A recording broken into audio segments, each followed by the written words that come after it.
First, he did 30 squats. Then Minche told our boy to hold on for 20 more minutes. If he couldn't survive her on top for that short period, he'd never have a decent performance. If you fail, I would trade places. But she's talking with him about performance and fights, bro, because he has to get ready for an upcoming life-changing throw hand spectacle that's coming up. She promised to train him, but he has to do everything that she says, doesn't matter if we want it or not. But who is she to be able to be helping him, though? See, this nerdy dude is the ultimate sucker of the time. A weak, short, pathetic boy who suffers from that classic school bullying. At least he has insanely good grades. He dreams about breaking the faces of the delinquents at school. Because see this, the dude scratched his balls and touched his head while talking to him? That's apocalyptic levels of disrespect. Every day he goes home thinking about how pathetic he was. But on that day when he got home, his mom told him that a friend of hers had sent her daughter to live with them. The girl was going to a school close to their home, and since they had an empty room, she would take it. Minche was chill for about 5 seconds. But after his mom had taken 10 steps away, she dropped the nice act, pulled out her cancer-inducing apparatus, began shortening her life, and got close to my bro to say that she was sure he was a loser. Poor girl had no idea that she would need him much more than she thinks. From the first moment, she was already causing problems. Bro had to cook for them, and she came out of the shower with zero care, kicking and stepping on him with 5 cute toes. Dude is getting a bunch of paid stuff for free. But when they were eating, mom revealed that our walking embarrassment was actually one of the top scorers at school. That made Minche interested,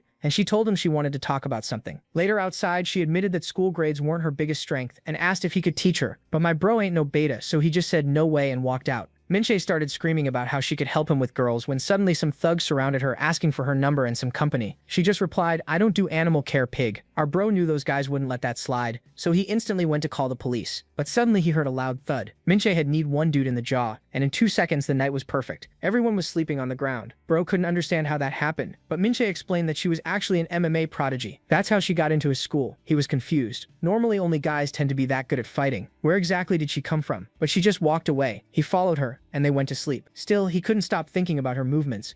The next morning, Kim's mom heads out and tells him to give one sandwich to Lee and eat the other himself. Like always, he's nervous about going to her room, but this time he has to. He reaches her door and knocks, but for a few seconds there's no answer. Just as he's about to leave, Lee tells him to come in. Sure, he heard right this time. The protagonist enters. He immediately gets flustered when he sees her in a short dress. He thinks she's not wearing anything underneath, but Lee tells him she still has shorts on. Kim quickly apologizes and says his mom sent him with a sandwich. Lee tells him to leave it on the table, then heads into the bathroom. As MC is about to go, he notices Lee has been studying from elementary school books. He opens a book and realizes Lee is studying how to spell simple fruit names. A moment later, Lee comes out of the bathroom, catches Kim touching her books, and snaps at him to get out. On his way out, he asks if she's changed her mind about his deal. He adds that those elementary books won't teach her anything. That only makes Lee madder. She hurls a book at him, and this time he leaves. Later that night, the protagonist's mom calls and says she went out, so he needs to bring Lee the sweet potatoes she left on the table. This time, MC agrees without complaining, but when he heads over, he spots Lee by the stairs.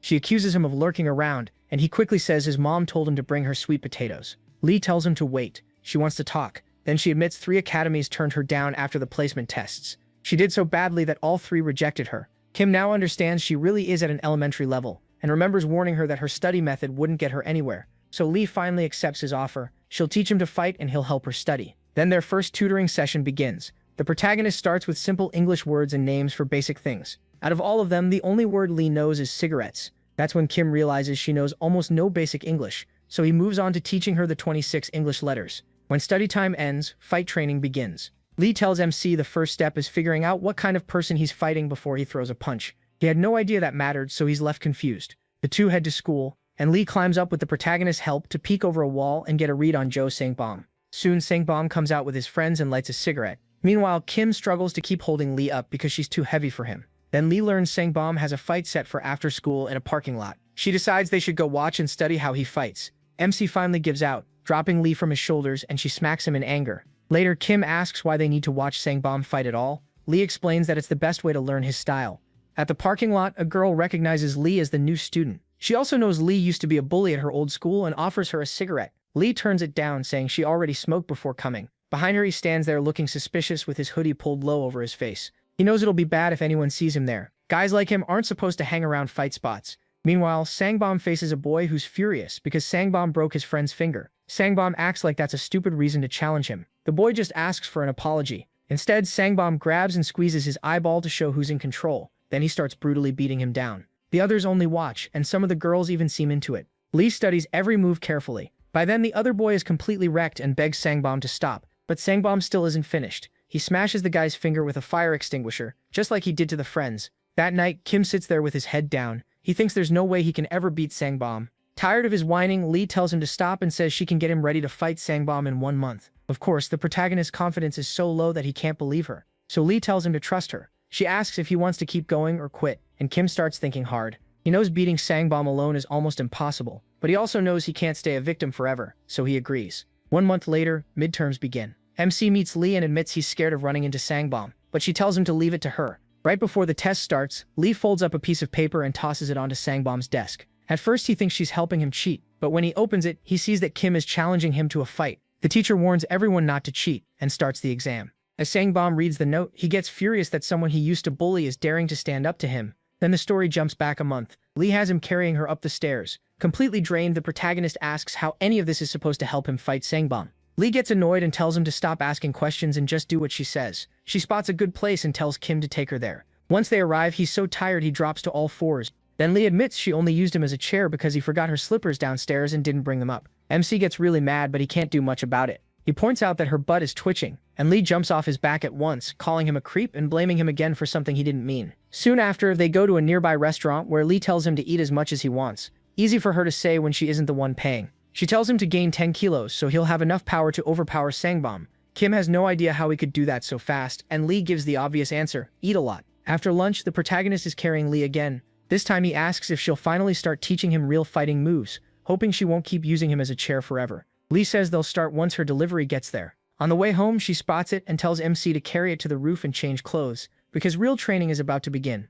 Once they're on the roof, Lee opens the package and shows him what's inside. It's training gear. She says she got an old friend to help her get all of it, and that friend is the same busty girl Kim liked. He instantly starts drifting into weird thoughts about her. He quickly snaps out of it, knowing this isn't the time, but Lee notices anyway, and calls him out for thinking dirty. Then Lee says they'll start with the basics and teaches the protagonist the 1-2 punch. First the left hand shoots out, then the other hand follows right after. Next comes the low kick to throw the opponent off balance, and Lee demonstrates it before telling Kim to drill all 3 moves non-stop. She says these are the basic moves and probably the best ones for him to use. Lee tells MC to practice them for at least 2 weeks until they become natural. From that day on, he starts training the 3 moves seriously. But at first he's too slow, so Lee shows him how to speed them up. She even gives him dumbbells and tells him to do it faster. Day after day, Kim keeps training. Morning or night, he doesn't stop, and Lee watches closely to fix his form and posture. As time passes, she's impressed by how much he's improved and even admits he's getting better. Then she straps pads to her hands and says it's time to work on kicks.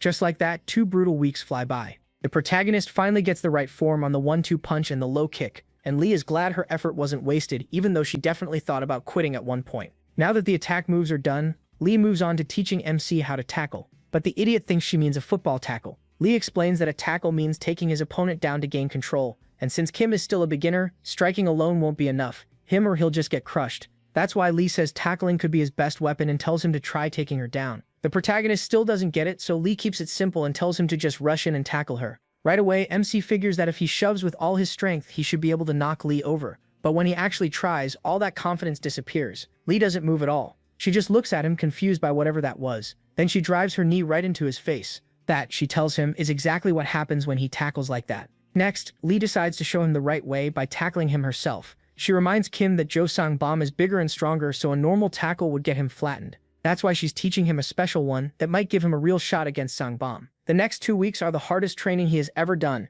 He even has to hold planks with Lee on top of him. He runs stairs while carrying Lee. He does squats with her weight on him too. He keeps drilling punches and kicks with Lee. Then she adds more techniques to the mix. To finish it off, he even has to spar with her. During those sparring sessions, Kim keeps improving. Every round, his moves look sharper. Even Lee notices how much better he's getting. At the same time, the protagonist also tutors Lee, just like they agreed. Before they know it, a month has passed, and they're back at school. Lee asks if he's ready. Kim says yes, but he's sweating like crazy. His voice shakes as he asks what Lee wrote on that paper to make Sang-bom so angry. Lee ignores the question and tells him to stay out of it. This isn't the time to worry about that. What matters now is winning. If MC can do that, maybe the bullying finally ends. With that thought, he heads towards Sang-bom. Sang-bom is waiting in the middle of the crowd, smoking and ready to crush him. Lee tells him to go win, and he steps forward looking determined. But whether that courage helps him or ruins him, no one knows yet. Then we jump to the night before the fight. Lee sits there smoking a cigarette. With Kim beside her, she asks if he's nervous, and even offers him one. He quickly says no. Lee calls him out for being scared before the fight, but the protagonist says that's normal. He's never done this before. This is the first real fight of his life. Seeing how tense he is, Lee tells him to stand up and take off his shirt. MC immediately starts asking why. Lee cuts him off and tells him to do what she says without arguing. So Kim takes his shirt off. At first he looks pretty lean, but then Lee tells him to flex his abs. When he does, his abs actually show. All that training clearly wasn't for nothing. Lee asks if he still thinks she wasted a whole month training him. His body already looks like someone who can fight. She tells him to stop thinking he has no chance, because that mindset is exactly how he loses. What he needs is confidence. That's the key. Kim then asks how long she plans to keep calling him a loser, since it really gets to him. Lee is stunned. He reacts to that after a few days, but not to being bullied his whole life. Still, she makes him a deal. If he wins tomorrow, she'll stop calling him a loser. He agrees. Then Lee hands him her lighter. She tells him to keep it during the fight. It'll make his punch stronger. Kim takes it and promises to give it back after he wins. Lee snaps back that he should buy her a new one, because she doesn't want anything touched by a loser. The protagonist asks where she even got the lighter, and that only annoys her more. She tells him he asks way too many questions, and acts like she has to explain everything. Back at school, everything is ready for MC's first fight. He grips Lee's lighter tight, shaking all over. Kim can't understand how bullies walk into fights with so much confidence, but then he remembers Lee warning him not to scare himself before it even starts. Trusting her words helps him gather a little courage. He also realizes that no matter what happens, life goes on. Win or lose, he'll still be the same loser afterward. Slowly, he steps into the fighting ring. Sangbom walks up to meet him. Sangbom asks if stress finally made him lose his mind. Kim says no, which surprises him, and he demands to know where this sudden courage came from. Even though the protagonist is shaking like crazy, he holds his ground. Around them, the crowd gets their cameras ready to film his humiliation. Sangbom flicks away his cigarette and says he's been waiting for this. The crowd starts cheering for him, and some even gush over how hot he is. They're all waiting to watch him destroy MC. So Sangbom turns to him, ready to put on a show. He asks how many hits the protagonist wants to take. That brings back Lee's warning. Momentum is everything in a fight, and once it's gone, you're done. Even now, the protagonist is trembling. Still, he forces himself to look brave and throws the question back, asking Sangbom how many times he wants to be hit. The taunt works. It gets under Sangbom's skin, but not in the way MC hoped. He takes his stance and prepares to strike first. But when he throws his opening punch, his reach comes up short. Sangbom swings at the same time, and his fist lands clean on the protagonist's face. From there, Sangbom takes over completely, punching his face, kicking his stomach, and beating him down until Kim is covered in blood. The crowd groans at another one-sided fight. They've already counted MC out, but Lee stays calm and confident. As the beating continues, he completely loses hope. He starts apologizing to Sangbom and begs him to stop. He knows he can't do anything. He's too scared to even fight back, much less win. Sangbom pauses for a second, making Kim think he might actually feel sorry for him, but then he kicks him in the stomach again, driving him into a corner with nowhere to go. Sangbom may have forgotten that cornering someone can be dangerous, but the protagonist isn't some fierce beast. He can barely stay on his feet. Then MC remembers Lee's training. She had told him that mental strength is one of the biggest parts of any fight. Once your mind breaks, the fight is basically over. And that's exactly what's happening to Kim. Back in training, he admitted his mental game was weak. Lee told him he had to find a way not to break, or he'd get beaten senseless. But she also gave him a backup plan for when he got trapped. Grab onto the other guy. Normally, the next step would be a takedown, but the protagonist doesn't have that kind of power, so Lee teaches him something else. She grabs onto Kim and bites his ear. Then she tells him to do the same in a real fight. The pain will throw his opponent off. After that, she tells him to shift to the side and use the move they practice the most, the 1-2 punch. Back in the present, MC decides to trust her lesson. He follows Lee's plan exactly. This time it works. He lands a punch on Sangbom and actually hurts him. Even the crowd loses it when they see a loser like the protagonist actually hits Sangbom. Lee smirks, seeing her training finally pay off. At the same time, Kim screams at Sangbom that this fight is only starting. Then he lands the 1-2 clean, and even makes Sangbom bleed. Sangbom snaps. He can't believe a loser like MC actually hit him. He though starts wondering if he was only supposed to pretend to punch him. Then he remembers what Lee told him next. After the 1-2, Lee says Sangbom will be open for a tackle. Since Kim is still new, simple punches won't be enough for him. She reminds him Sangbom is bigger and stronger, so he needs tackles to make up for that gap. But a normal tackle won't bring Sangbom down, so Lee teaches him a special one instead. A groin tackle. She drives her shoulder into the protagonist's groin and slams him to the floor, leaving his whole body in pain. Lee explains that the real damage comes from the fall, which makes the opponent hurt all over. She adds that she used this move a lot against heavyweights in sparring. Kim says it's a dirty move and breaks the rules. Lee calls him an idiot and says rules shouldn't matter right now. His goal is to beat Sangbom and make him pay. This isn't a martial arts tournament, so he doesn't need to fight fair. She even points out that in Kudo, groin attacks are allowed when there's a weight difference. MC finally agrees, and Lee tells him he won't be the dirty one anyway. In her eyes, Sangbom is the one who fights dirty by bullying weaker kids like him. Back in the present, Sangbom is too focused on his bleeding nose. Kim notices the opening right away. Seeing his chance, he follows Lee's plan and goes for the groin tackle. It works. The protagonist manages to bring Sangbum down, but as Sangbum falls, his head smacks into the wall. The crowd instantly worries he might have cracked his skull. Sangbum looks up with blurry vision, too dizzy to see straight. MC takes full advantage, jumps on him, and starts hammering him. He's letting out every bit of built-up anger on Sangbum. Punch after punch, Kim blames him for years of bullying and ruining his school life. He gives in completely to his emotions, and that new burst of strength comes with a cost. Lee quickly sees the problem. The protagonist is too emotional, and the fight still isn't over. Just like she'd expect, it backfires. Sangbum kicks MC off him, then he comes at Kim and grabs him by the neck. He mocks him, saying he really did learn martial arts to stand up to his bully. But Sangbum says he picked up a few tricks too, then locks the protagonist in a guillotine choke. It's a brutal hold that can put someone out in 7 seconds. Sangbum warns MC he'll make him suffer for this and use him as an example. MC can only think that all his training is ending like this. Humiliated at the very end, 3 seconds are already gone, and with only 4 left, he has to escape somehow. Then he remembers the lighter still in his hand. He burns Sangbum's arm with it, and the plan works. Sangbum instantly lets go of the choke. Kim likes how things are going, but he knows it's not over. To win, he still has to knock Sangbum out. He remembers Lee telling him a low kick can break an opponent's balance, so he snaps one into Sangbum and throws him off. That gives the protagonist the perfect chance to finish it. He also recalls Lee saying the chin is the spot to aim for if he wants a knockout. No matter how big or strong someone is, she says, a clean punch to the chin can drop them if it's done right. Kim follows that advice and nails it perfectly. The whole crowd is stunned. MC stays frozen in the same stance he punched from, barely able to process what just happened. He actually beat the bully, Joe Sangbum. Everyone around him is shocked that he, the loser, really won. Lee watches with a small smile and whispers that the protagonist earned this win. Still, she always believed it would happen. After all, she trained him herself. Then Lee quietly starts walking away while the crowd is still in disbelief. Kim suddenly remembers her warning to run before the other bullies rush him, so he listens again and bolts out of there.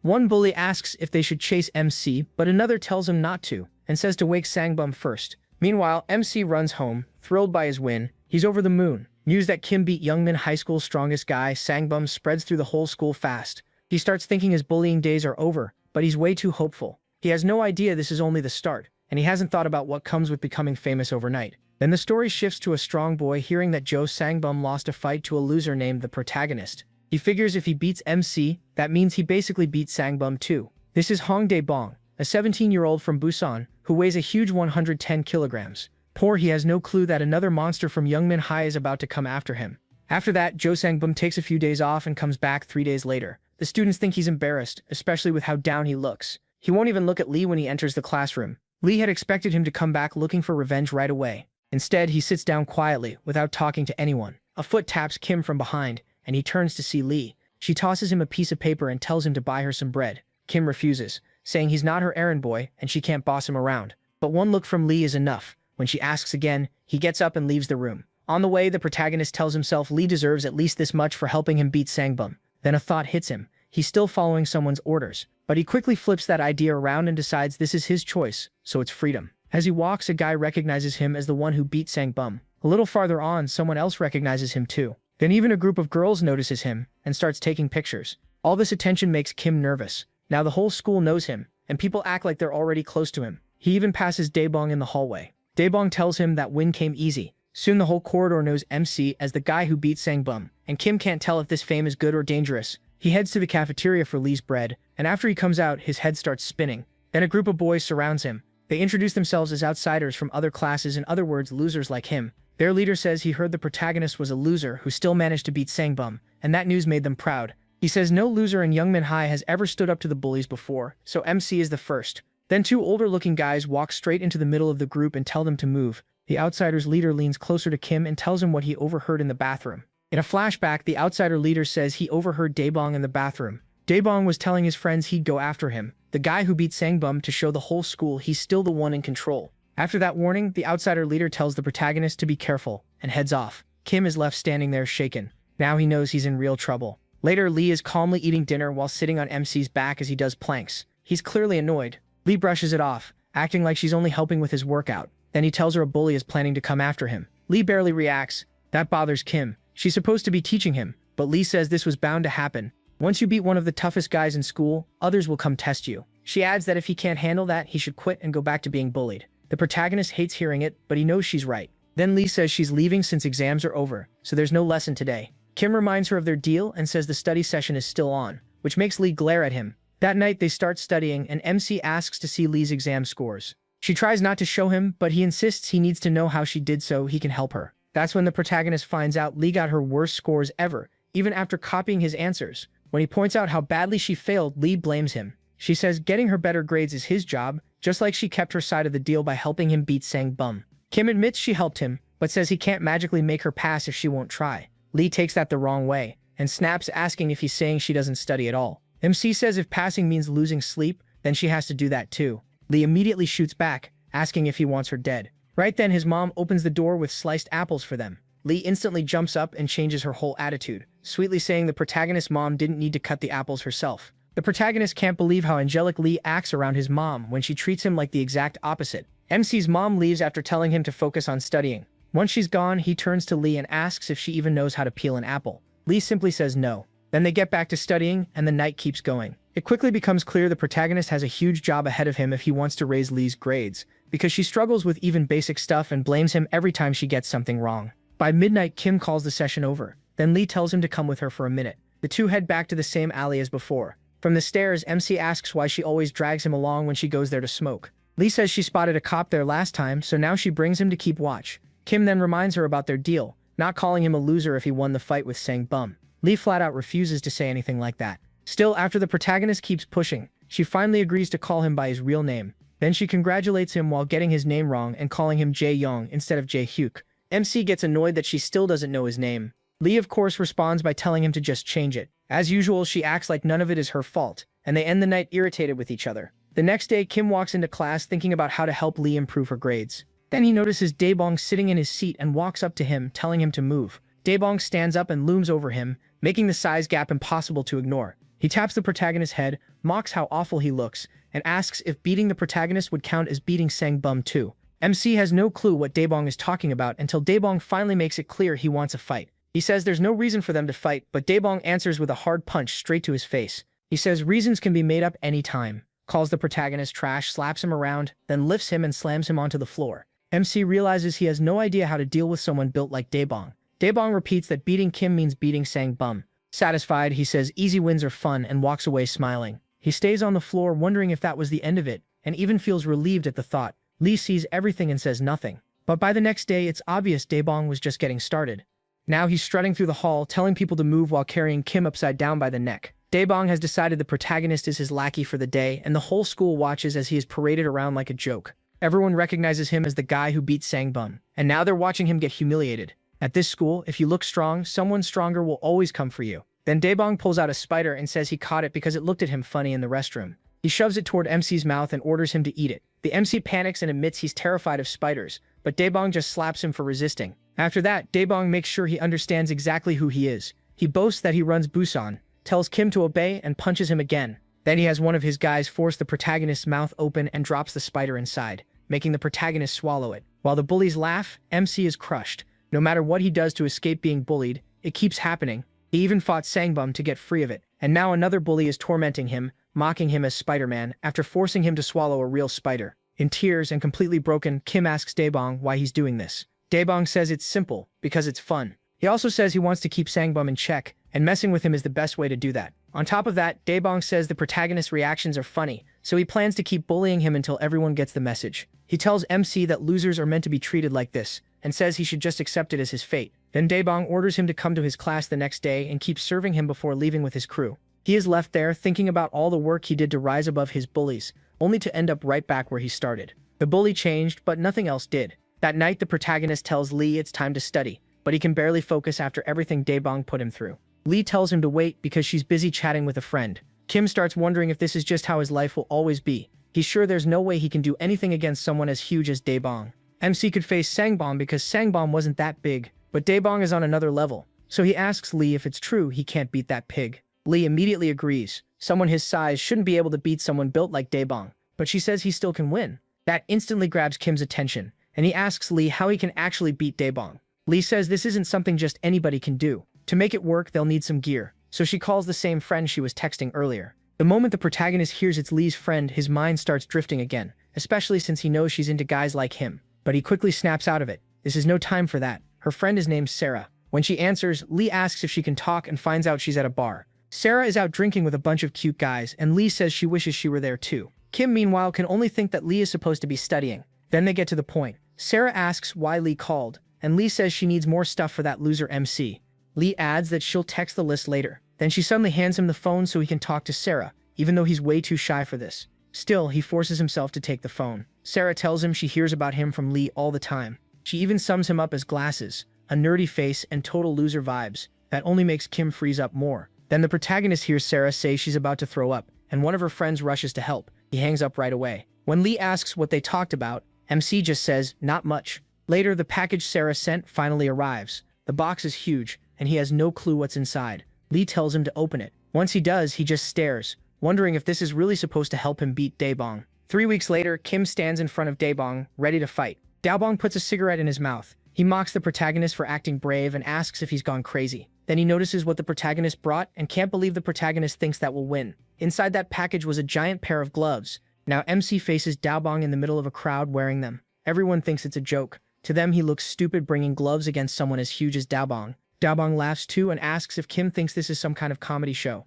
The protagonist remembers Lee saying these gloves are his only shot at beating Daebong. Holding on to that, he gets ready. Back when the package arrived, Lee told him those gloves would be the key to this fight. MC had doubts right away. The gloves were so huge they almost looked as big as he was, but Lee insisted they were perfect for countering Daebong. He just worried everyone would laugh at him even more. Lee didn't care. She told him to stop arguing and trust her. And in the end, he brought the gloves. Training started soon after. Lee picked up a baseball bat and told Kim to block it with the gloves. The protagonist goes pale. He can't believe she's serious. But Lee shuts him down and reminds him to stop talking back. She tells him Daebong is huge, so his punches will hit hard. MC has to train for that kind of power. Before anything else, Lee says he needs to learn how to take a hit like that without losing his stance. So Kim accepts it, braces himself, and training begins. Lee swings first, and he gets launched backward. He can't hold his ground at all. That earns him a scolding. Lee says he didn't even try to stay planted when the bat hit. Annoyed, she says he'll now go through brutal leg training until he can stand firm against the bat. From then on, the protagonist had to duck walk to school. People thought he looked insane, but he kept doing it. In class, and even while eating, he had to sit like he was on an invisible chair. At the cafeteria, the pose starts killing him. He complains, but Lee tells him to keep going and warns him not to talk to her at school because it annoys her. The training was so extreme he even had to use the toilet in that same invisible chair position. Later, Kim had to hold another painful pose while Lee sat on him and smoked. Then she teasingly asks if he likes feeling her butt on him. MC says his legs are about to snap. A moment later, he collapses again. After 2 weeks of brutal training, Lee tests him one more time. She swings the bat, and this time he doesn't budge. He takes the hit cleanly on those giant gloves. Lee strikes again, and he blocks that one too. Now she knows he's finally learned. Then Lee reveals the big payoff. If he can do this, he has a 90% chance of beating Daebong on his own. Back in the present, Daebong stares at Kim in his ridiculous oversized gloves. He threatens to put the protagonist back in his place, then throws the first punch. MC actually blocks it, but the impact lets him feel just how strong Daebong really is. At first, he thinks the punch feels about as strong as Lee's bat swing. Then he realizes Daebong hits even harder than that. The crowd still laughs at the gloves, but now they're also impressed. Kim can stop Daebong's punches. Daebong catches on and starts throwing punch after punch to see how long the protagonist can keep blocking. As he gets fired up, he keeps trash-talking him too. MC keeps defending, thinking this is going exactly how he wanted. He wants Daebong to get excited and burn energy. In a flashback, Lee tells him she used to spar at a gym with big guys built like Daebong. She noticed they all had one weakness. They got tired fast. The protagonist is shocked when he hears that. Lee says he only has to survive for 30 seconds. After that, Daebong will slow down from burning through his energy. In the present, Kim keeps blocking without fighting back. Daebong has no clue what MC is doing. He mocks him, saying this dumb plan won't save him. But Lee had already told him that once those 30 seconds pass, the bully will be worn out. Then he has to rush in and smash him with a headbutt. And that's exactly what he does. The plan works. Daebong slows down just enough for the protagonist to take advantage. MC charges straight in and drives a headbutt right into Daebong's chin, landing a clean hit on someone way bigger than him. The blow snaps Daebong's head back and sends spit flying from his mouth. Kim watches with cold eyes as Daebong starts to fall. Lee had warned him before that a hit to the jaw can knock anyone out no matter how strong they are, so all he needed was one shot to the chin. Daebong's eyes roll back, but instead of falling away from him, he drops forward and crushes the protagonist under his weight. The whole crowd realizes Kim just got badly hurt. With Daebong on top of him, he can barely breathe. A moment later, Daebong starts to wake up, confused and trying to figure out what happened. But one thought comes back fast. He still wants to teach MC a lesson and put him in his place. Earlier, Lee had warned him that if he messed up the headbutt plan and failed to win there, he was finished. Flat on the ground, the protagonist remembers Lee's warning and starts to cry. Now all he can do is wait for Daebong to crush him. The crowd loves it. They think it's hilarious that a giant like Daebong landed on skinny MC. Lee, though, is worried about how MC can possibly get out. Daebong tells Kim he's finished and says the best thing he can do now is take the beating without fighting back. He is frustrated. That headbutt was supposed to end it, but it failed, and now he has no clue what to do next. The crowd agrees, the protagonist looks totally done, and they think all that's left is for him to get beaten up. Then someone pushes through the crowd telling people to move aside. People tell him it's too packed and say he'll have to watch from the back. One student wonders who he is. The guy forcing his way through turns out to be a sophomore. He and his friend were bored, so they came to watch this ridiculous mismatch. The sophomore introduces himself as Han Philip, 18 years old. Another sophomore, Jong Daniel, also 18, asks Philip if he really enjoys fights like this. The students start wondering why there's a foreigner at Youngman High. Philip and Daniel finally reach the front and find the fight already underway, with Daebong pinning Kim down. Philip says they should have come sooner. Nearby, Lee notices the two speaking English and wonders who they are. Philip gets excited when Daebong decides to get even more serious. Daebong starts dropping punches on MC, warning him he's about to get beaten to death. MC tries to block but stuck under him. He can't defend well. That leaves Kim with almost no way to fight back. Daebong keeps pounding on him without stopping. Even Philip starts to think it's too much and wonders if they should step in before he gets killed. Lee is worried too and wonders if this is really how the protagonist's fight ends. She starts cheering for him, telling MC to keep going, even if she messes up his full name again. Still, he finally has someone rooting for him. The problem is, Daebong keeps hammering him while he can't do much at all. A flashback shows the protagonist watching a fight where one boxer pins the other and keeps punching from the top. That makes Kim wonder what he'd do in the same spot. So he quickly asks Lee if there's any counter for it. Lee instantly says escape is basically impossible. Daebong is over 100 kilos, and if someone that heavy gets on top of a weak kid like MC, he's trapped. She tells him that if Daebong ever gets on top, he can kiss his hopes goodbye. He asks if there's really no other way and brings up jiu-jitsu. Hearing that, Lee admits there is a method, though she's not sure he can pull it off on Daebong. Kim begs her to teach him anyway and even offers to help her study. Lee warns him it'll take a lot of practice, then lies down on a mat and tells him to get on top. The protagonist's mind starts going in a weird direction, but Lee quickly shuts that down and reminds him this is jiu-jitsu training. So MC climbs on top of Lee, and just as she starts explaining, the story cuts back to the present, where Daebong is still beating him down and says he'll keep going until he blacks out. He says this is what the protagonist gets for refusing to be his lackey. Then Daebong growls that this is survival of the fittest, and losers like MC were never meant to belong. That word destiny brings back Kim's old bullying memories. He remembers Daebong forcing him to swallow a spider, and saying that being treated like trash was his destiny. The protagonist rejects that. He refuses to believe losers are born doomed. Back in the lesson, Lee explains that to escape from under someone sitting on him, Kim has to plant one leg and bridge up with his shoulders. That lifts a knee and throws the other person off balance. Then he can slide his hips into the open space and get out. MC gets fired up hearing that. Back in the fight, he uses that exact move, slips out from under Daebong, jumps up, and lands a left to Daebong's chin. The crowd goes wild seeing him finally connect with those huge gloves. Philip is seriously impressed by that move. Lee stands nearby, watching closely to see if the protagonist follows what she taught him. One guy in the crowd is shocked that Kim can do more than just block with those giant gloves. He can actually hit back too. But now he's wondering if getting punched by those gloves even hurts. As MC waits for his next opening, he remembers Lee saying he can only win with a headbutt. Those huge gloves won't take Daebong down. So her advice was simple, keep fighting until he gets the chance. He throws a left jab, then follows with the right. He keeps jabbing until Daebong starts bleeding. Then Kim backs up, charges in again, and wildly swings both arms like he's throwing a double jab at once. The crowd bursts out laughing, sure that awkward attack won't hurt Daebong at all. But right before the protagonist can land it, everything flips. Daebong yanks the huge gloves off MC's arms and puts them on himself. Just moments ago, he had all the momentum and looked ready to beat another feared bully. Now that confidence is gone and Kim is scared for his life. Even Lee has no idea how he survives this. Daebong proudly says he'll be the one using the gloves now. The protagonist instantly realizes how bad this is. Daebong gets ready to punch. As it comes, MC wonders if he can block with his hands, but he has no chance of stopping a hit that strong, especially with those massive gloves involved. Daebong slams him with one punch and sends him flying. Someone in the crowd laughs at the idea that Kim thought he could block that. When the protagonist crashes down, a girl quickly shuts her legs thinking he's staring up her skirt, but that's not what's happening. MC gets up and apologizes to her. Right next to him, Lee thinks that was unbelievably stupid. Even so, he isn't done. He starts walking toward Daebong again without fear, like he's made up his mind. Daniel says the protagonist actually looks better without the gloves, and Philip laughs at that before asking if Daniel has even been watching. From Philip's point of view, Kim doesn't look better at all. He's barely hanging on. Hearing them talk, Lee gets annoyed because they haven't stopped yapping since they showed up. As Daebong wears the gloves, he's amazed by them and can't believe MC carried that weight for so long. He says the gloves suit him way better, then tells him to hurry up because he's itching to hit someone. The protagonist walks toward him slowly, knowing the only way out is straight through. The fight isn't over, and he tells himself he can still win without the gloves. Daebong called it survival of the fittest, and MC takes that as his chance to show how badly he wants to crush his bullies. He's clearly outmatched, and now only his bare hands can save him. Kim throws a few shadow punches and realizes he's much faster without the gloves. Seeing this, Lee wonders if he finally gets what she told him. Those giant gloves weigh 5 kilos each, 10 kilos total. That's why his hands were so slow. For comparison, the dumbbells the protagonist trained with before only weighed 2 kilos.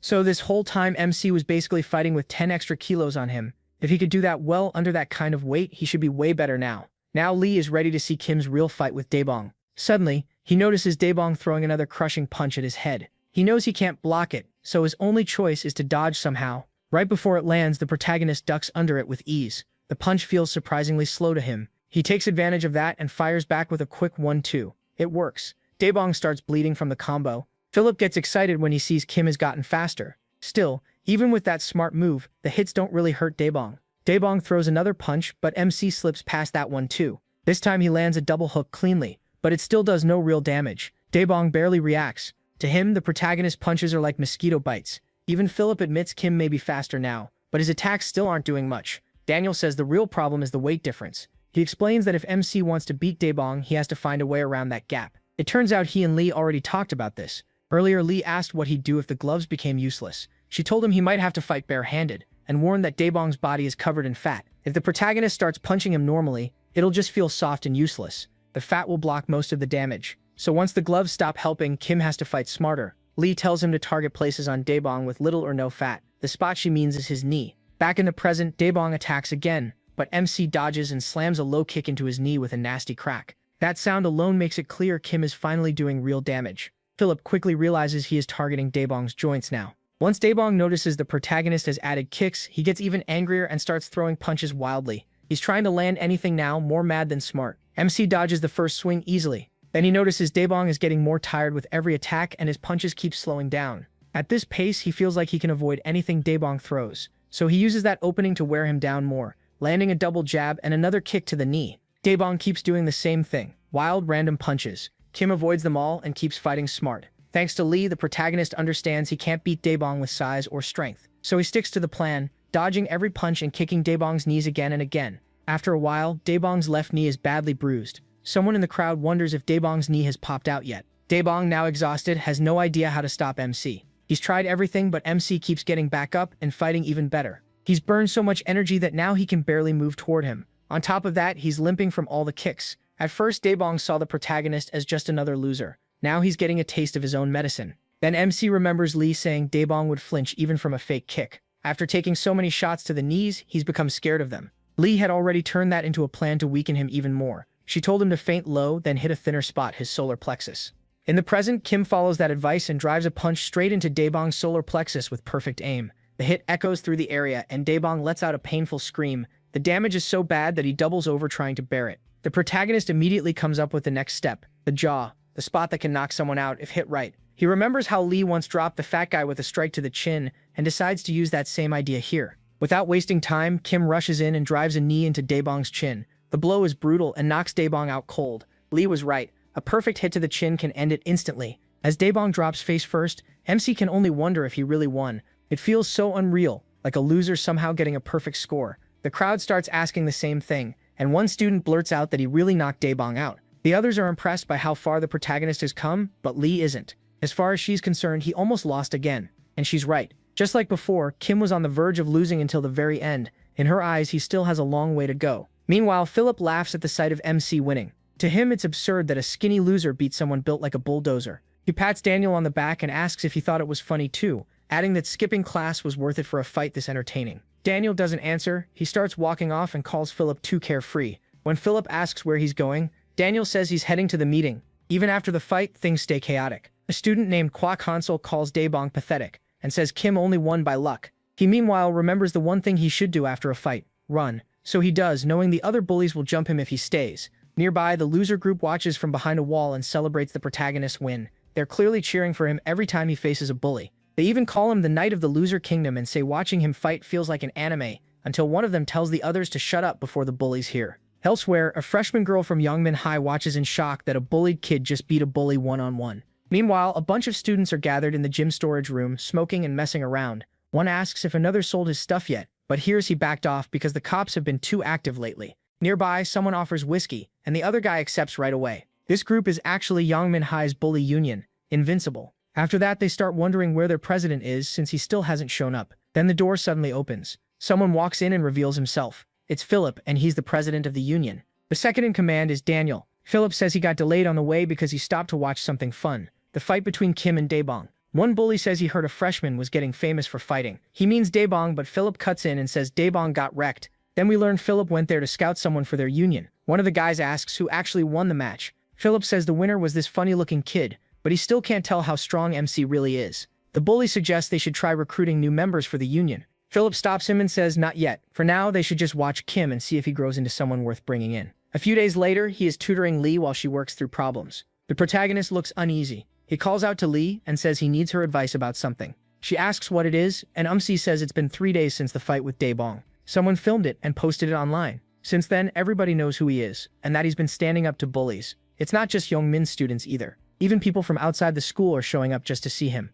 On top of that, he gets bumped into non-stop, and people keep challenging him even though he wants no part of it. Kim wants all of it to end. He doesn't care about the attention from winning a few fights, so he asks Lee how to get out of this mess. Lee tells him this was bound to happen. If he wants people to take him seriously, he has to get stronger, because right now, she says, he still looks like a loser. Then she tells him to accept the next fight he gets if he wants to improve. The protagonist realizes there's no easy way out anymore. The very next day, Kwak Hansel walks up and introduces himself. That night, a Mercedes speeds down the road, and Kwak Hansel is the one driving. His friend sitting beside him asks where he got the car. Hansel says he snuck it out of the garage while his dad was asleep, then mocks him for having no clue what his own kid is doing. His friend is shocked Hansel's dad owns a Benz, but Hansel says it's stupid. His father is broke and still wasting money on the payments. When his friend asks more about his dad, Hansel shuts him down and tells him to mind his business. Then Hansel tells him to hold on tight because he's about to floor it. He slams the pedal, and the car shoots forward. His friend says Hansel's gotten way better at driving. Hansel agrees and brags that he hit 200 kilometers per hour that day. This guy is a friend from middle school, not high school. He asks how Yongmin is going, since Hansel was the only one from Gumbuyang Middle to end up there. Even he knows Yongmin is brutal, full of seniors no one can beat, so he wonders if Hansel is getting treated like a loser. Hansel quickly reminds him that he was the number 2 bully at Gumbuyang Middle. His friend fires back that Hansel only had status because he always stayed next to the real number 1, Taisik. He also points out that Hansel never actually fought back then. Hansel says there was never any reason to fight for those idiots at his middle school. He tells his friend to stop saying he only used Taisik. To Hansel, connections can take you places you couldn't reach alone. Hansel goes on, saying a predator can spot another predator, and all he has to do at Yongmin is prove he's one too. His friend asks how he's planning to do that. Hansel says he just needs to find a herbivore. His friend is confused and asks if this is a zoo. Hansel calls him an idiot and says he means a loser. Not just any loser, but the right one. Someone useful, someone who can raise his name and spread his fame. In other words, a perfect target. Hansel talks about a loser like he's picking a meal. His friend laughs and asks how he's supposed to pull that off when he's never fought. Hansel snaps back that he at least trained in boxing. When asked how long, Hansel says 6 months. His friend just laughs again, then asks if Yongmin has a loser like that. With a nasty grin, Hansel says yes, there is. He brings up the well-known Zhou Sangbong and skinny Hong Beibong from Busan, both of whom were somehow beaten by a loser. After that, the loser's value shot up. To Hansel, that's the perfect target. Back in the present, Hansel spots Kim in the hallway. He stops him, introduces himself, and says he's from class 6. Hansel asks if MC knows him. MC doesn't, but Hansel acts like that's fine. Then he says he doesn't really have friends and asks if he wants to be one. He agrees right away. Still, Kim looks confused. He can't figure out why someone would suddenly come up and offer friendship. Then the protagonist remembers him. Hansel was the one who shoulder-checked him when he was heading to buy bread for Lee. He also recalls Hansel saying his win was just luck, so MC can't understand this sudden change. Hansel keeps talking and almost calls him a loser, but catches himself and says he was really impressed by MC's fight. He has no clue what he means, so Hansel reminds him about the match with Daebong. Hansel says he loves movies, and watching the protagonist beat that pig Daebong felt like seeing one in real life. The protagonist tries to speak, but Hansel keeps piling on the praise, calling him seriously cool. MC freezes and asks if Hansel really just called him cool. Hansel repeats it and flatters him even more. Right away, Kim thinks about how the only person who ever called him cool before was his mom. So hearing it from someone else really hits him. Hansel says it again, then asks his name like he doesn't know it. He introduces himself. Hansel keeps up the act saying the protagonist even has a manly name. Then he holds out his hand and offers to be friends. Hansel shakes it without thinking, and that starts their so-called friendship. Just hearing the word makes him light up, and he even starts believing Hansel is kind. Hansel heads off, telling Kim to tell him more about his fights next time they meet. After leaving, Hansel starts laughing to himself. He fell for all that flattery completely, and Hansel realizes just how naive he is. Just by pretending to care, Hansel has the protagonist right where he wants him. Now he plans to reel him in slowly, then strike when the time is right. Later that night, MC is tutoring Lee again. He writes a formula on the board and tells her to master it if she wants to move past elementary level work. Lee quickly starts solving the problems while Kim sits there smiling. He's thinking back to Hansel calling him cool and asking to be friends. He had always felt like he didn't really understand friendship, but that didn't mean he should avoid it. That's why he accepted Hansel's offer. Then while Lee is working, he suddenly asks what being friends actually means. Lee gets annoyed and tells him not to interrupt her while she's solving problems. Kim apologizes and goes quiet, but not for long because he realizes he's never seen Lee hanging around friends at school. Lee says she doesn't care about making friends here. She came to Seoul alone to study and get into university. Friends aren't part of that goal. Besides, she already has plenty back in her hometown and doesn't need more. That reminds Lee that one of those friends was supposed to come over today. The protagonist instantly panics. It gets worse when Lee says she already got permission from the protagonist's mom for her friend Sarah to stay the night. Kim is still freaking out when the doorbell rings. That only makes him more nervous, and Lee tells him to get the door since it's probably Sarah. MC opens it and freezes. Lee's very busty, or rather very kind-hearted. Friend Sarah is standing there. He just stares with his mouth open, shocked that Sarah, Lee's friend, has really arrived. They greet each other, and Sarah is glad to finally meet Kim after hearing so much about what a loser he is.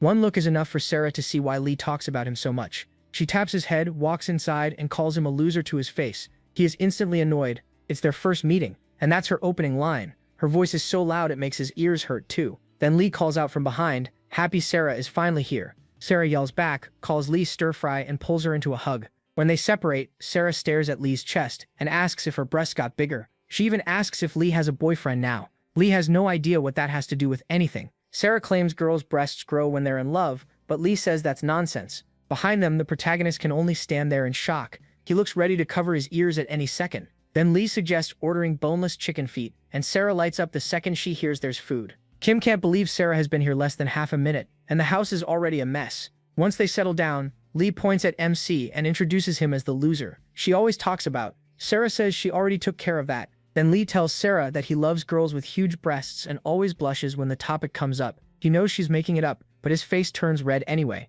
Sarah sees the perfect chance to mess with him and offers to squeeze him. Kim panics the moment Sarah spreads her arms. Just minutes after meeting her, he already wants to stay far away. His reaction makes Sarah crack up. She points out how red he got, then says he was never getting near her breasts anyway. Still, she says she'll give him a hug.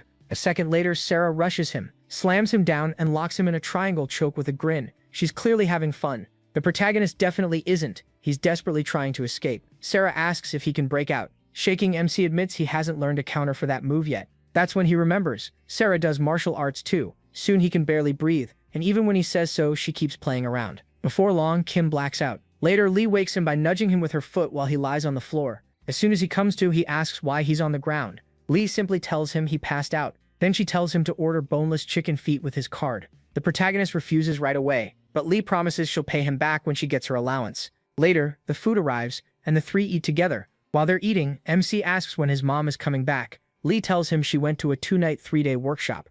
She even said Lee and Sarah should have fun with Kim. Too bad for him. That's not how things are going. As they eat, Sarah says something's missing. Then she pulls out alcohol and says it goes perfectly with boneless chicken feet. Lee thinks drinking at their age is reckless. But sadly, there's nothing he can do, and the girls start drinking. They keep going. After a while, both of them pass out. Kim tries to wake them so they can sleep on the bed, but they're completely out. He tells Lee to get up and go to bed. Instead, Lee tells the protagonist to carry her there himself. MC doesn't argue and does what she says. He carefully lifts Lee and lays her on the bed. Then, out of nowhere, drunk Sarah jumps onto Kim from behind. They both crash onto the bed next to Lee, and now he is trapped. Lee is sleeping deeply in front of him, and Sarah is fast asleep behind him. They're pressed so close that Kim can't even move his hands. Forget getting out, he can barely breathe. So he calms himself and decides to wait until one of them shifts. But his luck gets even worse when both girls throw their legs over him. The next morning, the protagonist is still half asleep when Lee wakes up and demands to know why he's in bed with them. Sarah immediately calls him a pervert and says he should have just asked if he wanted to sleep with them.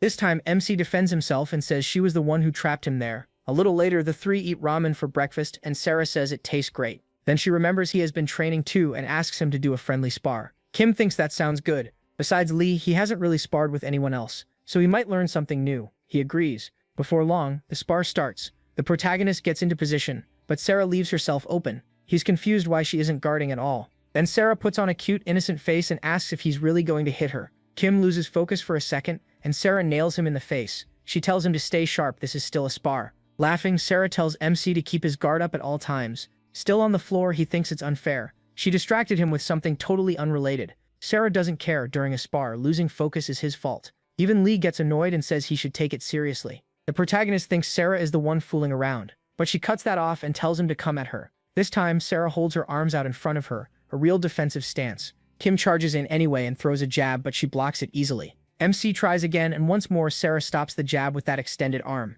He can't believe she's shutting him down so easily. Sarah laughs and calls him slow. He also notices that every time she blocks, she steps back too, leaving him too far away to follow up. So Kim decides to use a 1-2. He'll throw the jab even if she blocks it, because the real attack is the straight punch behind it. But he spends too long thinking through the plan, and that hesitation costs him. Before he can act, Sarah lands a straight punch to his face and knocks him out cold. Then she starts nudging him with her foot and even sticks her toes into his nose. The moment Kim wakes up, he jerks back, horrified, and jumps to his feet, asking what she's doing. Lee is laughing so hard she can barely stand, and Sarah can't stop laughing either, after dropping the protagonist with one punch. MC calls Sarah crazy and asks why she put her feet in his nose. Sarah says it was his reward for acting like her feet might smell bad. MC says he almost threw up. Sarah teases him for getting knocked out by one punch and asks for another round. He immediately raises his guard again. Now he's trying to figure out what went wrong and why he can't land a clean hit on her. Lee calls out and asks if he still hasn't noticed Sarah's stance. Kim looks again and sees Sarah's right hand forward while her left foot stays back.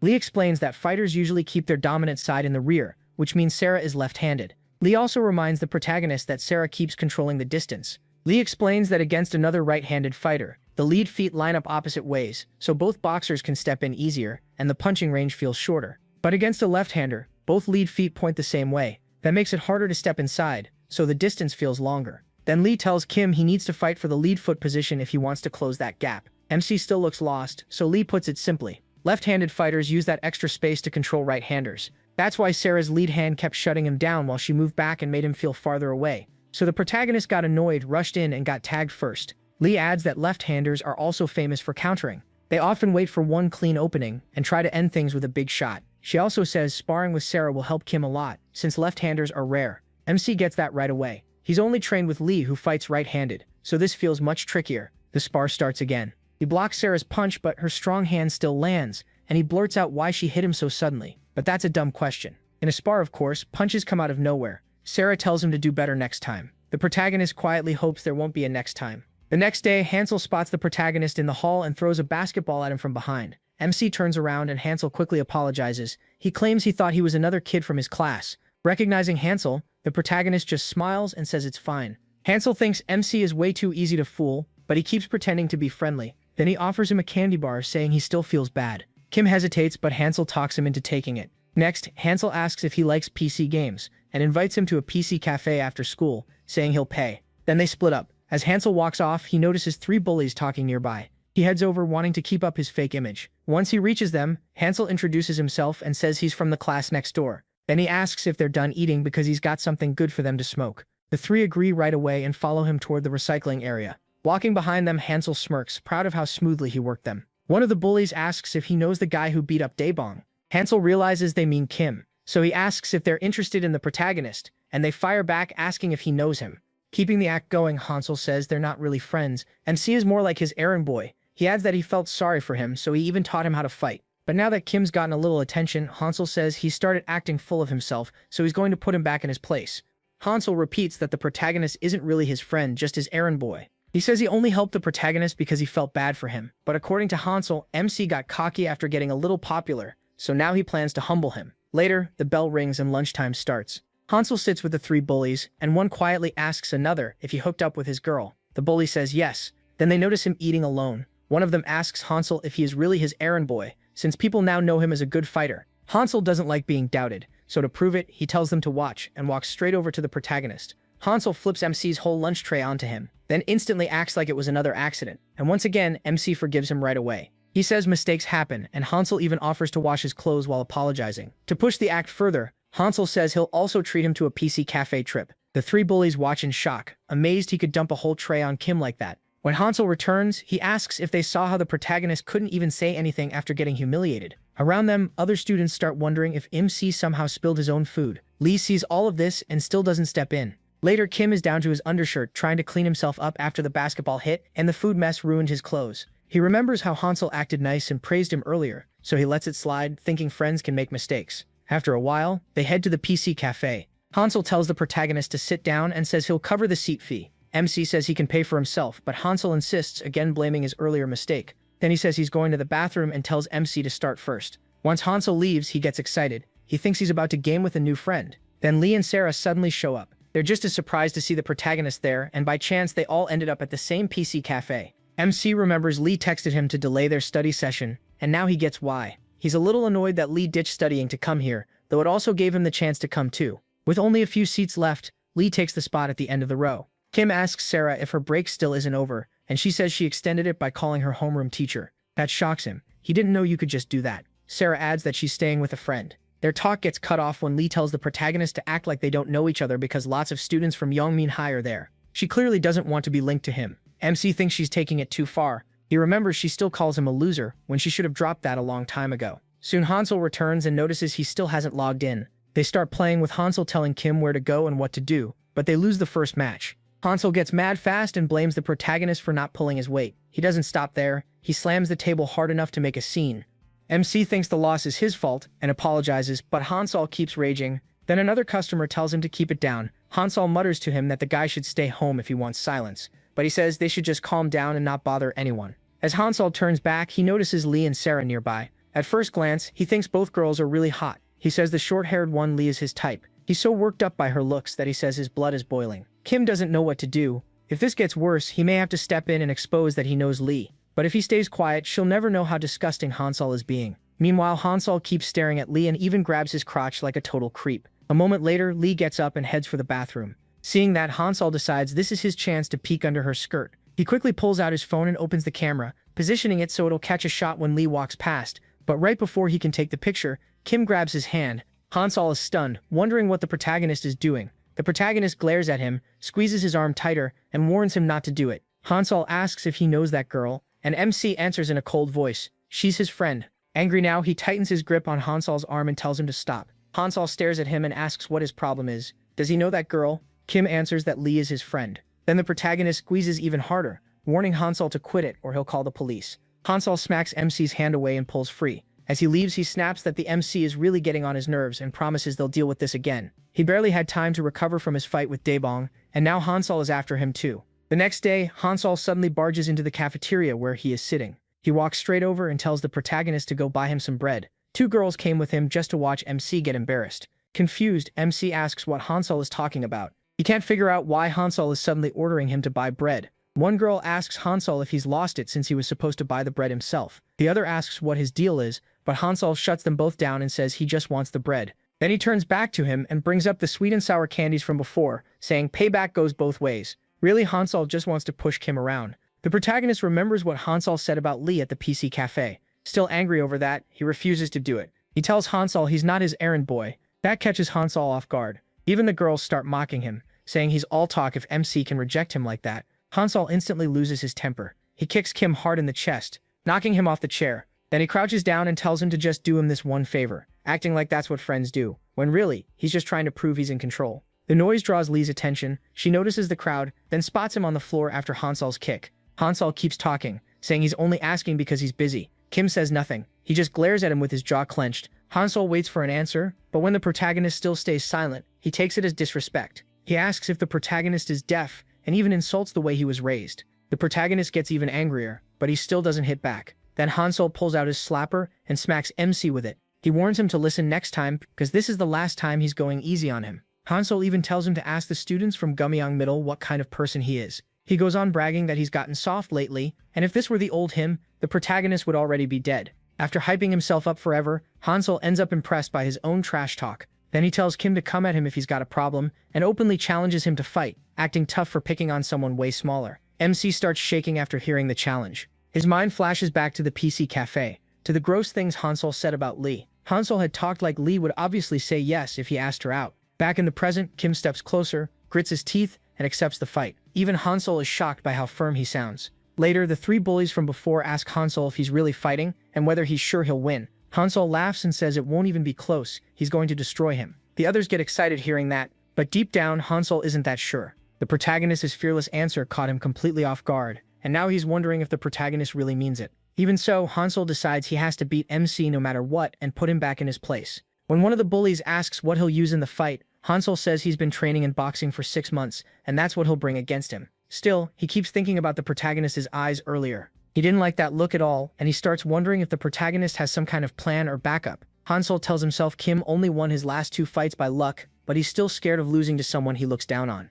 If that happened, it'd be humiliating. A while later, Hansel heads to the lockers and gets into MC's somehow. Inside, he finds his shoes and stuffs broken glass into them. In his mind, this isn't cowardly, it's smart. Later, the protagonist is at his locker when Lee comes over and asks if he's really fighting Hansel that day. The protagonist says yes. Lee tells him he's rushing into this without getting ready, and asks if he's sure he wants to go through with it. MC reminds her that she was the one who told him not to run the next time someone challenged him. Still, Lee says it's strange for him to hate Hansel this much. He says he can't explain why, and instead of pressing him, Lee lets it drop. She asks if their study session should move to tomorrow because of the fight, but the protagonist says they'll stick to the plan. Annoyed, Lee tells him to rest, yet the protagonist says there's no need. That makes Lee call him cruel. MC shoots back that she's cruel too. Then he puts on his shoes and tells her to get ready for a long English lesson that night. The second he slips them on, he cries out in pain. Lee quickly asks if he's hurt. His sock is already soaked with blood. Right then, Hansel rushes in from behind and kicks the protagonist hard, sending him flying back. Fueled by anger, Hansel says he's pissed off and wants to start the fight right now, then keeps kicking while MC is still down. The blows make it hard for MC to stand, and Hansel gets mad, demanding to know why he's lying there when they're supposed to fight. But he knows this wasn't the plan. Their fight was supposed to happen 30 minutes later. Hansel goes for another kick, but the protagonist suddenly gets up. The kick lands badly, and Hansel ends up hurting his own foot. He still acts tough and says he'll keep hitting the protagonist if he won't stand, but the pain gives him away, and he grabs his foot. Kim uses the moment to back up and raise his guard. He also sees Hansel's foot is badly hurt. He can't even put weight on it. Then Hansel notices MC's foot too and realizes his setup worked. He actually enjoys seeing the MC hurt, and even wishes he'd ruined both feet. On top of that, he starts mocking him for it. He jokes that he must have hurt it playing soccer, and says he'd better take care of himself before a fight, if he wants any chance to win. Since this is man-to-man, Hansel says there are no excuses. Nearby, a couple of students wonder if a fight just broke out. Lee grits her teeth, trying to figure out why Hansel showed up out of nowhere. She notices the protagonist can barely stand on that injured foot, and once the pieces come together, she starts suspecting Hansel caused it. Lee knows fighting while hurt is dangerous, and she thinks MC should call it off and do it another time. Kim, though, is already trying to figure out how to deal with his injured foot. Hansel sees that and knows he is in bad shape, so he wastes no time and starts using his boxing, firing off jabs in a 1-2 combination. The protagonist tries to hit back, but Hansel slips the punch easily and makes fun of how slow he is. The crowd points out how fast Hansel is and that he clearly knows boxing. Lee doesn't think this is just about speed or boxing skill. To her, Kim is losing because the sole of his left foot is sliced open and bleeding. Since he's right-handed, he needs that foot to put power into his punches. But the injury makes his shots slow and weak, and without solid support on that front foot, he can't move right, dodge well, or punch properly. That's why Lee thinks MC has no real chance here and should just accept the loss. Hansel keeps boxing, hammering him with jabs and hooks that do serious damage. After that combo, Hansel boasts that he can really fight. The 3 bullies eat it up, calling him cool and laughing it off. At the same time, Philip walks by. He stops when he notices a fight. Then he realizes the one fighting is Kim, the first year everyone calls the popular loser. Meanwhile, Lee wonders what the protagonist can even do now. Hansel is clearly too much for him, and with that injured foot, MC feels almost helpless.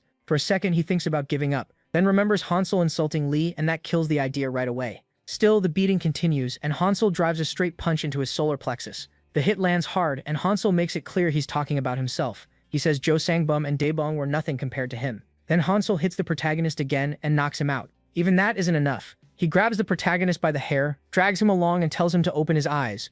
While dragging him, Hansel says it's time for round 2. He smacks MC and tells him to wake up again. He barely opens his eyes and wonders if there's any way to win. As his mind clears, the first person he looks at is Sarah. He wonders why she still hasn't left for the gaming session with Lee. Then a thought suddenly clicks. Kim remembers Sarah's stance, right arm out front, left foot set back. That stance was hard for him to deal with before, so he copies it now and switches to southpaw against Hansel. Philip notices the change and looks impressed, though he wonders if the protagonist did it because of his foot. Daniel adds that switching stances mid-fight is not easy. He compares it to a right-handed person trying to use chopsticks with the left hand. Fighting offhand is tough, but MC clearly has a reason for changing. Kim moves his injured foot to the back and stays on his toes. Even with the cut sole, that position is easier to handle. He also remembers Sarah saying left-handed fighters often look to finish things with one clean hit. Hansel asks why he changed stances, then decides he doesn't care. All that matters is the protagonist still wants to fight, so Hansel gets ready to beat him even harder. At the same time, MC remembers Sarah telling him to train his left hand too. even though he's naturally right-handed.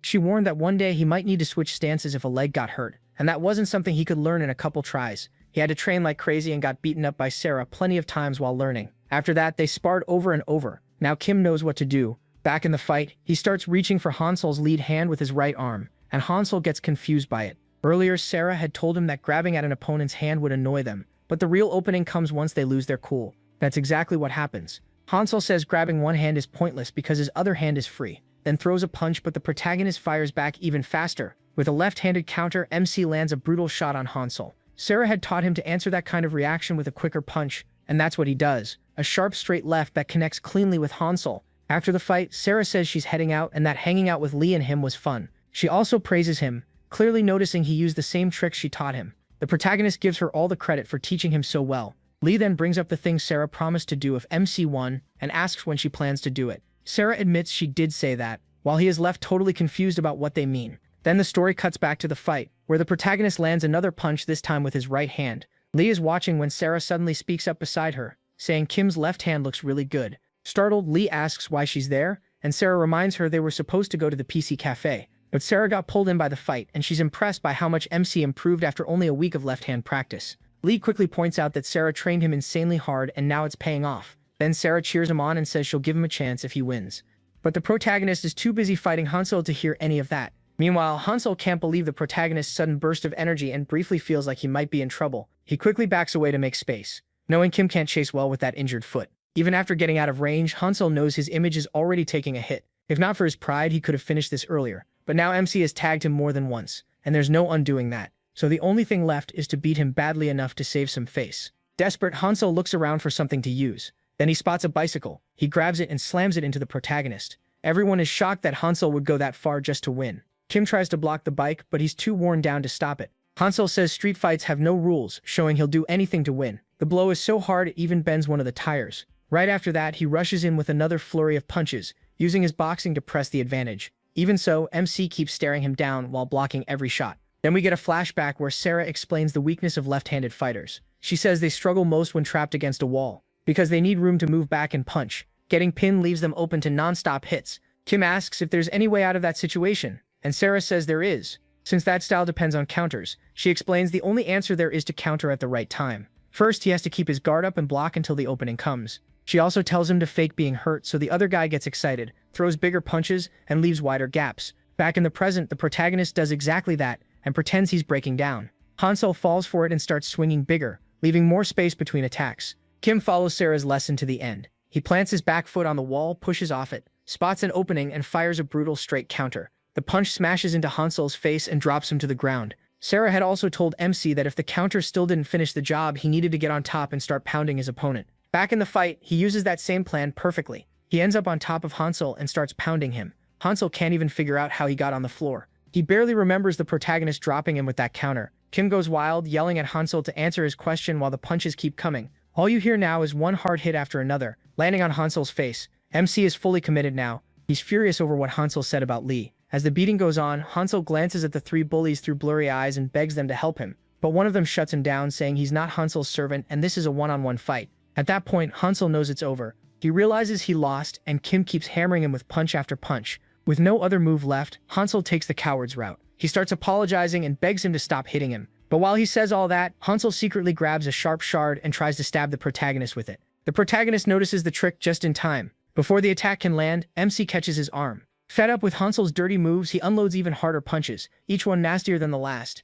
Kim tells Hansel he'll never forgive what he did. Then he keeps punching, until Hansel finally blacks out. Once his anger cools a little, he gets off of Hansel. It's clear Hansel wet himself during the beating, while blood runs down the protagonist's fists. After MC finally stands over the unconscious Hansel, the whole crowd is left speechless. Blood still drips from Kim's fist, and Philip enjoys the sight, thinking he might actually be pretty interesting. Later that day, Sarah says she's heading out. Before leaving, she lightly taps the protagonist on the chest and tells him he fought well. She can tell he used a lot of what she taught him, and she's impressed with how well he pulled it off. MC gives her all the credit instead, saying her training is what got him the win. Then Lee brings up that thing Sarah promised to do if Kim won, and asks when she plans to do it. Sarah admits she did say something like that, while he just stands there confused about what they mean. The three go quiet for a second, and then Sarah decides to give the protagonist another chance. Right after she says that, her bus pulls up behind her. Seeing it, she quickly hops on and tells them to take care. MC excitedly says goodbye to Sarah, and the bus soon leaves. Noticing how happy he looks,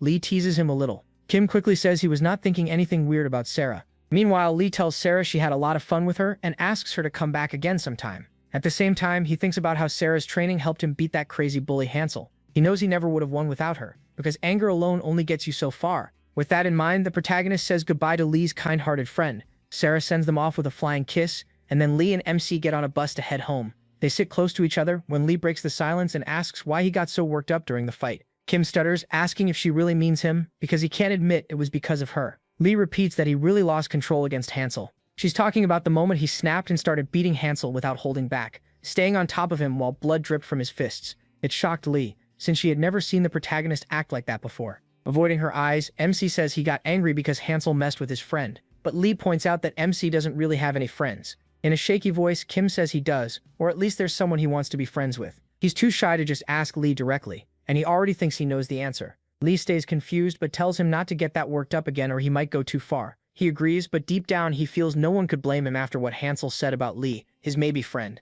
The story then cuts to the bullies from earlier talking trash about Hansel, calling him all show. One laughs about how Hansel wet himself from fear. Another says he should just quit school after getting humiliated that badly. A little later, a guy rushes up to them in a hurry and greets them, catching the three off guard. One of the bullies asks who he is. The guy answers so quietly that they can't hear a word, only making things more awkward. This turns out to be Daeon from Class 1-8. One bully asks what he said, and another tells him to speak louder because his voice is way too soft. Daeon walks up to one of them and asks if he's the first-year number 1. This time they hear him, and the guy proudly says yes, bragging that he ruled middle schools before coming to Youngmin High. Then he asks why Daeon wants to know, even joking that maybe he wants to replace Hansel as their errand boy. Another bully says Daeon's lucky, since that spot is open now. Daeon ignores that and says he wants to become the first-year number 1. Then he asks who he has to beat. The real number 1 starts laughing that some nobody wants his spot. He steps forward and says Daeon has to beat him first. Daeon agrees right away, then the bell rings. Smirking, the current number 1 starts to leave and tells Daeon to come back later. But as he walks off, Daeon says he'll take that as a win if the guy keeps leaving. That makes him stop and ask Daeon to say it again. Daeon calmly explains that walking away now means he wants to avoid the fight, so he'll count that as a loss. That comment sets him off and he swings at Daeon. Daeon slips past the punch with ease and fires back with one of his own. It lands clean and he doesn't stop there. He follows with a kick straight into the guy's ribs. That kick breaks his and drops the number 1 to the ground. Seeing that, another bully charges in, but Daeon knocks him out with a single punch to the face too. The last bully somehow still thinks he has a chance after seeing all that. It goes exactly how you'd expect. Daeon takes him down in just a few moves. In only a few seconds, Daeon beats 3 big guys by himself, even though he doesn't look that strong. After that, Daeon heads straight to the gym storage room to meet Invincible. The door creaks open as Daeon steps inside. He stops in the middle of the room and everyone stares, wondering who this new guy is. One asks who he is, and another demands to know why he came in without knocking. Philip is there too. He asks if Daeon is a first year and tells him this isn't a place just anyone can enter. Daeon walks up to Philip, bows and says he wants to join Invincible. Then he asks to be accepted. Philip smiles and says they don't just let anyone in. He also points out that Daeon doesn't even look like much of a fighter. To prove himself, Daeon says he just became first-year number 1 by beating the old one. Philip doesn't buy it and asks what nobody he beat to start calling himself number 1. Philip adds that he won't recognize Daeon until he defeats someone Philip approves of. Daeon asks what he needs to do. Philip pulls out his phone, shows him a picture of Kim, and tells him to beat him in a fight. If he wins, Philip will recognize him as the real first-year number 1. Daeon agrees without much thought. Meanwhile, the protagonist is at a snack bar, looking around. He thinks about how it's been a few days since he beat Hansel. People still whisper when they see him, but almost nobody tries to fight him anymore. That makes MC wonder if peaceful days have finally come. But for someone like him, peace at Youngmin High still feels hard to believe. Kim is at the snack bar for one reason. Lee told him to buy bread for her again. Then the loser group walks up to him. Their leader says they've already introduced themselves once, but he goes over it again anyway, saying they're the outcasts from other classes. That's when the protagonist finally remembers them. The leader tells MC they've been rooting for him from the sidelines. They always watch his fights and cheer him on, even when it looks like he's about to lose. He also admits they record his big moments and post them online. To them, a skinny loser standing up to bullies is seriously cool, and they think more people should see it. Kim then realizes these are the guys who uploaded his fight with Daebong, the same post that brought students from other schools to see him. The leader calls the protagonist the hope of their group and says it's awesome watching a loser fight back. The protagonist starts to feel like all eyes are on him. They really do admire him, and for someone who's been a loser his whole life, hearing that kind of support feels amazing. Then the leader says they came for snacks and invites MC to join them in their club room since it's empty right now. The words club room catch MC off guard. so the leader explains they're all in the same club, the Anime Appreciation Club. Now Kim gets why he keeps talking about anime. As the talk wraps up, he agrees to eat with them. The leader gets excited and says the others will be happy to meet him too. The protagonist soon learns the whole group are his fans, and he can barely process it. Having fans is something he never thought would happen. A little later, they head to the club room. As the leader opens the door, he checks if anyone's inside and sees just one person. It's Daesum busy texting on her phone. The second she notices the boys and MC, she turns red and quickly covers her face, clearly freaking out. The others are confused, and the leader asks why she suddenly got so startled. He jokes that she must have been reading a dirty webtoon again, but Daesum quickly shuts that down. Kim quietly tells the leader she probably got surprised because he isn't part of their group. Instead, the leader says Daesum is a fan too. She also thinks it's cool when a loser beats up a bully. The second he realizes he has a female fan, his brain basically stops working. Daesum jumps up, excited to greet him, but rushes too fast and trips, dropping to her knees. The fall hurts badly. Even so, she still tries to greet Kim. Pulling herself together, she tells him she's happy to meet him. One of the members notices her slippers don't match and asks about it. Daesum says she accidentally wore one of her dad's and he calls her clumsy. The protagonist introduces himself and says it's nice to meet her. Daesum replies that she already knows who he is. Blushing hard, she says she's watched every one of his fights. The leader steps in and says Daesum is a huge fan, maybe even crushing on MC. MC is stunned, while Daesum quickly says she's just a fan. Then she lightly punches the leader and tells him to stop joking around in front of a guest. Another member brings up that Daesum's ex-boyfriend was a loser too. She tells him to quit it, but he reminds her he was close with her ex and heard all about their relationship. The leader teases, asking if he has a chance with Daesum since she likes losers. She instantly says that'll happen over her dead body. Watching them joke and tease each other, he realizes they must all be really close. By the end of it, they invite Kim to eat with them while watching an anime episode. The leader asks Daesum if they should keep watching the same anime from earlier, and she agrees. Meanwhile, Lee is still waiting for the protagonist to come back with her bread, getting annoyed at how slow he is. While they watch, the leader assumes MC must be really into anime. He says he barely watches any. The leader says he looks like the type who would, and the group starts trying to pull him deeper into anime. One member asks if Kim wants to know what happens next, and that sparks an argument. One side says spoilers ruin the fun. The other says a show can still be enjoyable even if you know what's coming. The protagonist is amazed they can argue this seriously over anime. Then they ask what kind of anime girl he likes. He says he's never really thought about it, so they switch and ask his type in real life. The moment Daesum hears that, her face turns red. She starts blushing before MC even answers. Then he says he wants a girl who'd still accept him even knowing he's a loser. Since Daesum feels that describes her, she starts spiraling at the thought she might actually have a chance. Saying the room feels hot, she starts to unbutton her shirt, then freezes when she remembers she's not wearing anything underneath her uniform. When they ask what's wrong, Daesum admits she forgot to wear something under it. After the episode ends, the group heads outside with him. One member says it's refreshing to finally meet his hero, but he is annoyed and asks them to stop calling him that. At that moment, Daeon happens to pass by the club room. Then he spots the protagonist at last. He walks right over and asks if MC is the first-year #1, but MC can't make out what he's saying because he speaks so quietly. So Daeon leans in closer and challenges Kim to a fight. With yet another challenger showing up, he realizes peaceful days still aren't happening, even after beating 3 bullies. He tells Daeon he doesn't want to fight, but Daeon keeps pushing. One of the group members steps in and tells Daeon to back off, since the protagonist already said no. That only makes Daeon mad, and he brutally beats the guy who tried to help. After that, Daeon challenges MC again. A moment later, Daesum comes out after hearing the commotion. She tells Daeon to knock off the act. When Kim hears her call him by name, he gets confused and wonders if she knows him. Daesum steps out and tells Daeon to stop it, and the whole hallway goes quiet. Now he is even more confused, because Daeon and Daesum clearly know each other. With her voice shaking, Daesum again begs Daeon to stop this. Hearing that, Daeon looks just as shocked as Kim. The protagonist stares with his mouth open, wondering if they really know each other. Seeing Daeon actually stop when Daesum speaks leaves him stunned. Then Daeon leans back toward MC and challenges him again, which only confuses MC more. The boy Daeon just beat realizes he's hopeless and asks if he's still going around bullying people. Daeon pulls back his fist and swings at the injured boy, telling him to stay out of it. Before the punch lands, Daesum cuts in again and yells at Dupicon to stop. This time she screams at the top of her lungs, fed up with how awful he's being, and runs toward him to protect the boy on the floor. But her bad luck strikes again. Right as she gets there, her knee hits the boy's back and she falls right on top of him by accident. Kim takes one look and knows that probably hurt even more than the beating.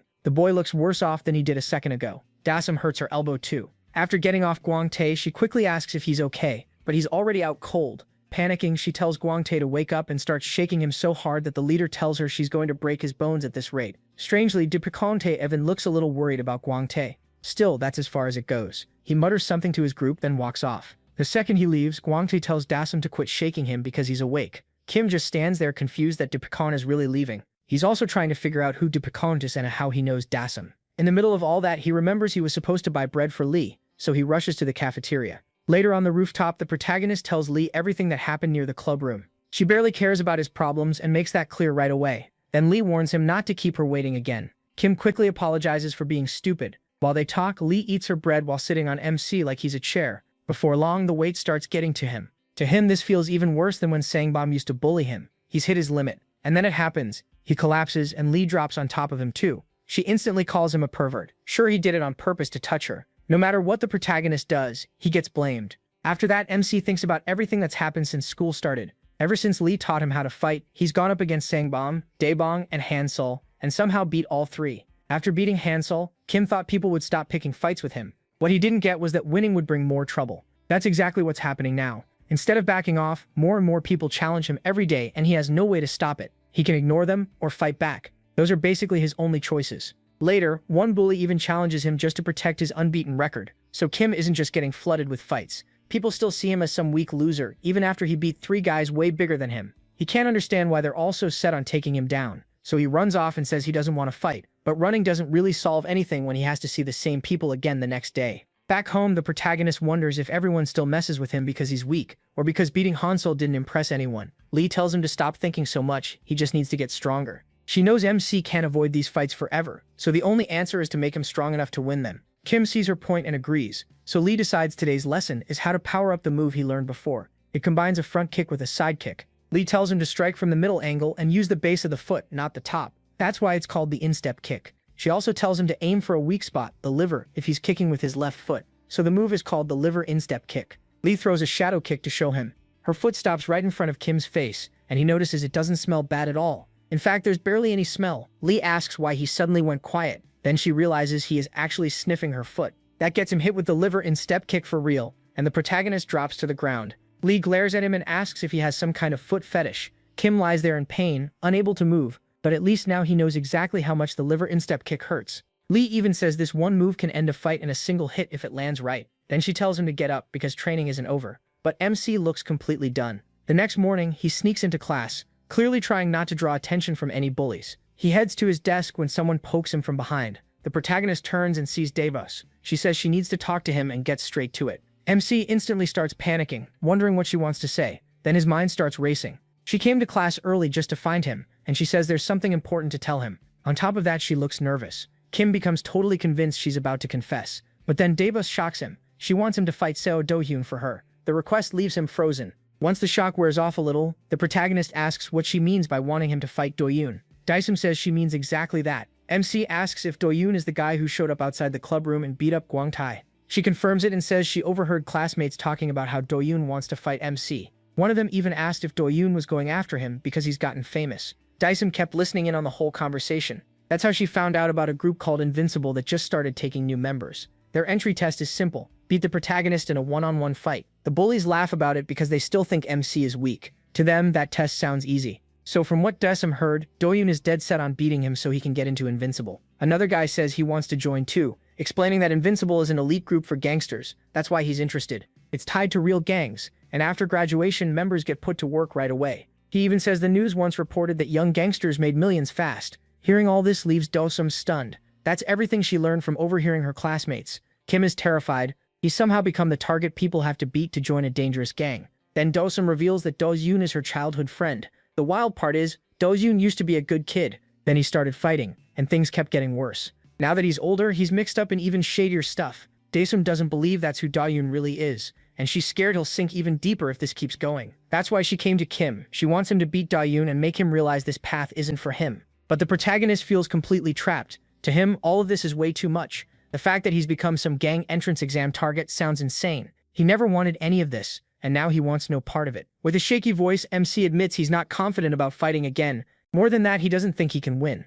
Then he says the hard truth. He's just a nobody who's trying his best not to get bullied. Trying not to be rude, he tells Daesum that asking him to beat Do-hyun and change his life is too much, no matter what his past is. The protagonist apologizes and says he can't do what she's asking. Realizing she can't persuade him, Daesum starts to panic. She clearly hoped the protagonist had some way to stop Do-hyun, but that hope falls apart. Then she suddenly starts crying and apologizes for asking him at all. She says sorry again, insisting she didn't mean to cry, then tries to leave. But being her usual clumsy self, Dasum trips and falls again. She scrapes her knees and Kim immediately asks if she's okay. Dasum quickly gets back up, says she's fine, and rushes out of the room. After she leaves, MC starts putting everything together. Now he knows he's the target for Invincible's entrance test. That finally explains why so many people keep challenging him. The problem is he still has no clue what to do. Later that night, Kim tells Lee about it while she scrolls on her phone. Her advice is simple: go straight to the gang that made him their target. He isn't sure what Lee means by that. Lee tells the protagonist to cut a deal with Invincible and make them stop targeting him. The problem is, MC doesn't know who runs Invincible or where to find them. Once again, Lee ends up saving him. She says she knows some girls she smokes with during breaks, so she'll ask them. Kim points out that Lee claims she didn't have any friends. Lee quickly clears it up. Those girls aren't her friends, they just smoke together. While they talk, one of them texts back and sends a photo of Invincible's leader. The second Lee sees it, she realizes it's Philip. She tells him Philip was there during his fights. Then she shows Kim the photo and says he can usually be found in the gym equipment room. The next morning after school, the protagonist works up the nerve and heads there to talk to Philip. But the moment he steps inside, he freezes. This isn't just one group, it's a whole gang alliance, and MC feels tiny next to them. Some of the guys crowd around him, asking if he even knows where he is. Still, he pushes through, walks up to Philip, and introduces himself. Philip already knows who he is and asks why he came. Even though his voice shakes, Kim gets to the point and asks if Philip made him the target for Invincible's entrance test. Philip says yes, right away. He admits the protagonist's fights entertain him, so he decided to make him the test. Earlier, Philip had announced that anyone who beats MC would earn a spot in Invincible and all the perks that come with it. But there were rules. No jumping Kim, no group attacks, and anyone who wanted in had to challenge him properly. With the gang watching, the first person to beat him in a fair fight would get in. Philip knows that put a huge target on the protagonist's back, but he doesn't care. MC asks what happens if he refuses to fight. Philip says, then it won't stay a fair challenge, it'll become a forced one. He knows this is completely unfair, but he has no power here. Then he remembers Lee's words. If he gets stronger, he can win. That gives him an idea. The protagonist makes a deal with Philip. If he beats one challenger, Invincible has to leave him alone. After a moment, Philip agrees and says he'll back off if Kim wins that fight.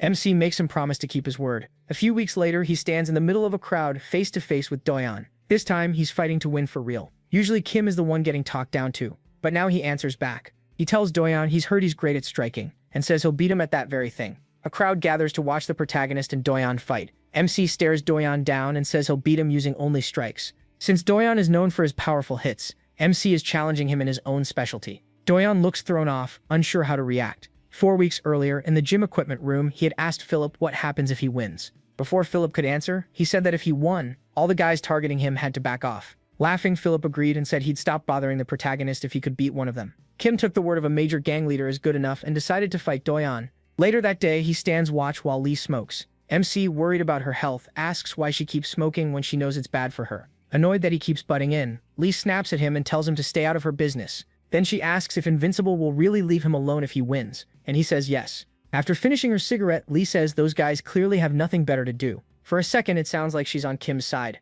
but then she ruins it. She says picking on a loser like the protagonist isn't even fun because he's too boring. MC turns to her and asks if she really thinks he can beat Doyeon. He reminds her that he was the one who made the challenge, but now he's not sure if he can survive the fight, let alone win it. Seeing him spiral again, Lee repeats what she told him before. It doesn't matter who the opponent is, he just has to win. She adds that even if he's weak and nobody cares about him, he still has a great teacher, so he shouldn't stress over pointless things. Her words calm him down, and Kim realizes Lee really does help when it counts. Of course, Lee immediately goes back to normal and hands him her bag to carry. He groans and asks when she'll stop making him do that. Lee shuts him down at once, saying she's way above him, so carrying her bag is the least he can do. Mean or not, the protagonist has no choice but to deal with it. Later, he and Lee peek through a window to get a look at Doyeon. At first glance, Lee says Doyeon looks pretty average. His build doesn't seem much higher, and the weight gap isn't big either. Compared to Sangbum and Daebong, he actually looks easier to fight, so Lee thinks Kim might have a shot. Then someone suddenly taps MC from behind. He turns and sees Daebong, asking what they're doing.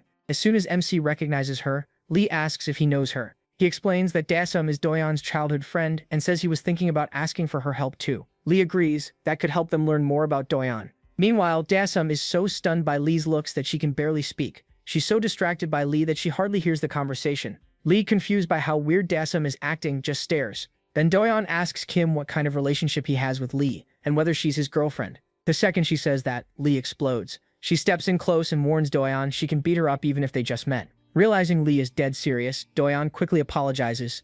The protagonist jumps in and tries to keep things from getting worse. Since Dasum knows Doyeon well, Lee tells her to share everything. Kim suggests they move somewhere private so no one overhears them. A little later, the three head to the club room. There, Daesum asks if MC really plans to fight Doyeon, and MC says yes. She thinks he's doing it to bring Doyeon back to his senses, but Lee has no idea what they're talking about. He clears it up. He's doing this for his own reasons, not for anyone else. Still, since he is going to fight Doyeon, he wants as much information as possible. Daesum thinks for a moment and realizes it's been a long time since she last talked to Doyeon. She says they used to take martial arts classes together, though she doesn't know if he still trains. What she does remember is that Doyeon stuck with it for 3 years, while she quit after only 3 months. The moment they hear he trained for 3 full years, Lee realizes Kim's chances just dropped hard. She asks Daesum if Doyeon ever entered tournaments. Daesum says he did, and he won every single one. That answer says it all. The protagonist quickly points out that he knows martial arts too, but Lee reminds him he's only trained for a few months, while Doyeon trained for years. Then Daesum remembers there are videos of Doyeon's matches on YouTube and pulls them up.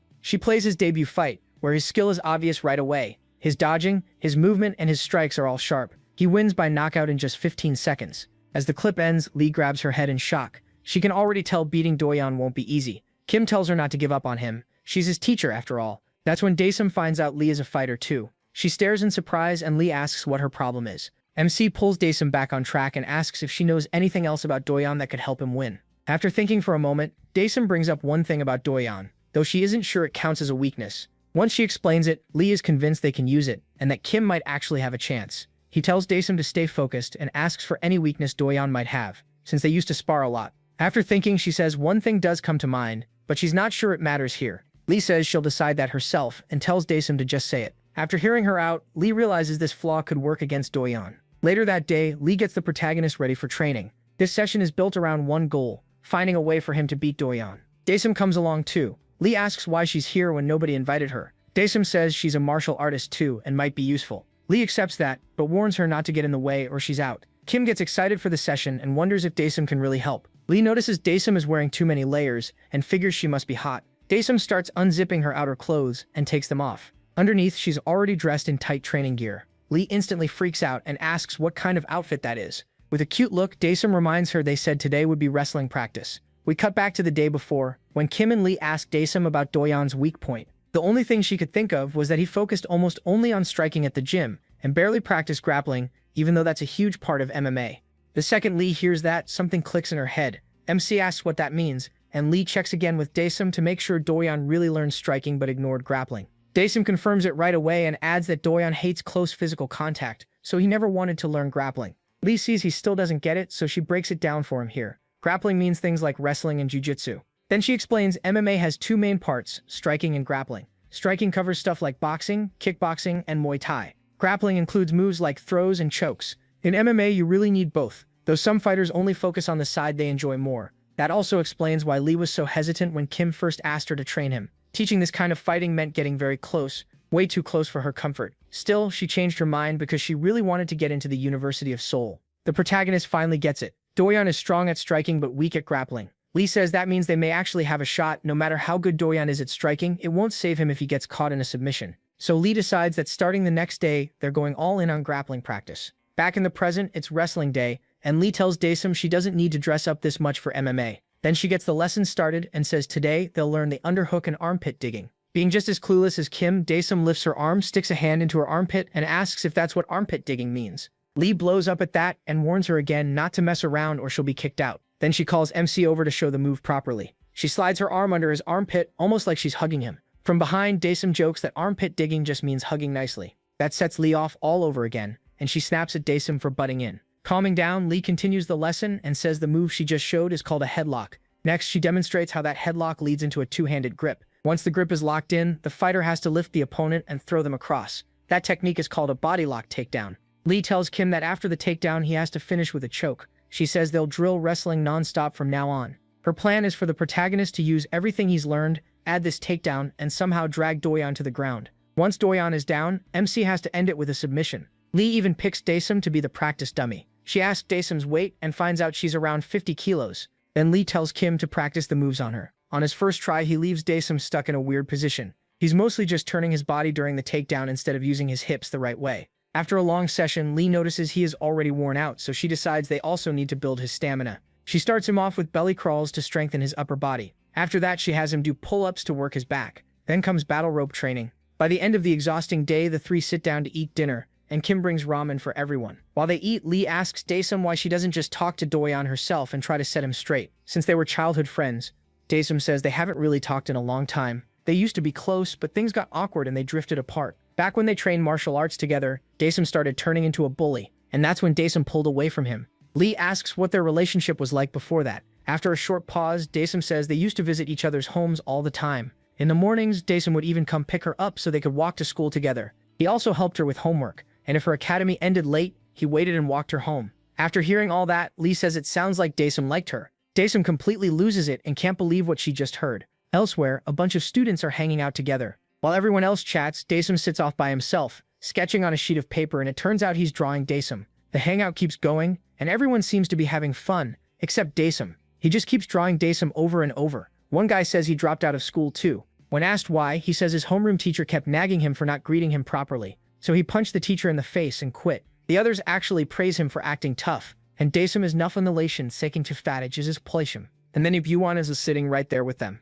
One of the guys, Seoshu, says men like them have hero's blood and never bow to anyone. Soon we learn all of them dropped out, and Daesum is the only one still attending Youngmin High. One guy says quitting that trash school and making money is way better than going to the University of Seoul. Of course, making money takes skill, or at least some brains, and this group doesn't seem to have much of either. Aside from maybe Daesum Ellen, Seoshu tells Daesum to just put up with school a little longer, even if it sucks. As long as Daesum stays there, their crew can build ties with the Invincible Gang. That also makes it clear why Daesum wants into that gang so badly. Seokju asks if he's gotten in yet, but finds out he still hasn't, and is working on it. Another guy wonders why it's taking so long when the gang lets in anyone who can fight. Since Daesum clearly fits that, they don't get why he's still not in. So they tell him to hurry up and make it happen for the sake of his friends, and say it'll be a huge boost for their business. The important thing is for Daesum to finish the job. Another guy asks Seokjab what kind of business he's talking about. Seokjab tells him to trust him and says he'll buy all of them cars. Then he gives a small hint. It's a coin investment deal. The crew is blown away and starts treating Seokjab like the smart one of the group.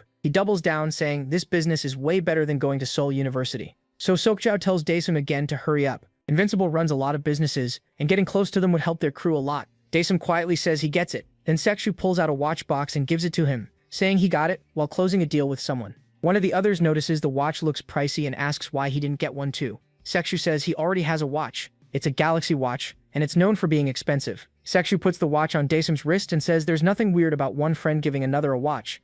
Once it's on, Seokju points out that it fits Doyeon perfectly. A girl in the crew, Choi Subin, says she wants to see Doyeon's watch too. Since she's sitting right next to him, she leans in and realizes he looks even better up close. Using the watch as an excuse, she makes her move. She moves in even closer and tries to kiss him. Before she can, Doyeon shoves her away, stands up and heads out. Seokju stops him and asks where he's going. Doyeon says he's going for a walk. He looks clearly annoyed and he doesn't seem interested in messing around with other girls. The only one on his mind is Daesum. After he leaves, Choi, embarrassed by the rejection, asks if Doyeon is a eunuch. Seokju laughs and says that's just how Doyeon is. He jokingly offers himself instead, but Choi shuts him down even harder than Doyeon shut her down. Later that night, Doyeon walks through the city. His head is pounding, and he figures it's from breathing in too much smoke. He's also in a terrible mood. If anyone picks a fight with him now, they'd better hope they make it out okay. Before long, a big guy bumps into Doyeon. He's with a few other tough-looking men. Then he tells Doyeon the least he can do is apologize. Doyeon says nothing. He just turns and glares at the guy.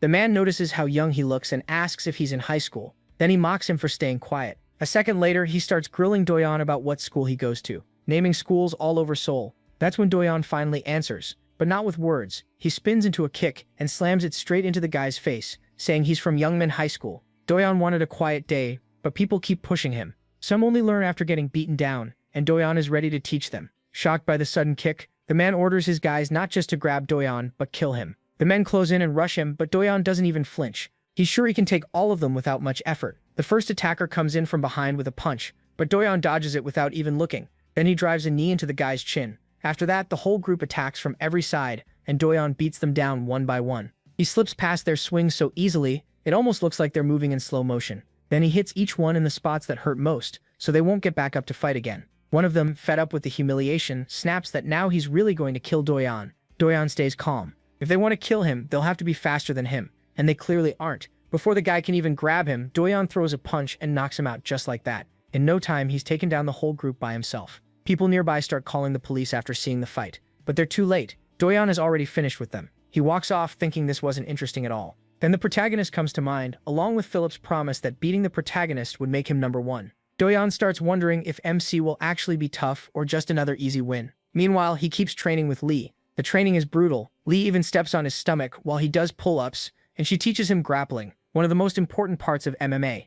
After all that training, 3 weeks pass. One morning, Kim grabs his school shirt from the closet and starts putting it on. Thanks to Lee, he's gotten more muscular, and the hard training is clearly paying off. While he's pulling on the shirt, Lee shows up at his open door and asks if he's ready for school. The protagonist gets startled since he didn't expect her to walk in while he was still shirtless. MC quickly tells her to knock first, but Lee throws the blame right back, saying he shouldn't have taken so long. Then she asks if today is the day he fights Do-yeon. Kim's face hardens as he says yes, it is. Lee asks if he's at least a little confident. That makes him think back on all the training they did, and he realizes he's ready. He trained too hard to back down now, and he tells himself he has to do this no matter what. That afternoon, the whole school gathers around the protagonist and Do-yeon. In the crowd, the loser group stands near Lee and Dae-sung, with Dae-sung hiding herself so no one notices her. Their leader is thrilled to be this close to Kim for the first time and can't wait to see what happens. One of them says it feels like watching a martial arts match, and another hopes MC wins. Lee overhears them and tells them to shut up. But the group's leader says the fight hasn't even started, so they can still talk.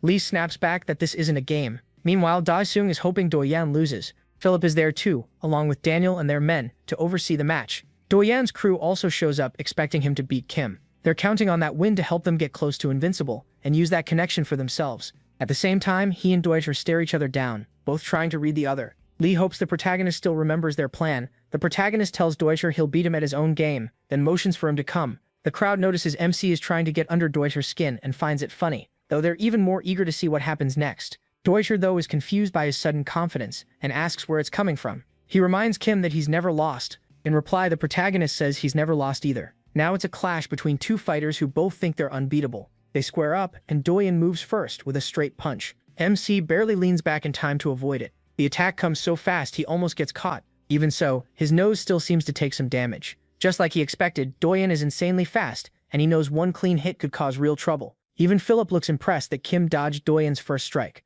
Do-yeon doesn't wait long before throwing another jab, and this time he follows it with a right straight. The protagonist somehow avoids that one too. It's obvious he trained hard for this and came ready to dodge Do-yeon's speed. Meanwhile, Seokju wonders why MC keeps dodging instead of hitting back. To him, the MC looks like a coward. Daniel sees it differently. Dodging is fine, but if he keeps moving backward, he won't get a chance to counter. He can tell the protagonist is trying to keep distance, but if he wants to win, he'll have to move in close and attack. Right then, Do-yeon throws another punch and the protagonist ducks under it again. The loser group starts yelling for MC to finally hit back and end this fast. Then, right after dodging, MC shocks everyone by slapping Do-yeon hard across the face. Even Philip is caught off guard by that slap. The loser group erupts too. They're fired up that he finally struck back. Do-yeon keeps throwing punches, but Kim keeps answering with slaps, and the crowd can't believe that's his weapon of choice. The protagonist tells Do-yeon he watched all his fight clips on YouTube, and after seeing them, he thinks Do-yeon isn't that impressive. He even says he can beat Do-yeon using only his open hands. MC is clearly baiting him, and it works.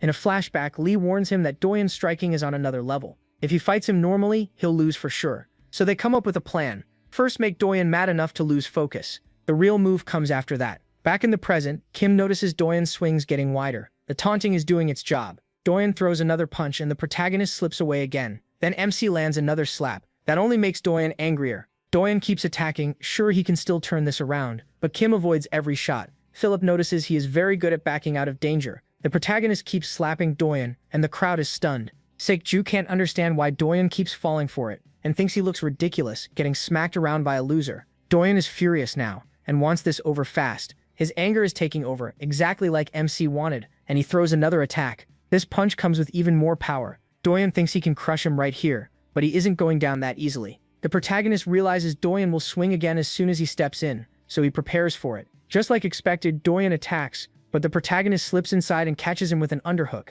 In an earlier flashback, Lee had told the protagonist their whole plan depended on bluffing. She told him to fake a striking match, then suddenly use the underhook to drag Do-yeon down. Since Do-yeon doesn't know ground fighting, Lee believes he won't be ready for it. Kim follows Lee's lesson perfectly. He locks Do-yeon in the underhook and secures the two-handed grip Lee taught him. Once the hold is tight, MC lifts Do-yeon and slams him with a suplex. The plan is finally working. Do-yeon acts exactly how he expected and tries to attack again. That lets Kim slip into the underhook. He locks his hands together just like Lee taught him. Then he drives Do-yeon down with another suplex, and the strategy keeps paying off. After getting both hands locked in, the protagonist commits and throws Do-yeon with a suplex. He's dead set on making this work because he has to win no matter what. When Do-yeon hits the ground, the slam looks nasty. Even Philip can tell that suplex hurt, especially on cement. Kim knows the setup worked. He got Do-yeon over, now he just needs a submission to force the finish. To win the fight, MC quickly wraps around Do-yeon's limbs and locks in a choke. It's a triangle choke. Earlier, Lee told him that this jujitsu hold is almost impossible to escape. If he could trap Do-yeon and make him pass out, the fight would be his. So in the present, Kim is sure he's finally taken control and won. The protagonist fully believes this is over, but fighting Do-yeon is never that simple. Daniel thinks it's finished too. He closes his book and gets ready to leave, impressed by how much MC prepared. Still, that doesn't mean the match is actually over. He's also surprised he chose to end a school fight with a submission. As Daniel starts to walk off, Philip stops him and admits that escaping a jujitsu hold like this should be nearly impossible. But he says this situation has an exception. Do-yeon starts fighting against the triangle choke, trying to power his way out. And without anything fancy, he escapes by flipping Kim over. Philip explains that a triangle choke can be broken if the trapped fighter is simply much stronger and more physical than the one applying it. Sometimes raw power is enough, and that's exactly what happened. Do-yeon broke a hold Lee thought couldn't be escaped. The crowd is stunned, and Lee is too. She can't believe Do-yeon got out and wonders if he used a bridge. Daisum standing next to her has no idea what that means, and asks if Lee is talking about the one in her hair. Annoyed, Lee grabs Daisum in a headlock and says she could do better than Kim. The loser group rushes in and tells her to let Daisum go. Lee explains that a bridge is a move used to escape from the mount. She says you thrust with your hips, shove the person on top forward, and then slip out. What she can't figure out is how Do-yeon pulled that off without grappling training. To Lee, that looked like something only a grappler would know, but Daisum repeats what Do-yeon said before. He never took grappling classes. After hearing that, Lee figures he may have done it on pure instinct, because he knew he was in real danger. Do-yeon gets back up and resets his stance, ready to keep going. The protagonist also rises, but he's clearly hurting, especially from the head. At this point, Do-yeon realizes the protagonist came in far more prepared than before. MC, though, is shaken that the move he practiced so long didn't finish the job. He knows he can't beat Do-yeon head-on, and needs another takedown somehow, but he has no clear answer. That's his problem. He sticks too hard to Lee's lessons and struggles to improvise. Still, he decides to go for the ground again since it almost worked. He throws a jab to fake a strike and plans to duck right after, and shoot in for a tackle. A second later, he puts that plan into action, but it blows up on him. As the protagonist dips in after the fake jab, something goes wrong. Do-yeon has finally figured him out. He reads the fake and sees the takedown coming. So Do-yeon drives a knee straight into MC's head. The hit sounds brutal, like it could have cracked a skull, but MC somehow stays conscious and can still fight. Seok-ju thinks that's the end for him. Lee is shocked that Do-yeon countered so directly. The protagonist drops, then forces himself back together, showing just how tough he is. MC starts wondering if Do-yeon has seen through all his tackles. Then Do-yeon asks if he's trying to fight with grappling now, and that confirms it. Do-yeon has figured out the plan. Even so, Kim thinks mixed attacks might still get him in. He throws a quick 1-2 and tries to force Do-yeon down once he's close. But that plan fails too, when he gets blasted with another punch under the chin. Do-yeon tells him the problem is simple. To tackle him, the protagonist has to get close, and Do-yeon doesn't believe he can. Confident now, Do-yeon keeps punching and starts piling up damage. It's like he can read everything MC wants to do. That gives him total control of the fight. Kim stops dodging and starts blocking instead, but those blocks still let a lot of damage through, and it's getting harder and harder for him to keep going. Lee can't understand why he has stopped dodging or countering and is just standing there taking hits on his guard. Kim realizes he's drifting from the goal and forces himself to refocus. Since the takedowns aren't working, he decides to try boxing Do-yeon instead. That goes badly too, because the protagonist starts throwing wild punches with no real plan. Even Lee gets frustrated, knowing that kind of swinging won't help him win. Do-yeon keeps slipping every punch with ease, leaving MC hitting nothing but air. So MC gives up on striking again and goes back to tackling, but that isn't working anymore either. Do-yeon reads every move and punishes Kim hard for each one. Then he lands a heavy kick and a loud slap that rocks him. It's obvious the protagonist has no clean way out of this beating, and Do-yeon's crew starts cheering after seeing how well he's fighting. At the same time, Daniel asks Philip if Kim still has any chance left. After taking a brutal beating, MC gets back up and looks at himself. He can tell he's barely hanging on, and now the danger feels real. He's never felt this hopeless in a fight before. To him, Do-yeon feels like a wall he just can't get past. Tears fill his eyes as he starts to think this might be the one he loses. Do-yeon beats him in strength, skill, and mindset, and now even his tackles are getting red. No matter what the protagonist tries, he can't land even a small hit. At first, he thought this would be easy because Do-yeon didn't know his style. But now that Do-yeon has figured it out, countering him takes almost no effort. The protagonist has no answer. All he can do is hope for a miracle, but reality hits hard. Then Do-yeon fires another straight punch. Kim raises his hands to block it, but the straight turns into an uppercut that snaps into his chin. MC never sees it coming, and Do-yeon follows with another brutal blow. Using that jab, Do-yeon closes the distance even more. Philip notices the feint right away. Do-yeon sold the jab, then switched to an uppercut. That alone tells him Do-yeon really knows how to fight. Daniel, though, thinks it's over already and feels like staying to watch is pointless. Then Doyen kicks Kim and sends him crashing into the wall.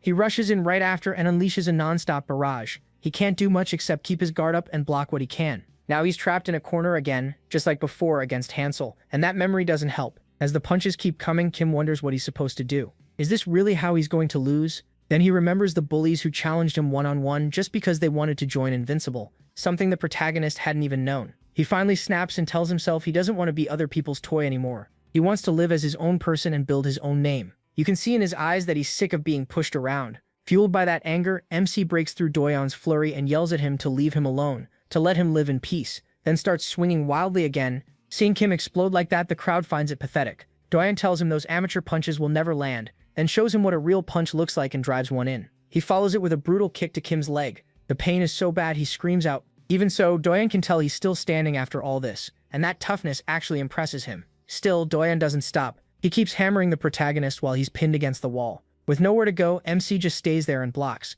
taking more and more damage. He's badly hurt now, and one of his feet has started to swell. After everything he's taken in this long fight, he is almost out of gas. If he doesn't find a way out soon, he's going to lose. Lee is getting worried watching this. She can tell the fight is going nowhere for Kim, so she tells Dae-sam it's time to use their backup plan. When Dae-sam hesitates, Lee insists they have to do it. In a flashback, she had told the protagonist that if wrestling and jiu-jitsu failed, they'd use one secret move. Lee is sure Doyen will fall for it. Even though Kim and Dae-sam still don't know the full plan, she told MC she'd signal him at the right moment, and that signal would be her shouting Dae-sam's name. Back in the present, Lee gives the signal. Dae-sam drops the disguise, pulls back her hood, and starts cheering for him. Then she goes further. She begins insulting Doyen, calling him trash and saying he's not even worth noticing. She tells the protagonist to win and beat that bully. Doyen turns and realizes the voice belongs to Baek Dae-sam, his childhood crush, maybe even his first love. Lee is counting on the fact that he still has feelings for her, and as far as she sees it, this kind of provocation is fair game in a real fight. Trash talk happens all the time in MMA, and Lee calls this the second's distraction strategy.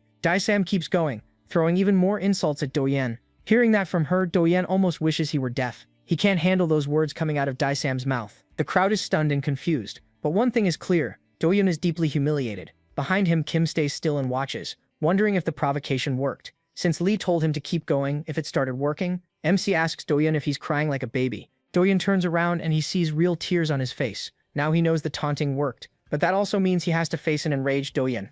What happens next is unclear, except for one thing. Doyen has completely lost it. He opens with a punch packed with raw power, but Kim ducks. The blow slams straight into the concrete wall instead. Even after hitting it that hard, Doyen doesn't react to the pain at all. The protagonist realizes just how angry he must be. Doyen swings again and tells MC to shut up, but the MC dodges that one too and notices his movements are getting much bigger. That makes them easier to read and avoid. Before, Doyen stayed tight and efficient. Now his rage is opening him up. He's too emotional now, and that's making him sloppy. When fighters lose their cool, they forget the basics and leave openings behind. Kim just needs to find one, and with Doyen's punches getting wider and his guard rising, his body is more exposed than before. That's the opening he needs. He lines up the liver kick Lee taught him, then drives an instep liver kick into Doyen. It hurts him badly, but Kim isn't stopping there. He wants to end this fight now. The protagonist leaps onto Doyen from behind and locks in a rear naked choke, telling him to go to sleep as he tries to finish it. Then the story jumps back to elementary school, to classroom 3-4. A bully is picking on a little girl, mocking her for wearing her grandma's slippers to school.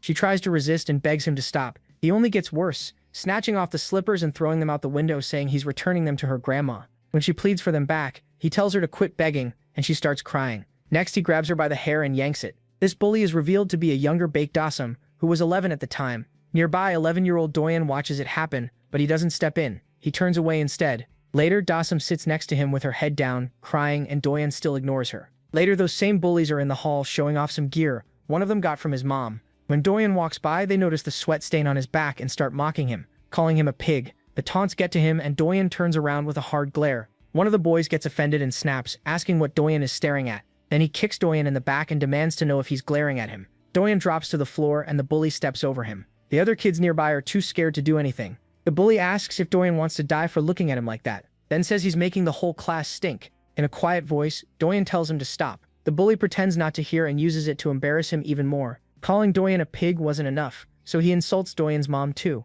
While he keeps making pig noises, Dae-sam walks up behind him and tells him to cut it out. She says her grandma taught her that making fun of how people look is wrong, but Dae-sam doesn't really understand how bullies work. The boy acts like he's backing off and even gives a fake apology. Then he suddenly punches her in the head and says he was just joking. Still mad, he asks if the pig on the floor is her boyfriend. Later in class, Dawson sits crying with her head down again, while Doyeon tries to ignore it. He thinks she stepped in for no reason and only got hurt because of it, but he still feels guilty. He remembers staying silent while she was attacked, even though she was the first person to stand up for him. When Dawson finally looks up, he sees her nose is running badly. Doyeon quickly heads to the bathroom and brings back tissues for her. Dawson thanks him for the tissues, and Doyeon can't help thinking she's kind of strange. Even so, the two click right away. Not long after, Dawson introduces herself and learns Doyeon's full name. She says his name sounds nice and reaches out to be friends. Doyeon accepts right away, and that's how he and Dawson became close. As time passed, Dawson kept getting bullied. Strangely, Doyeon became a target too. Whenever that happened, Dawson would jump in and argue with the bullies, telling them to stop picking on him for his looks. To Doyeon, she looked like a tiny brave dog barking at bigger animals, but it didn't really protect him. Instead, the bullies would just hit Dawson or toy with her. Because she was smaller and weaker than he was, Doyeon felt even worse for her. Then one day, the class got a project. Pair up, watch a movie together, and later talk about what they learned. Of course, Doyeon and Dawson end up together. Dawson invites him to her house, so they can watch it there. After school, Doyeon goes to Dawson's home. She puts on an anime called Neighbor Egg Boy and says she loves it. While they watch, Dawson has the most fun. She laughs a lot and warns Doyeon when a funny part is coming. But Doyeon spends more time watching Dawson than the anime. After that, he starts going to her house often to watch anime. Doyeon lived alone with his dad, and when his dad left for work, the house felt empty. So he'd go out, and Dawson would show him all her favorite anime and shows. Anything she liked, she wanted to share with him, and before long, they were basically best friends. Still, Dawson wanted more than that. He did enjoy the anime, but what really made those times special was being there with Dawson. From then on, they grew even closer, and Dawson started visiting her place almost every other day.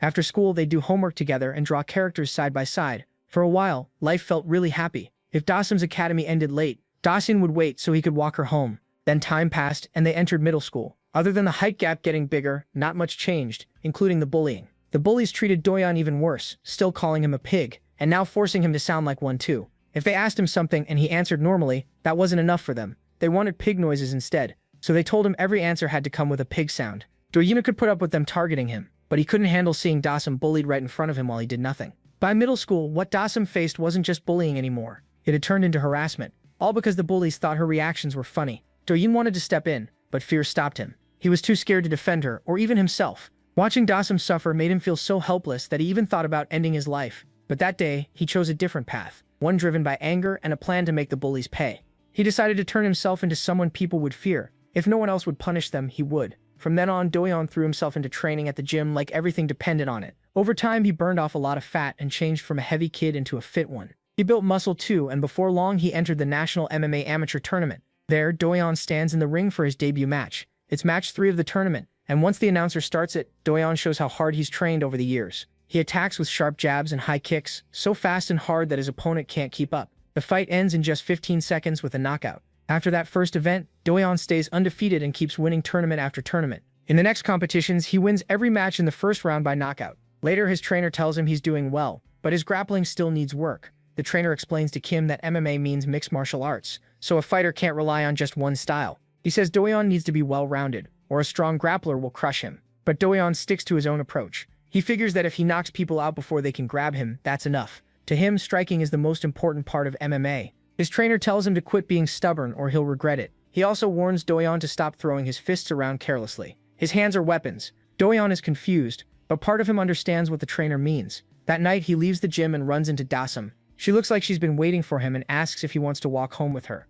As they head off, Doyeon asks if she really waited for him. Dawson shrugs it off, saying she was passing by, knew when he'd finish, and decided to stay. After a bit, she asks how his training is going. It turns out Dawson used to train with him too, but she quit after 3 months. Doyeon says it was the same as always. Dawson tells him he really does work hard. Still, she says it's a little sad that he doesn't have time to watch anime with her anymore like they used to. Not wanting to let her down, Doyeon says they can watch one together soon. Dawson lights up and says they should do it on Saturday or even tomorrow. Doyeon lets Dawson choose, so they set it for tomorrow. She even picks Neighbor Egg Boy since season 2 just came out. The next morning, Doyeon waits outside Daesum's classroom. Anime like this isn't really his thing, but he still came to spend time with her. He peeks through the door and sees Daesum on the floor, beaten up and surrounded by bullies. They order her to put on an outfit for a film challenge, while calling her nasty names. That pushes Doyeon close to his breaking point. One bully mocks Daesum, asking why she isn't dancing now when she danced so well before. Doyeon watches through the door, remembering how he used to be too scared to help her. This time he has both the strength and the nerve.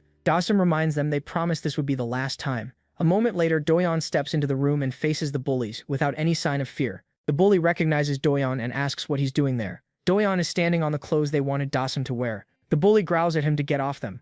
Doyeon doesn't answer or move, so the bully starts yelling for him to take his foot off. Still, Doyeon says nothing. He just stands there, clearly fed up. The bully mocks his expression and asks if Dawson is his girlfriend. When Doyeon stays quiet, he takes that as a yes. Then he starts asking gross questions, whether Doyeon kissed Dawson and whether they did anything more. Getting no reply, he keeps going and asks what it was like with Dawson. That finally crosses the line. Doyeon snaps and slaps him so hard the whole room seems to feel it. The other bullies just stare, shocked to see Doyeon explode like this. The bully can't believe someone he looked down on just hit him. He swings back but misses. Doyeon answers with an even harder punch, and the others quickly call his older brother. As soon as the brother arrives, he demands to know who beat him up. He also happens to be the top fighter in the middle school. Furious, he charges at Doyeon without knowing what he's walking into. Doyeon sees the brother and his guys rushing him all at once. 5 minutes later, all three are down, including the school's number one, who never stood a chance. They end up unconscious and badly beaten. The rest of the bullies are frozen in shock. They can't believe what they just saw. Blood drips from Doyeon's fists, and the whole room goes quiet with fear. Even Dawson looks stunned and a little scared. After that, Doyeon becomes the number one at his middle school. Once he took that spot, the school gang kept trying to test him. They picked fights a few more times, but Doyeon beat them every time. After enough losses, they finally backed off. From then on, nobody dared lay a hand on him. After that, Doyeon went back to his old life, spending time with Dawson and watching anime. One day, Dawson was showing him season 2 of an anime. Then a group of boys came in. Their leader noticed they liked the same show and invited them to watch it on a big screen. Not long after, they joined the anime fan club too. The group welcomed them warmly, and Doyeon wished every day could stay like that. But then second year started. At school, a badly beaten boy came up to Doyeon, asked if he was Seo Doyeon, and said he needed a favor. Doyeon had no idea who he was. They had never met before. That boy was Moon Seok-ju, the future founder of a gang called the Vipers. He was only 15 when he first met Doyeon, and soon we learn what he wants. Seok-ju asks Doyeon to get revenge on a student from another school who beat him up. He was basically trying to borrow Doyeon's strength, and for Doyeon, the job was so easy he finished it in 5 seconds.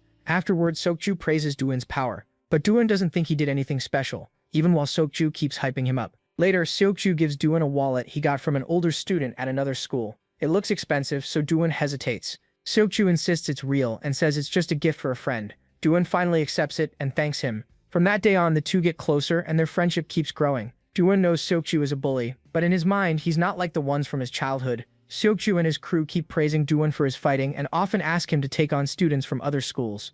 Since it never seemed like a big deal, Doyeon always agreed, and every time, he won. After each fight, Seok-ju rewarded him with expensive gifts, even premium shoes, which Doyeon only took after Seok-ju called it a gift for a friend. Doyeon starts to realize Seok-ju is getting money from somewhere, probably because of the fights Doyeon wins for him. But he doesn't care. By then, Doyeon has started enjoying the fights for their own sake. He fights without fear now, and for him, that's fun. During all that time, he never loses once. Then comes third year. One day, Seok-ju walks with Doyeon and mentions another fight, while one of his guys says it'll be fun. From then on, Doyeon spends more time with Seok-ju's crew than with the anime club or Dawson. Being with them feels more exciting, and it keeps him from feeling alone, so he sticks with Seok-ju and the others even more. When Doyeon and the group walk the halls, everyone avoids them. Doyeon doesn't care, but Dawson watches with growing worry, because she knows he's with the wrong people. One day, Dawson comes with members of the anime fan club to invite Doyeon to a watch party for season 3. At that same moment, Seok-ju and his crew show up and remind Doyeon they're supposed to hang out with girls from the next school. Dawson doesn't know who they are, and that only makes her more worried. Seok-ju ignores them, grabs Doyeon, and leaves. Dawson can only watch him drift farther away. Later that night, Doyeon and the others are drinking and doing shots. One of the girls already drunk asks Doyeon to take her to the bathroom. She flirts with him on the way and even suggests stopping by her house, but Doyeon's mind is stuck on Dawson and how she's been acting lately. Tired of those thoughts, he pushes the girl off and heads straight to Dawson's house. He knocks on her door and waits. The moment she opens it, she asks what's wrong with him. Right away, she can tell he's drunk. Doyeon asks her to come outside so they can talk, but she refuses because her parents are home. She asks again if he's really drunk and reminds him he's still in middle school. Doyeon doesn't see the problem. Dawson hits him with the truth. He's changed, and now he's become just like the bullies who used to torment her. Then she tells him to go home and shuts the door. The next day, Dawson spends time calmly with her friends. Doyeon watches from behind, clearly upset, but he's not mad at Dawson or anyone else. He's mad at himself. He starts asking why he began fighting in the first place. He remembers how Dawson used to get bullied, forced to do things, and beaten when she refused. That was why Doyeon fought. He wanted to protect Dawson. But now he's standing with the same kind of people. Back then, Dawson reached out because she believed Doyeon was a good person. Now everything has flipped. In the present, she's cheering for Kim to beat Doyen down and make him pay. Doyen realizes fighting is the only thing he has left, so he cannot lose here. At the same time, MC keeps a tight choke on him from behind and refuses to let go. Doyen steels himself. He can't afford to lose this fight. Using everything he has, he finally throws Kim off his back. Philip lights up, seeing Doyen escape again. Doyen resets his stance and gets ready to keep going. Tears fill his eyes, but he stands firm. Losing isn't an option when this is all he has left. Dasam's old words echo in his head, calling him a kind guy and asking him to watch anime with her. But in the present, she cheers for him to beat Doyle down and teach him a lesson. Doyle refuses to lose because fighting is all he has now. He even joined the Viper Gang for that reason, and if he loses, none of it meant anything. But the protagonist feels the same way. He has no plan to back down, and unlike Doyle, he still looks sharp, making it obvious who's ahead now. Soon, Doyle swings again, but Kim quickly raises his guard and blocks it. MC notices Doyle's attacks are still too wide. He's too worked up. When Doyle throws another hit, he slips past it with ease. A memory flashes back. Lee tells the protagonist he just needs to get Doyle to the ground and asks if he understands. Back in the fight, Kim sees his chance and takes it. As Doyle comes in again, MC spots an opening and shoots for the groin tackle. The tackle drops Doyle hard. He locks onto his neck, and now Doyle is trapped with no clear escape. Another memory follows. Lee tells the protagonist he doesn't always need a jujitsu move after taking someone down. He can just pin Doyle and start hitting him. That way, Doyle gets no room to defend himself, and the pressure alone can break him. In the present, MC does exactly that, pinning him down and hammering his head. The crowd erupts. One guy is stunned that he pinned Doyle so cleanly, while another says Doyle must be in crazy pain right now. Sokju can't believe it. He never expected Doyle to get held down by a first year like Kim, and he keeps hoping Doyle will get back up fast. While keeping him down, the protagonist tells Doyle to give up and admit defeat so the beating can stop. Doyle groans through it, but he still won't quit. MC hits even harder, yet Doyle finds a small opening and tries to force his way out. He thinks about all the hard training he did wrestling with Lee, and he refuses to let Doyle escape that easily. But he's too late. Doyle finally breaks free from the neck hold. The crowd is shocked that Doyle escaped Kim's setup again. One of Invincible's guys says the fight might be back to square one, but Philip disagrees and tells him to look closer at both fighters. Doyle is clearly drained and barely has anything left. The protagonist, on the other hand, still looks fresh and the gap in stamina is obvious. That makes sense. When a fight stays on the ground, the person stuck underneath burns way more energy trying to escape, while the pressure also wears them down mentally. Back in the present, Daniel points out that MC prepared really well, especially since wrestling stamina is hard to build. Then another memory appears, with Lee telling Kim that once a fight goes to the ground, it usually turns into a long one. And in a long fight, stamina matters more than skill. Technique still counts, but without enough energy, you can't even throw a proper punch. Back in the moment, he thinks about how much he worked for this day. For weeks, maybe even months, he trained hard with Lee. Now the protagonist dips low again, making it look like he's about to shoot for another tackle. Seeing him rush in crouched, Doyle wonders if it's a real tackle or just a fake. Then he sees Kim spread his hands and assumes the tackle is real, so he starts thinking of a counter.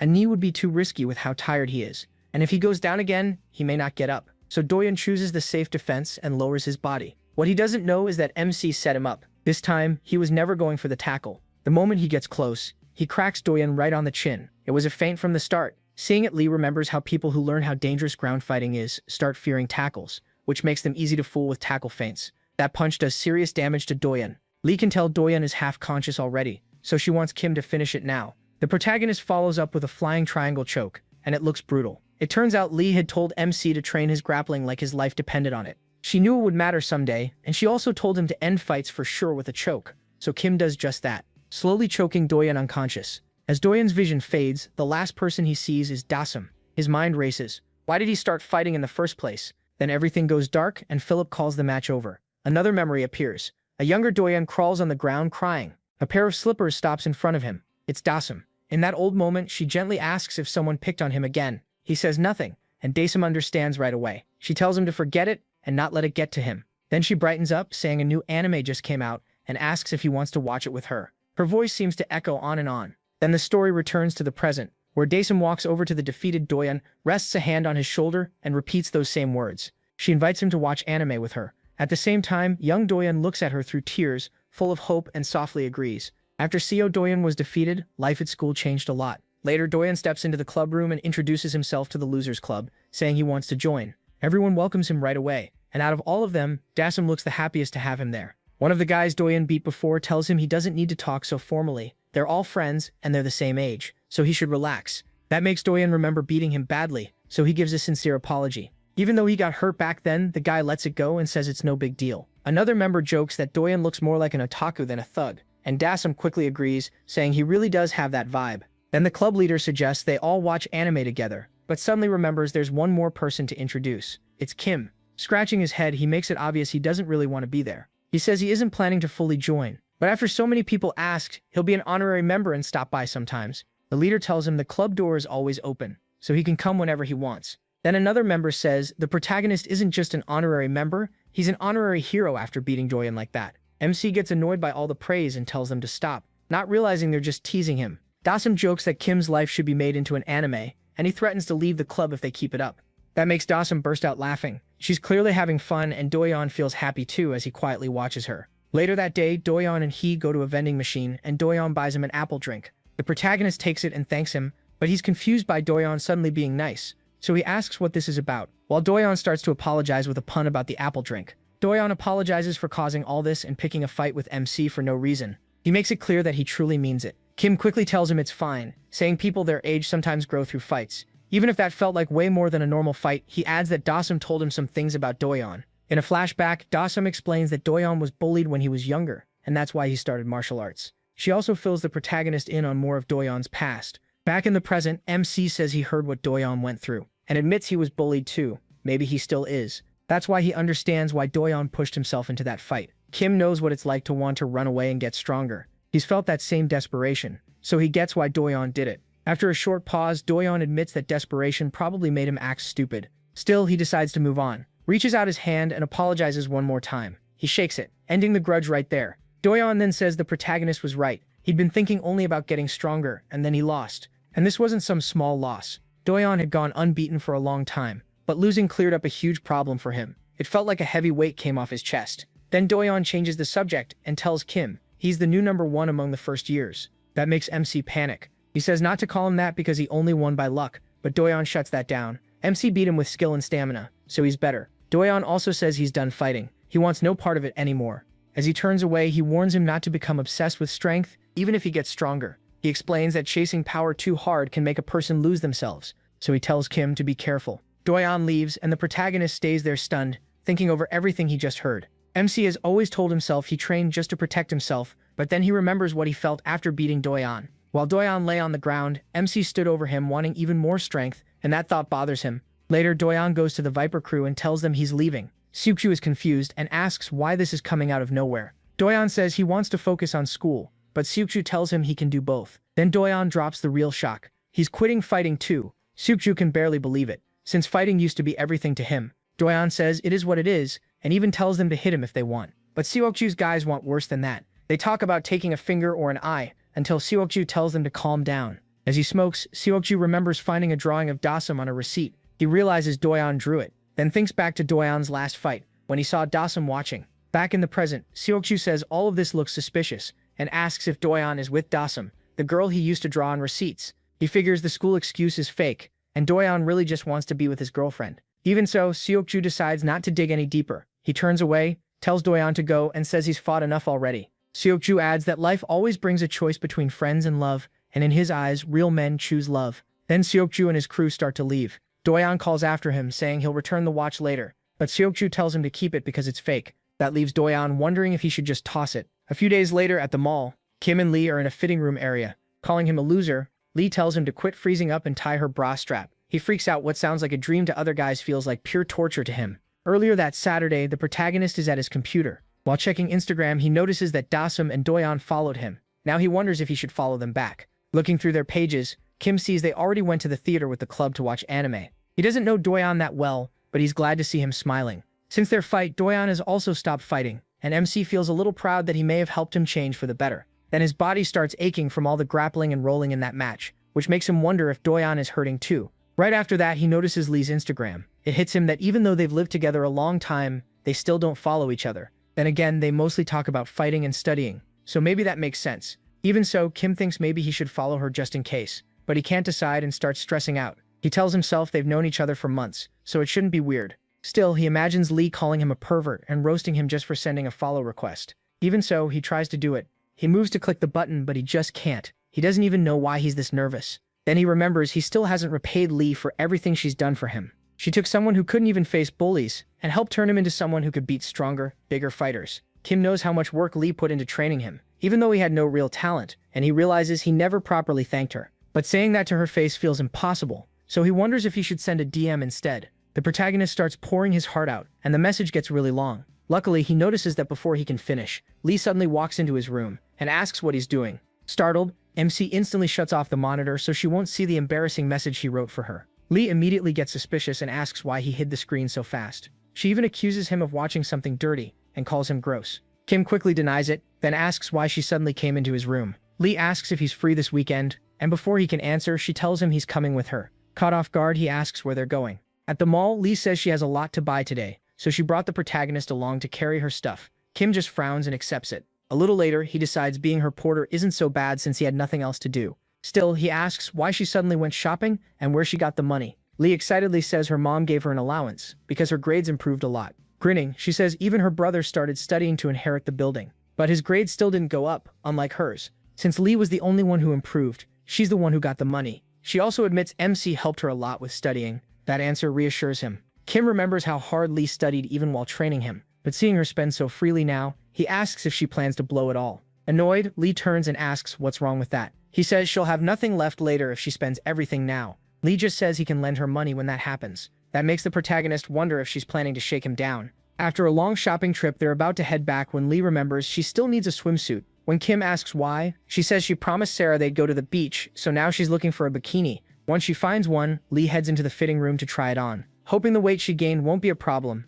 MC waits outside. He starts thinking about dinner because he's hungry. Then Lee calls him over and asks him to come inside for a second. He hesitates, knowing that would be totally inappropriate, but Lee keeps insisting it's no big deal. Finally, tired of waiting, she grabs him and drags him in. Then she tells him to stop just standing there and tie the back of her bikini. Kim instantly panics with no idea how to handle this. Still, he forces himself to help, but he's so nervous that he messes up and drops Lee's bikini. He blurts out that his hands are too sweaty, and Lee snaps at him for being so clumsy. The noise brings over a store worker, who asks through the fitting room door if everything is okay. Lee peeks out and says it's fine.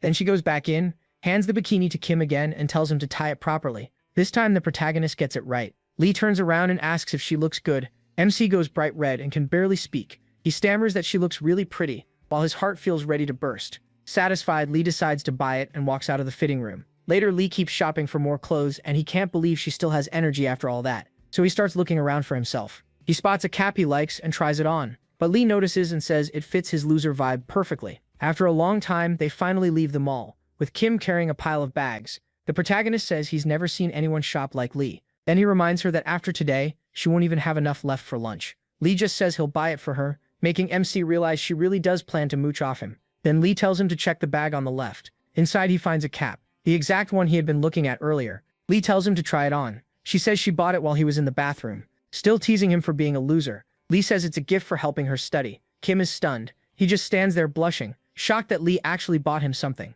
He never expected a kind move like this from her, so he freezes, trying to process it. Lee breaks him out of it by asking why he's still standing there, and whether they're going home or not. The protagonist snaps back and quickly apologizes for spacing out. As he thinks it over, he realizes Lee bought him a gift, something he never thought would happen, and he's honestly thankful. Then it hits him that he still hasn't properly thanked her, and he wonders if he should say it now. So Kim calls her name and thanks her for everything, teaching him martial arts and helping him stand up to bullies. Lee doesn't answer. She just says she needs to go to the bathroom. MC stays behind to wait for her. Still confused, he keeps thinking about the gift Lee gave him. He starts wondering if she finally sees him as a friend. Then someone smacks him on the head from behind. Two guys crowd around, grab at his neck and tell him to act like they're friends so nobody gets suspicious. They look over his shopping bags and comment on all the nice stuff. Then they get straight to it and tell Kim to share some of it. Panicked and confused, he wonders if he's seriously getting robbed right now. One of them spots the tag still hanging from the protagonist's new cap and figures out he just bought it. The guy snatches the cap and says he'll go sell it, even though MC keeps begging him to give it back.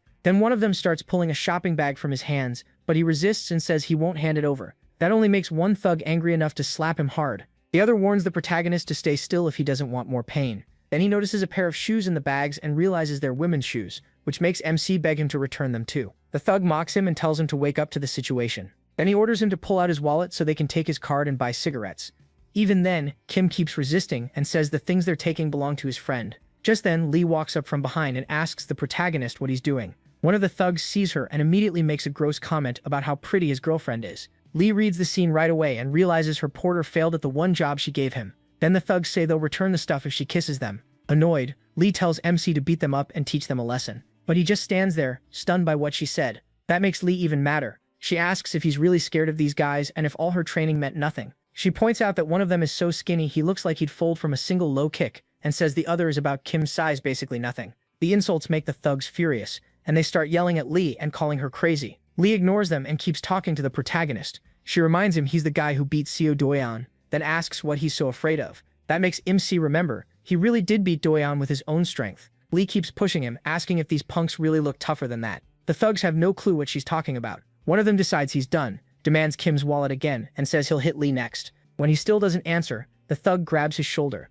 He wonders why he's still standing here letting himself get robbed. Pathetic or not, he knows one thing. His teacher is the best. He takes off his sunglasses, turns around, and firmly tells them to give back the bags and the cap. Now the thugs realize the protagonist has found his nerve, and he's even raised his fists. One of them says they're from Bakwon High, but Kim shuts it down, saying he doesn't care about useless info. Then he demands the bags and cap one more time. Fed up, one thug rushes in and throws a punch. As MC watches the attack, he remembers Lee's lesson on street fights. When he once asked if he should use self-defense or something like that, Lee told him he didn't need anything fancy. Against an average person with no martial arts, one move matters most in a street fight, the low kick. If it's done right, it kills the other person's will to fight. She even said 4 low kicks can make a 2-meter guy shrink to about 130 centimeters. Kim had no idea what that meant back then, and Lee just told him he'd understand once he tried it. Now in the present, he sticks to what she taught him and follows Lee's advice. The moment the thug charges, the protagonist fires off the first low kick, and the guy instantly feels it. MC follows with a second, then a third, and then a fourth low kick without letting up. The thug doesn't literally shrink to 130 centimeters, but after 4 low kicks, he ends up even worse, whining like a baby. Just like Lee said, he's in so much pain he can't even hold back his tears. The second thug charges in with a punch, but Kim dodges easily. Seeing an opening, he ends it with a liver shot. The thug drops to the ground and blacks out. He can hardly believe he won again. He quickly grabs everything and leaves with Lee, who is still annoyed that he failed at being her porter. Behind them, one thug struggles back up and swears he'll get revenge once he finds out what school Kim goes to.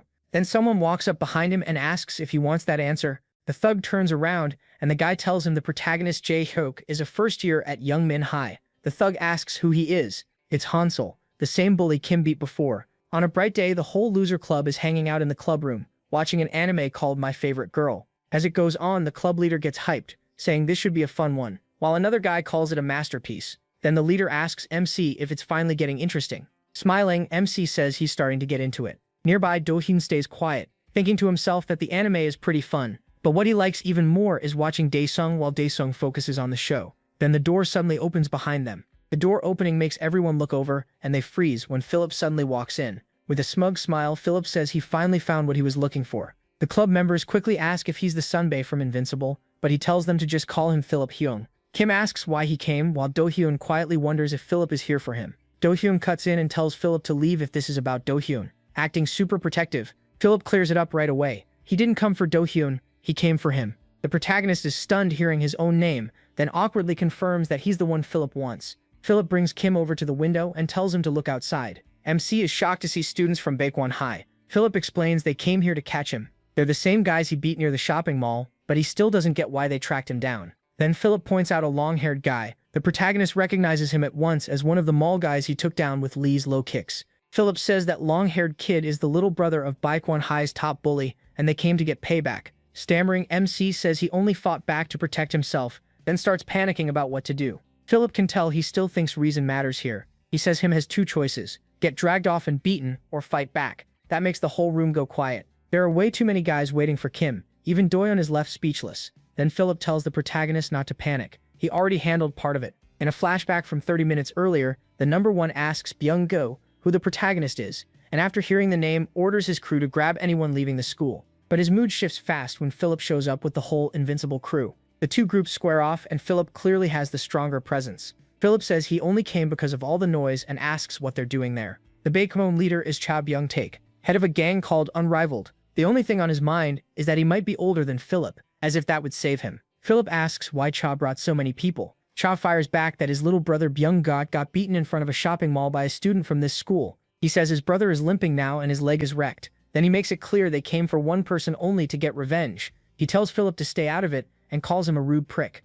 Philip, almost amused, asks who that student is. Chak says the name is Kim Jae-hyuk. That makes Philip realize exactly who he's talking about, and he gets more serious. He asks Cha if he understands that touching a student from their school means touching Invincible too. Then he asks if Cha really came here to fight Invincible, or maybe he came to fight Philip himself. At that, one of the unrivaled guys leans in and quietly warns Cha that picking a fight with Invincible is too risky. He adds that as they are now, the odds favor Invincible. Cha hears that and starts thinking more carefully. So Philip says they shouldn't blow this up any further, and offers a way both sides can accept. His idea is simple. One of Cha's guys fights Kim Jae-hyuk one-on-one. It's better than a full gang fight since that would only hurt both Invincible and Unrivaled. Philip even says that if MC loses, Cha can take him and do what he wants. But if Cha's side loses, then this ends right there. He also lets Cha choose anyone he wants to face him. Cha likes the deal because it gives his side a strong chance to win. Meanwhile, Hansel peeks from behind a wall, thrilled because he thinks Kim is finished. He even tells himself some cheesy line about how a gentleman takes years to get revenge, but he's getting his much sooner.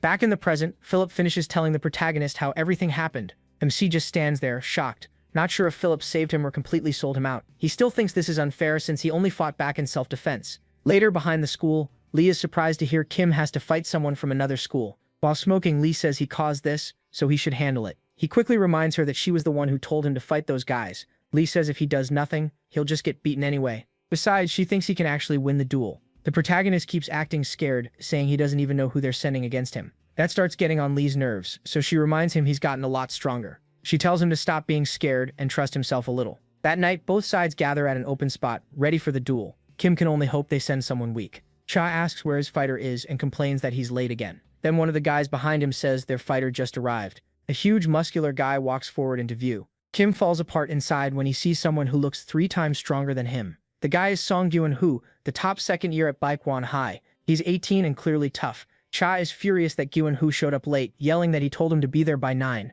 Gyun-hoo just laughs and says he was sleeping. That only makes Cha madder, and he demands to know how anyone could nap right before a fight. Gyun-hoo calmly says it's his bedtime. Cha is about to blow up, shouting that it's only 9 p.m. Before he can go off, one of his men holds him back so he doesn't beat up Kim Hyo first. Still acting clueless, Kim Hyo says sleeping early helps you grow faster. Cha tells him to stop messing around and beat MC already. Kim Hyo asks what MC even did, and Cha says he ruined his brother's leg. Kim Hyo looks at Boing-guao and remembers him whining about getting stabbed by low kicks somewhere. Now he gets it, but Boing-guao tells him to shut up. Cha orders Gnu Head again to finish this fast, saying Invincible and Unrivaled's pride is on the line.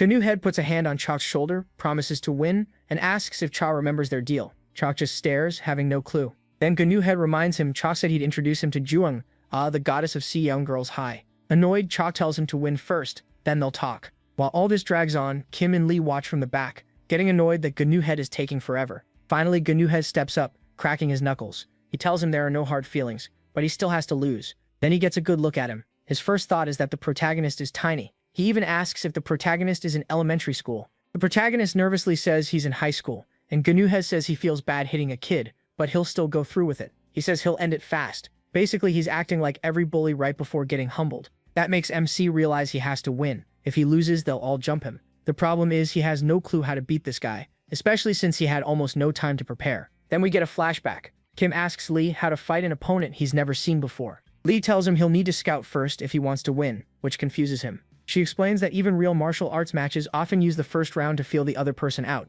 That gives both fighters a chance to figure out what kind of opponent they're dealing with. Lee tells Kim to watch how his opponent reacts to each attack, then use that to plan a counter. The protagonist finally gets it. First, he has to read Gnu Head. But one thing worries him right away. Gnu Head is huge. MC also starts wondering if he knows martial arts too. If a guy that big has training, he knows he could be in serious trouble. Catching himself overthinking, the protagonist forces his mind back onto the fight. At last, he locks in. Gnu Head stands there with his fists clenched, and Kim wonders if that's really his stance. Then he notices it looks sloppy. Maybe Gnu Head never learned proper martial arts after all. Off to the side, Lee studies Gnu Head too. Sure, he was sent here because he has something dangerous. A moment later, Gnu Head starts walking toward MC. Kim wonders if that's really his plan. If Gnu Head is just going to walk in and swing, this might end fast. Then Gnu Head suddenly fires a punch from farther away than expected. He is stunned by how far that punch can reach. Still, all his training pays off. His reflexes kick in and he slips the blow. The people watching are shocked by the protagonist's reaction speed. MC exhales in relief.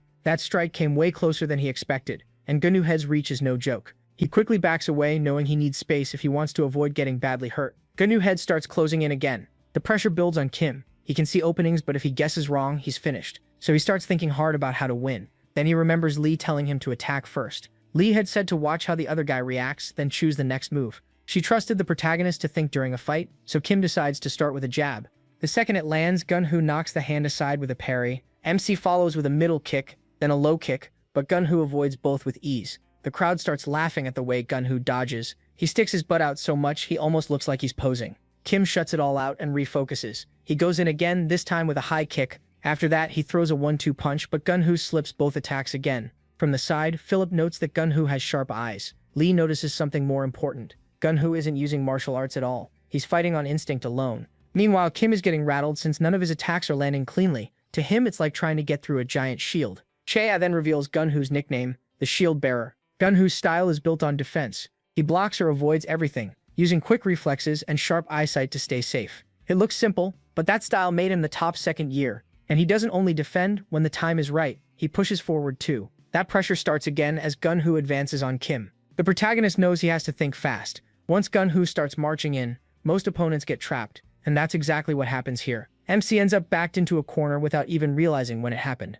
Once you're in range, Gunho brings out his spear and drives it in. Usually one clean hit is all he needs to finish a fight. So when Gunho throws that punch at Kim, Daniel starts to think it's already over. But he is still standing. He holds his ground and blocks Gunho's famous punch. Philip is clearly impressed by that defense. Kim caught the punch with both hands and used the barbed wire on his back to help absorb the impact. Kim flashes back to Lee, telling him to study how his opponent answers each attack before choosing the next one. Back in the present, MC thinks over all the probing attacks he's thrown so far. Gunho has stopped every one of them, like a wall. But he also spotted small gaps in that defense, tiny openings left behind after each block. Now he knows there is a way to win. Meanwhile, Gunho is still thinking about getting that girl's number, bragging that one hit is all he needs. He swings again, but Kim dodges like a pro and gives him no time to adjust. Lee is impressed that he is thinking this through. If he keeps stacking damage like this, she believes he'll win. After taking the kick, Gunho says it only tickled. From his side, Lee warns him not to laugh off low kicks, saying that's how someone ends up crippled. Gunho brushes it off and calls Lee weak, which only makes Lee madder. Then Gunho turns back to Kim and warns that same trick won't work twice. The protagonist knows Gunho can see and stop almost everything he throws, but giving up isn't an option. Afraid of what happens if he loses, MC sticks to the plan and throws another jab. Then comes the sneaky low kick, but this time Gunho dodges it. The invincible side starts laughing at Gunho's funny dodging style again. Even so, Gunho keeps avoiding Kim's sudden attacks. One of Invincible's higher-ups starts wondering if jab then low kick is all he has. He even asks if the protagonist is down to single shots because he's out of options. Next to him, Daniel thinks MC will get figured out if he keeps repeating himself. To him, the MC is cornering himself. Philip doesn't agree. He can tell him is setting something up. In a flashback, Lee tells Kim about something in martial arts called a setup. The protagonist jokes about whether she even knows how to spell it, and Lee snaps back, asking if he wants to die. The spelling doesn't matter. Then she explains, a setup means repeating the same pattern until your opponent gets used to it. Back in the fight, MC notices that whenever Gunho defends the jab and low kick, he pulls back his leg and sticks his butt out, leaving his face open. Because Kim has repeated that same pattern so much, Gunho now expects the low kick every time after the jab, so he keeps dodging the same way. And that gives him the opening for his real strike. That's exactly what Lee taught him. Once your opponent buys the pattern, switch to the finishing move. But this time, instead of going low, the protagonist follows the jab with a high kick, and it smashes clean into Gunho's face. The hit throws Gunho off balance, and he crashes to the floor as Kim resets his stance. A moment later, everyone realizes Gunho isn't just down, he's out cold from MC's kick. Both sides go dead silent, stunned by what they just saw. Seeing Gunho, a huge powerhouse, get dropped like that is too much for everyone there to process. Consuelo stares with his mouth open and wonders if the fight really ended in one strike. Philip bursts out laughing, saying Gunho couldn't even take one solid head kick. But this wasn't just solid, it was perfect, thrown by someone less than half his size. Then Philip calls the match. Lee is thrilled to see Kim pull it off. He, though, can hardly believe what he just did in front of all those people. He never thought his plan would work this well. Soon some men from Unrivaled rush in and drag Gunho away, telling him to wake up, though moving his heavy body is a struggle. Cha admits defeat and tells Invincible he'll keep his word. Still, he warns them to remember this humiliation next time. They won't get off easy again. Philip happily waves Unrivaled off. Even as they leave, Unrivaled still can't believe Gunho lost to a kid half his size. Meanwhile, Kim takes a breath after winning yet another fight. Philip walks over and says he's impressed the protagonist won again. He adds that watching the protagonist fight is actually fun. Then Philip drops something big. After today, he's made up his mind. He wants Kim to join Invincible and asks if he'll accept. The protagonist asks Philip to say it again. With a shaky voice, he asks if Philip really wants him in Invincible, that gang of delinquent bullies. Philip says yes, that's exactly what he means. Kim still doesn't get why. since there are plenty of stronger guys around. Philip explains that he doesn't only want fighters in his group. He points to Daniel, who's great at studying and keeps top grades. Daniel is also Invincible's number 2. Then there are guys like Dosiap, who join because they love fighting. Dosiap is ranked number 5 in Invincible. Philip goes on. Some stay for money, some for girls, and some, like him, do it just because it's fun.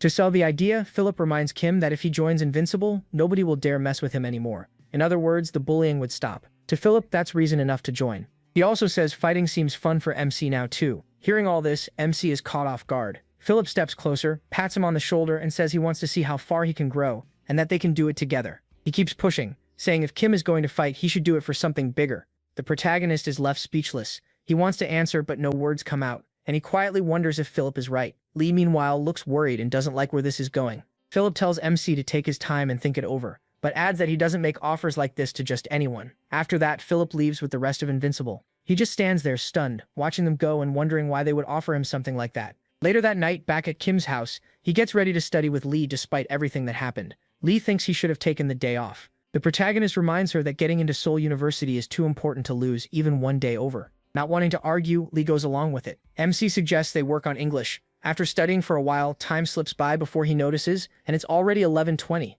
He ends the session there. Lee stretches and complains that she's bored and her shoulders hurt from studying. Then she turns to Kim and tells him to massage them. The protagonist is shocked and points out that he's the one who fought today, so his body should be hurting more. Lee coldly tells him that's his problem. So once again, MC gives in and walks over to massage her shoulders. While doing it, he asks if joining Invincible would be a bad idea. Lee agrees and asks what a loser like him would even do with those guys. She says Invincible is full of wannabe thugs, just a bunch of high school kids acting tough, and she's clearly sick of them. Still, Lee thinks Kim should find out what Invincible really wants, since they're probably going to keep bothering him. She says he needs to know who he's dealing with, and warns him to stay away from some of the trash in that group. He asks who he could even talk to. Lee reminds him that Dai once wanted to join Invincible, so he should ask him. Thinking that's a good idea, the protagonist goes to see Dai-won the next day. Outside the school football field, MC tells Dai-won he wants to know more about Invincible, but Dai-won says he doesn't know much. He only wanted in because Seokju told him to. Then Dai-won decides they should just call Seokju and ask him directly.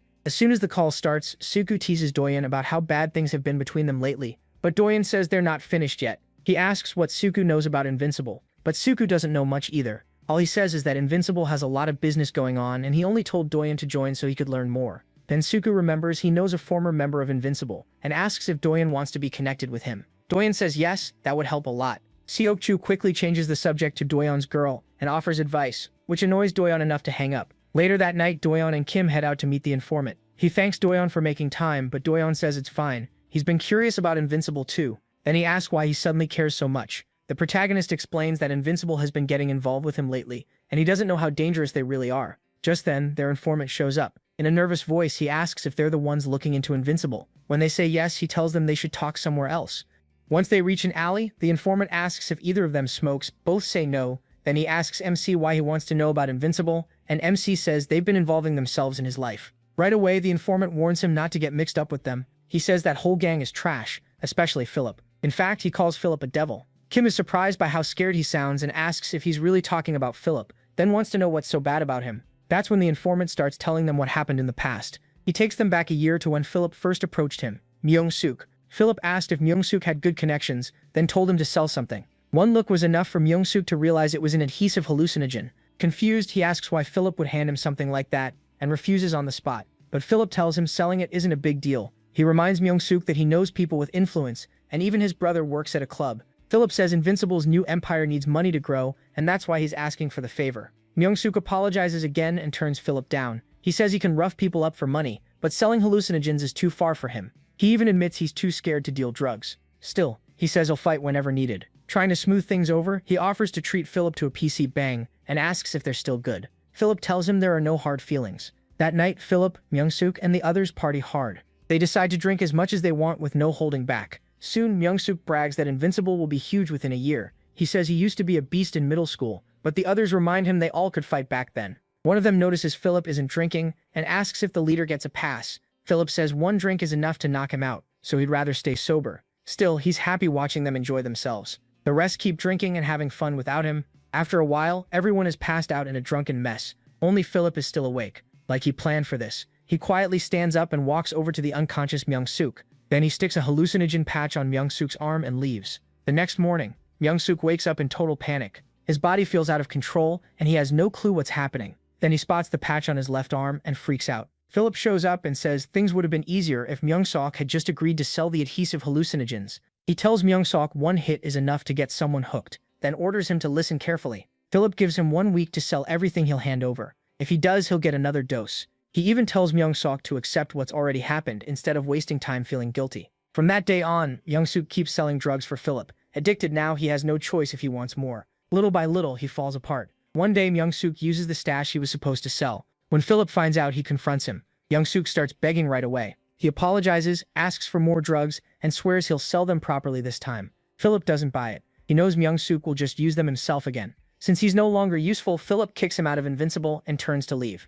Myung-suk keeps begging, telling Philip not to abandon him and asking for more drugs. Philip answers by shoving him to the ground and calling him a pathetic worm. All Myung-suk can do is watch Philip walk away after using him for so long. As Philip moves through the empty city, a group of wannabe gangsters blocks his path. At the center is a built-up guy who asks if Philip is the one who ruined his brother's life. Holding a golf club, he says he's going to beat Philip senseless. Philip just laughs. He's clearly sure he can handle these crybabies by himself. The group rushes him at once, some from behind, some from the side, and the rest from the front. Philip slips past every attack with ease. He doesn't look tired, nervous, or stressed at all. Instead, he drops them one after another like it's a game, barely breaking a sweat. In seconds, Philip tears through the whole group while they flail around helplessly. A little later, he lets his jacket fall, and the same guys who charged him are now sprawled on the ground, covered in stab wounds. Back in the present, the ruined Myung-suk warns him once again to stay far away from Han Philip. He is left speechless. The next day at school, he heads straight for the sports storage room. He cracks the door open and steps into Invincible's hideout, ready to say what he came to say. Kim walks up to Philip, who asks if he's finally decided to join Invincible. Keeping a firm face, the protagonist says no.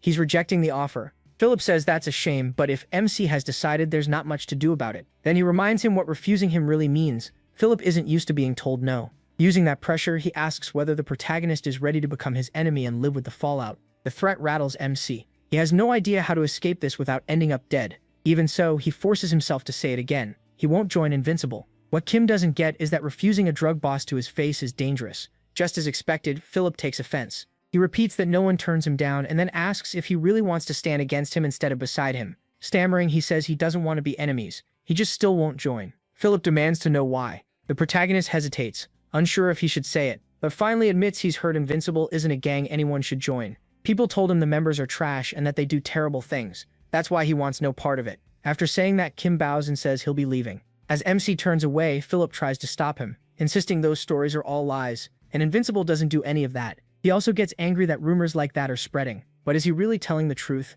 Then Philip cuts himself off, when he notices he has already walked out. After that, Lee asks Philip why he wants the protagonist so badly. Philip says it should be obvious. Kim is talented. He hasn't seen anyone improve that fast besides him. Philip believes that if he gets MC under his control, the MC could be very useful. Lee isn't so sure and doubts he will change his mind that easily. But Philip is convinced the protagonist will come around sooner or later, so he tells Lee to wait and see. Of course, Invincible's leader isn't that stupid. Philip already has a backup plan in case MC never agrees to join. He says if he can't have him, then no one else will, so he'll destroy him. Meanwhile, in the clubroom, Dasum, Doyoon, and the protagonist are watching anime when Dasum remembers hearing that Invincible asked him to join. She asks if it's true, and the protagonist confirms it. That annoys her right away. She can't believe those creeps try to get their hands on the loser group's hero. Dasum tells MC not to let lowlife sway him, and says a real hero stays on the right path. Rubbing the back of his head, he says he just turned them down. Dasum is relieved to hear he didn't go down the wrong road. She grabs his hands and excitedly says she's a huge fan,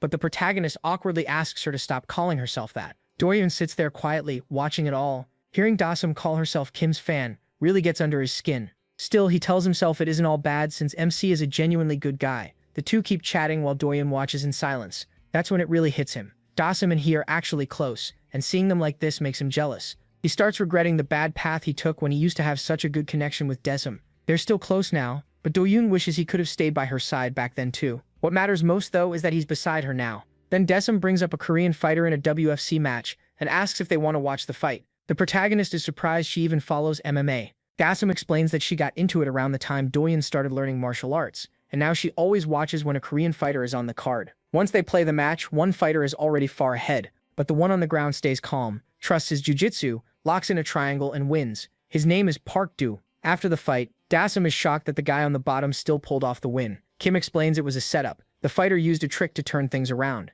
Dasim quickly notices it's the same move MC used to beat Doyoon. Embarrassed, MC asks her not to bring that up in front of him. You'd think that loss would be on Doyoon's mind, but it isn't. What really bothers him is how he got so good. He asks if he trains at a gym, but he reacts like he's never even heard the word. So Doyoon asks how he got that strong. Right away, Kim remembers Lee warning him not to tell anyone she was teaching him. Then Dasim blurts out that the protagonist has been learning from Lee. MC instantly freaks out, saying she was not supposed to reveal that. He even says he almost died the day he told Dasim who his teacher was. Dasim can only apologize, and MC knows it's too late now. So he turns to Doyoon and begs him to keep it secret, or Lee will kill him. Doyoon starts wondering if they mean the Lee from his class. That only makes it stranger to him. The protagonist never went to a gym, yet he got this strong from training with a high school girl. The next day, Doyoon is walking down the hall when he notices Lee heading the same way. Then it clicks. This is the girl Kim and Dasim were talking about. He knows MC asked him to stay quiet, but curiosity wins. Doyoon walks up and asks if she's the one who taught him how to fight. Confused, Lee just goes, "What?" He keeps going and asks how she made Kim so strong so fast. Lee stays cold as ever and tells him to get lost. Then she turns away, annoyed that the protagonist let this slip. Doyoon still doesn't stop. If she trained MC, then she must be strong too. So he asks her to spar. He feels like he has to test her himself. He even says he'll go easy on her, because he's a guy, and that's what sets her off. Lee turns around and accepts the challenge. Later, they face off on the mats while Dasim and Kim watch from the side. Lee lays out the rules. No time limit, and it ends only when someone passes out or gives up. She adds that Doyoon can fight any way he wants. Doyoon steadies himself, knowing better than to look down on her just because she's a girl. The spar starts, and Lee opens with a kick. Doyoon reads it and tries to catch her leg so he can counter. He does manage to grab the kick, but the counter goes completely wrong.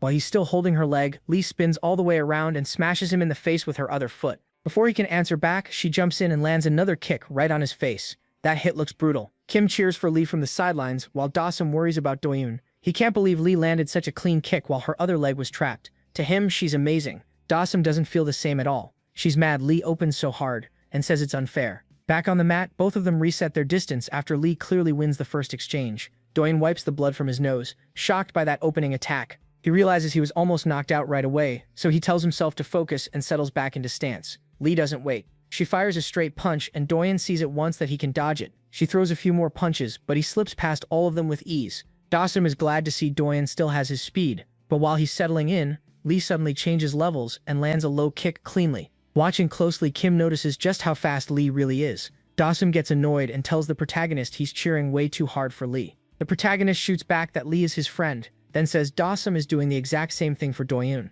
She argues that Doyoon is her childhood friend. Their bickering escalates fast. Dasim suddenly asks if he wants to bet on the winner, and MC agrees right away. Hearing them yell, Lee tells both of them to shut up. Doyoon stares at Lee and says she seems awfully confident in her speed. Then he says he trusts his speed too. Right after that, he fires a fast, sharp, straight punch at her. Against most people, that would hurt a lot. But this is Lee. She blocks it with barely any effort. Then she tells him his attacks are too basic. Doyoon answers with the same punch from the other hand, but Lee dodges that one too. She counters with an uppercut. Doyoon sees it coming and blocks, but Lee is already thinking ahead. Her other hand slams into his liver, and this time he has no answer. He notices it, but all he can do is take the shot. Kim gets excited, so Dasim asks what a liver shot is. He explains that it hits the liver and makes it hard to breathe for a moment. Dasim yells to Doyoon that it's nothing, and tells him to just hold his breath, which proves pretty clearly she's not the fighter here. He realizes she's kind of scary, and at that same moment Lee suddenly rushes in. She gets over him and locks in a reverse triangle choke. The protagonist recognizes the move, but he's surprised she pulled it off standing up since it's usually done on the ground. Even so, he's impressed. Doyoon realizes he's caught in the same choke Kim used on him before, but this time he refuses to lose, so he uses all his strength and slams Lee to the mat. Lee stays down while Doyoon stands over her, breathing hard as he recovers from the choke. Then he realizes she's mixing strikes with jiu-jitsu and really knows MMA. At the same time, Lee tries to lure him in by telling him to come take full mount and hit her. She asks why he's hesitating, but Doyoon keeps his distance. He's figured out she wants him to walk into another choke, so he tells her to stand up instead. Lee frowns, then springs back up and says she wanted to end this quickly. Next, she starts getting in Doyoon's head, saying he should have trained every part of MMA instead of focusing so much on grappling. Then she says she'll only use strikes to match his weak skills. Those insults fire Doyoon up. He knows she taught Kim, the guy who beat him, but he used to be undefeated too. He wants to prove he's still a strong opponent. But fights like this are usually won with brains, and right now Doyoon is letting his emotions take over. The moment he throws a straight punch, Lee slips it and counters instantly, landing clean. Then she keeps punching, forcing Doyoon to cover up and block. One hit nearly shuts his lights off for a second and stars flash in his vision. When he recovers, the beating just keeps coming. Now Doyoon realizes he can't lose this badly. Kim tells Dasum that Doyoon is done. She can't understand how Lee's punches are so strong that he can't fight back. MC tells her to watch Lee's lead foot closely. He explains that every time Lee punches, she leans in and throws her whole weight onto that planted foot, driving it into the ground. That's why every one of her punches hits so hard. Kim adds that when Lee misses, she puts so much force into it that her whole body swings with the punch. Dasum quickly blurts out Lee's trick to Doyoon. Annoyed, he asks why she'd give that away. Now fired up, Doyoon says he'll finish this and throws another straight punch, but Lee slips past it again. So he switches things up and goes for a spinning back blow. Lee isn't phased at all. She catches his arm with ease and fires back with a spinning counter of her own. Even the protagonist is stunned that Lee just answered a backspin blow with one herself. Figuring this has gone on long enough, Lee decides to end it. She stops throwing light shots and drives one heavy punch straight into Doyoon's face. Doyoon has nothing left. After hanging on this long, he finally drops to the floor. Kim is blown away and quickly calls the match. Lee wins the spar. That night, they all sit down to eat. Everyone looks happy except Lee, who's annoyed that it's pizza. Dasum explains she made a bet with MC during the fight. She picked Doyoon, MC picked Lee, and the loser had to buy pizza for the winner. But even though he won, he still ended up paying. Dasum apologizes and says she forgot her wallet, which only makes him madder since she made the bet with no money. After a bite, Lee admits the pizza is really good. Meanwhile, Doyoon keeps staring at Lee, still shocked by how strong she is. What bothers him most is that he couldn't land even one clean hit. He fought hard and used his head, but Lee was on a whole nother level. He can't understand how someone her age got this strong. Unable to hold back anymore, Doyoon asks Lee how she became so strong. He wonders if she trained at a gym. Lee says yes, she did, then asks why he wants to know. Doyoon presses on, asking if she followed some special training plan. That puts Lee off, since she still has no clue where he's going with this.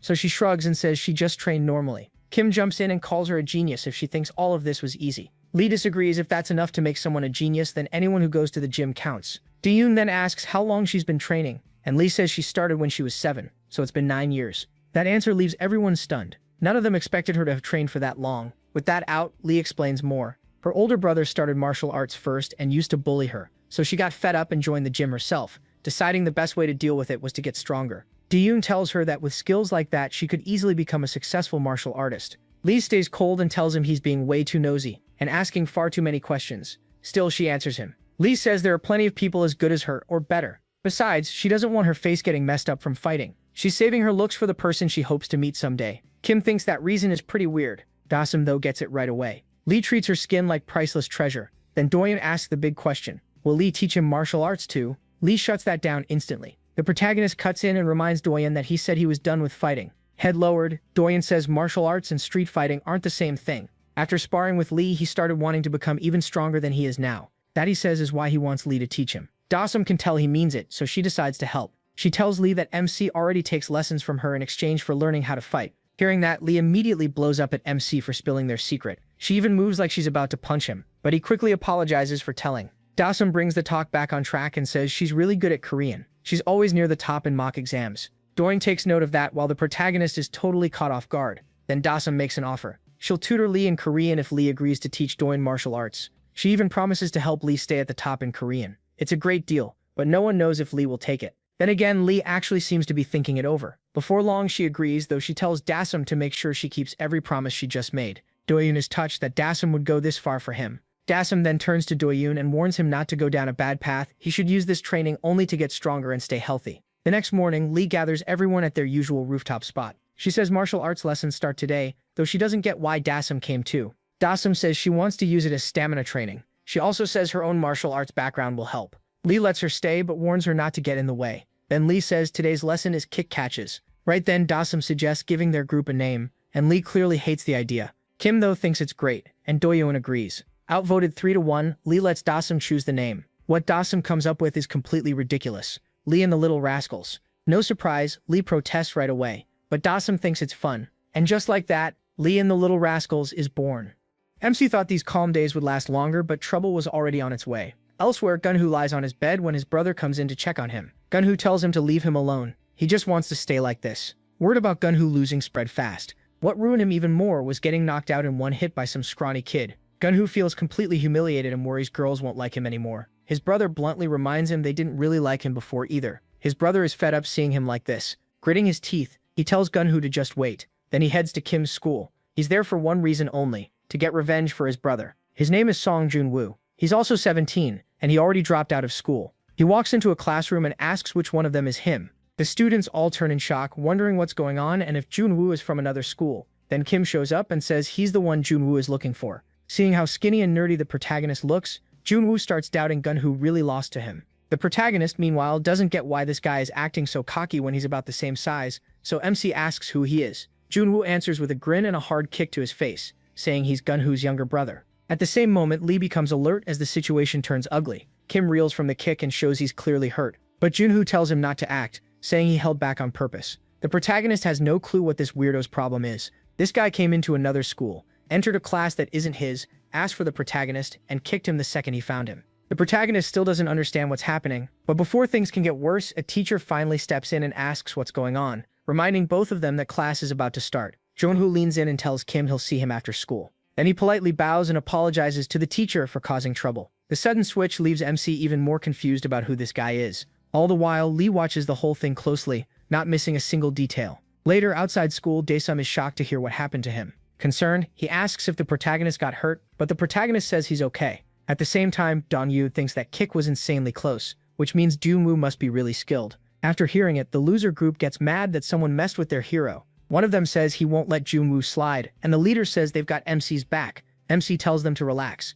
There's no need to jump in. He adds that Junwoo probably won't come back for him. Then he is instantly proven wrong when Junwoo shows up behind him and asks for a fight. Startled, the protagonist spins around and blurts out in surprise. Junwoo repeats himself, but the protagonist says he has no reason to fight. Kim turns to settle down his loser group, only to find they're already walking away. Junwoo presses him again, saying he's been waiting for this. MC asks why he keeps pushing so hard and says he doesn't want to fight. That finally starts to get under Junwoo's skin. Losing patience, Junwoo throws another kick at him and says it's for the same reason as before. He's here to pay the protagonist back for humiliating his brother.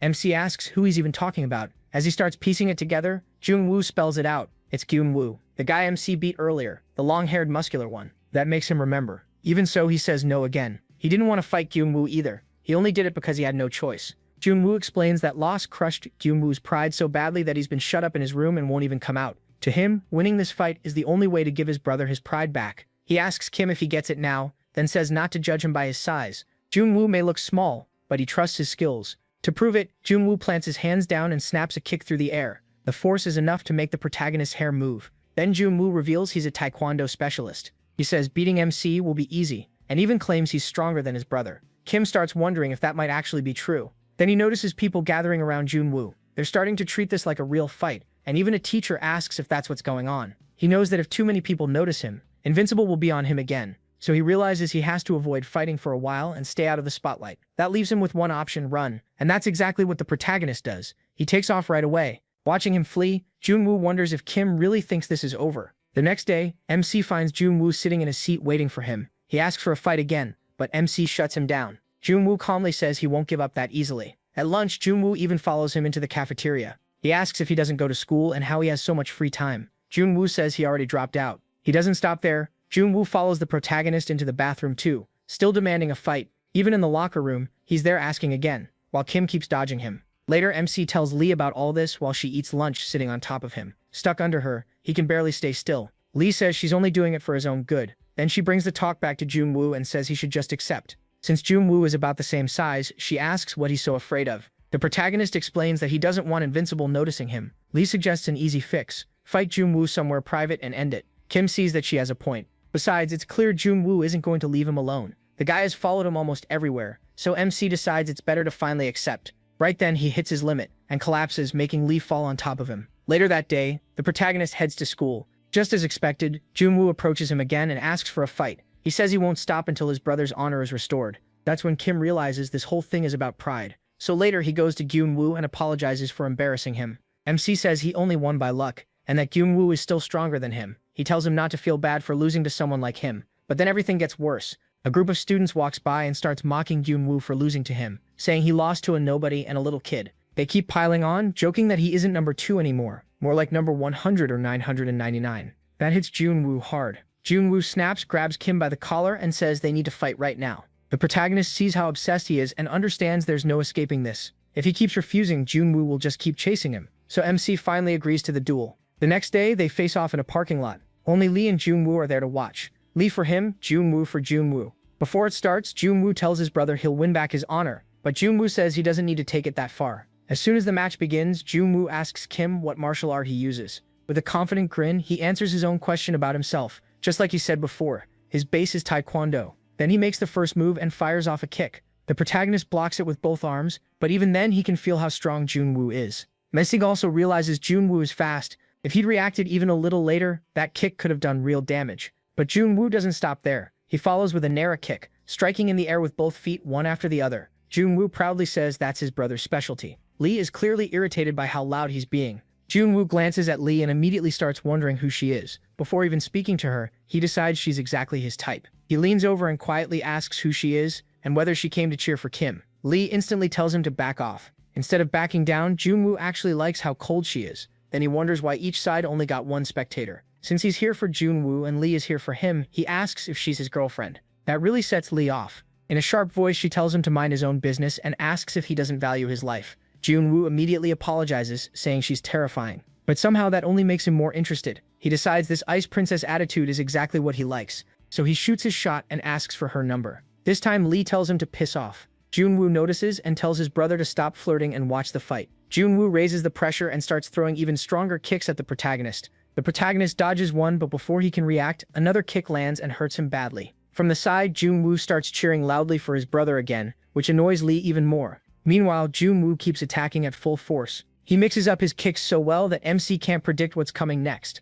Then Jung-woo uses that enro kick combo again and lands it cleanly. At that point, Kim realizes he can't just keep eating hit after hit. Jung-woo follows up with a whirlwind taekwondo kick. Whenever he tries to strike back, Jung-woo retreats right away. He's getting completely shut down, and it looks like Jung-woo really wasn't lying about being better than his brother. The protagonist notices the pattern. Every time he throws a punch, Jung-woo backs out of range. At this rate, the protagonist won't be able to hurt him at all. Then the story cuts to MC training with Lee before the fight. She asks if his opponent really uses taekwondo, and once MC confirms it, Lee says taekwondo is a very strong style. But like any martial art, it has counters. She believes Kim has a chance if he can get in close.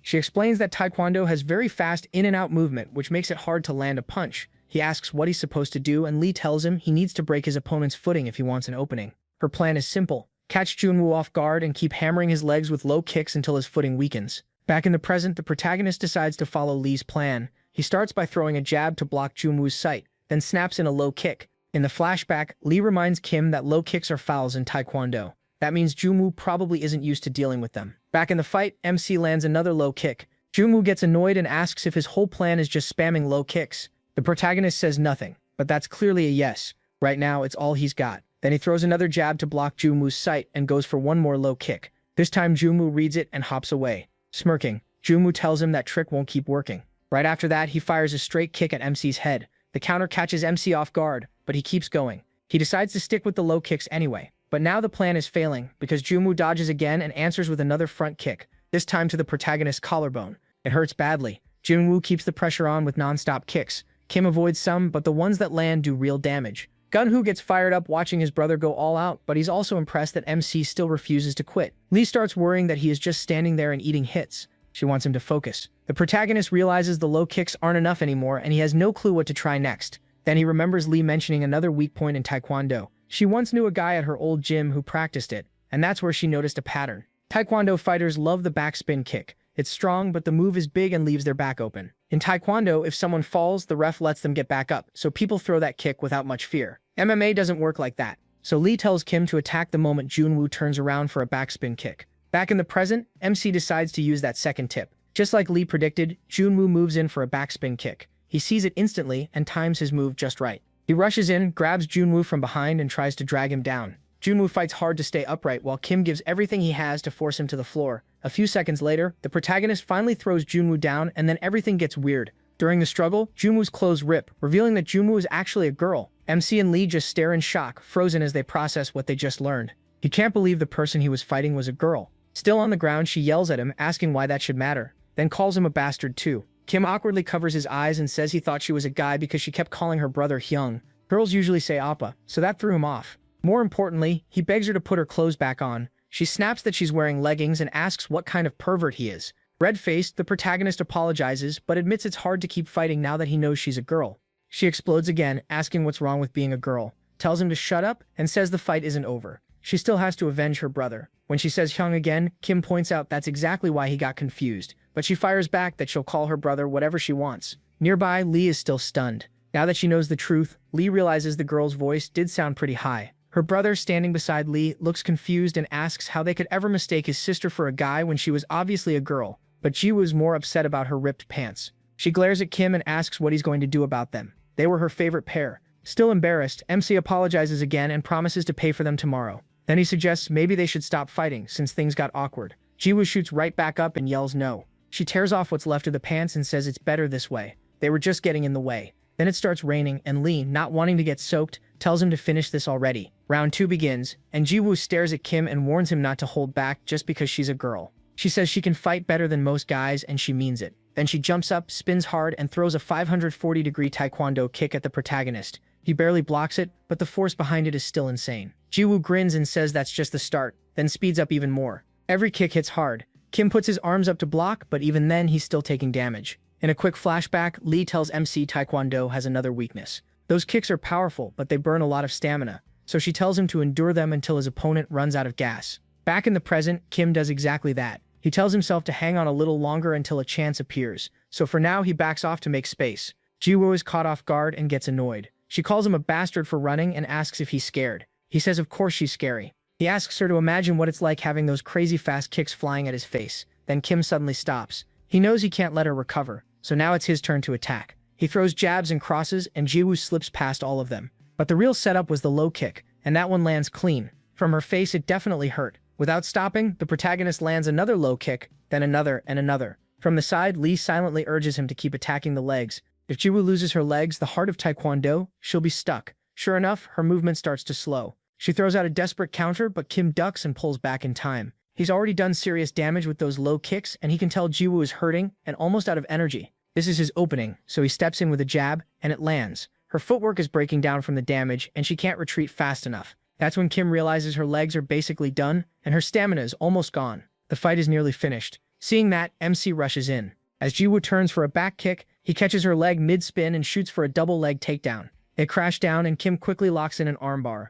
In the process, though, he ends up grabbing more than he meant to. He warns her to tap before her arm breaks. Jiwoo refuses. She says she'll never give up. Kim keeps telling her to tap, but she won't do it. Then Jiwoo's brother steps in and tells him to stop. Admitting his sister lost, both Kim and Jiwoo are stunned, but after a pause, the protagonist finally lets her go. Jiwoo is still furious, but her brother says there's no reason to keep going. MC has clearly won. Hearing that, he can't help feeling thrilled. He actually did it. Jiwoo, though, is still mad, cursing and punching the ground until her brother gently tells her to stop. He tells her she fought well. She starts to say she only wanted to avenge him, but a sneeze cuts her off. Then another one hits. She's soaked from the rain, freezing, and still frustrated. That's when Kim steps in with a kind move, offering her his uniform and telling her to put it on before she gets sick. He admits it's a little dirty, but says it's better than nothing. That actually works because Jiwoo starts blushing. Later, Jiwoo is on her brother's back under the umbrella Kim had brought. He asks if she's okay and where she got hurt. Jiwoo says it's just her leg, so she'll be fine. After a short silence, her brother says the protagonist seems like a decent guy. Once the protagonist found out Jiwoo was a girl, he only used open hand attacks and didn't fully crank the armbar, probably because he didn't want to hurt her. When he finally locked it in, Kim even looked at him like he wanted the fight stopped. Her brother admits that losing to someone like MC doesn't feel so bad. He adds that MC's a good guy, so Jiwoo should let it go too. Jiwoo blinks, confused. He asks if she was really still fighting him just because he lost to him, then says he doesn't care about that anymore, so she shouldn't either. That only makes Jiwoo look annoyed. A memory hit Jiwoo. As a little kid, she was surrounded by other children mocking her, calling her a boy and saying she wasn't pretty. Then her brother showed up and marched right over, asking what they had just called his sister. Big brother mode fully on. He told them to quit making fun of her. Once the kids ran off, he grinned at Jiwoo and asked if he looked cool. He told her that if anyone teased her again, she should come to him. Patting her head, he told her to stop crying, and she sniffled out a quiet, okay. She calmed down, but then another memory came back. It was her brother after losing to Kim, complaining about it all day like a sore loser. Jiwoo told him that kind of weakness didn't fit him. He laughed and asked if he really looked that pathetic. She said yes, but got cut off by a sneeze. Looks like they both caught colds. By the next day, the weather had cleared up. At Yongmin High, Kim was hanging out with his friends. He thanked Daesung for the anime recommendation from last night and said he liked it. Daesung smiled and promised another one later. Then they all suddenly paused. Jiwoo and her brother had come back to the school. She said she came to return the protagonist's clothes, casually calling him a bastard while handing them over. She also mentioned they were dry cleaned. MC thanked her, then remembered he still owed her for the clothes ruined during their fight. Jiwoo brushed it off, saying that just happens in a fight. Admitting his sister lost, Still, Kim insisted on buying her dinner and said Gunhuri should come too. The second food came up, Jae-woo was in. Gunhuri liked the idea too. He invited his friends along, but Lee instantly shut it down, and the other two passed. Then Gunhuri suddenly walked up to Lee with a flower, trying to charm her. He asked if she liked flowers, then joked that he couldn't tell which was the real flower, her or the one in his hand. The line was so bad, Lee just looked disgusted and turned away. Gunhuri kept going and asked if she liked movies, but Lee told him never to talk to her again and to get lost. Man, that rejection was brutal. So much for just getting a simple no. Later, they ended up at Burger King. Kim bought burgers but awkwardly asked if that was enough. He said he could pay for something nicer. Jae-woo said burgers were fine, and Gunhur added that they were actually her favorite. Then the protagonist asked something more serious, why she dropped out of school. Since it came out of nowhere, he quickly explained. She kept showing up to challenge him and seemed to have a lot of free time, so he got curious. Gunhuri jumped in and said it wasn't a huge deal. He revealed that Jae-woo had quit school while trying to make it on YouTube. Embarrassed, she admitted it. She said she left school to focus on YouTube because things were going well at first, but then everything fell apart. Now she just works part-time and she doesn't really have any clear goal. Then she looked at Gunhur and told him not to underestimate her. One day she'd hit 1 million subscribers. He grinned and said if she got that big, she could do collabs with pretty guests. Jae-woo called him out for always thinking about girls, then sneezed again. Kim could tell her cold was getting pretty bad. After they finished eating, they went outside. Jae-woo and Gunhuri thanked him, and MC was glad they enjoyed it. Jae-woo asked how he was getting home and said she and Gunhuri were taking the bus, but she started sneezing again mid-sentence. He suddenly told them to wait and ran off. Jae-woo asked where he was going, and Gunhuri guessed he probably rushed off to use the bathroom. A little later, Kim came back with medicine. He handed it to Jae-woo and said it was warm ginger tea and cold medicine, so it should help. He said it was probably his fault she got sick, so he wanted her to take it and get better soon. Then he admitted he didn't know when they'd meet again, but told her to stay healthy. He said the same to Gunhur and started to leave. Gunhur, impressed, praised Kim's manners. Then he started sneezing a ton too, and asked Jae-woo if he could have some medicine. Jae-woo stayed quiet. Looking at the bag, she thought that this brat really gave her a cold, and then brought her medicine for it. So yeah, Kim won her over again. The next day at Yongmin High, everyone was in class when the teacher walked in. He told them to sit down and announced a transfer student was joining them. Then he asked her to introduce herself. To everyone's surprise, it was Jae-woo. She introduced herself as a 17-year-old re-enrolled student, and it turned out she was in the same class as Kim. He was completely stunned, while Lee looked annoyed. Jae-woo, though, seemed happy about it. Even with a few ups and downs, their calm days went on. But another fight was coming soon. Ever since she enrolled, Jae-woo kept following Kim everywhere. At first, he tried to ignore it, but eventually he'd had enough. He asked why she kept trailing him around. Jae-woo instantly denied it and said she went to the school too, so she could walk wherever she wanted. Then she pointed at him and said since she didn't know the school well, he could at least show her around. Kim nervously adjusted his glasses and said she should probably ask the class president, but she said she didn't even know who that was, so that option was out. The protagonist sighed and finally agreed to give her a tour. He started showing her around the snack shop, cafeteria, art room, music room, and finally the sports field. There, he explained, that first years usually used it during PE. Just then, a soccer ball rolled over and one of the players asked them to send it back. Jae-woo didn't throw it, she kicked it. The ball bent perfectly into the goal, leaving everyone shocked. Kim stared and told her she was amazing at soccer. Jae-woo just shrugged and said she was in the soccer club in elementary school. Then she went to the basketball court, made a shot, and said she was in the basketball club in middle school too. Like that wasn't enough. She ran to the track and started sprinting, saying she could do 100 meters in 14 seconds.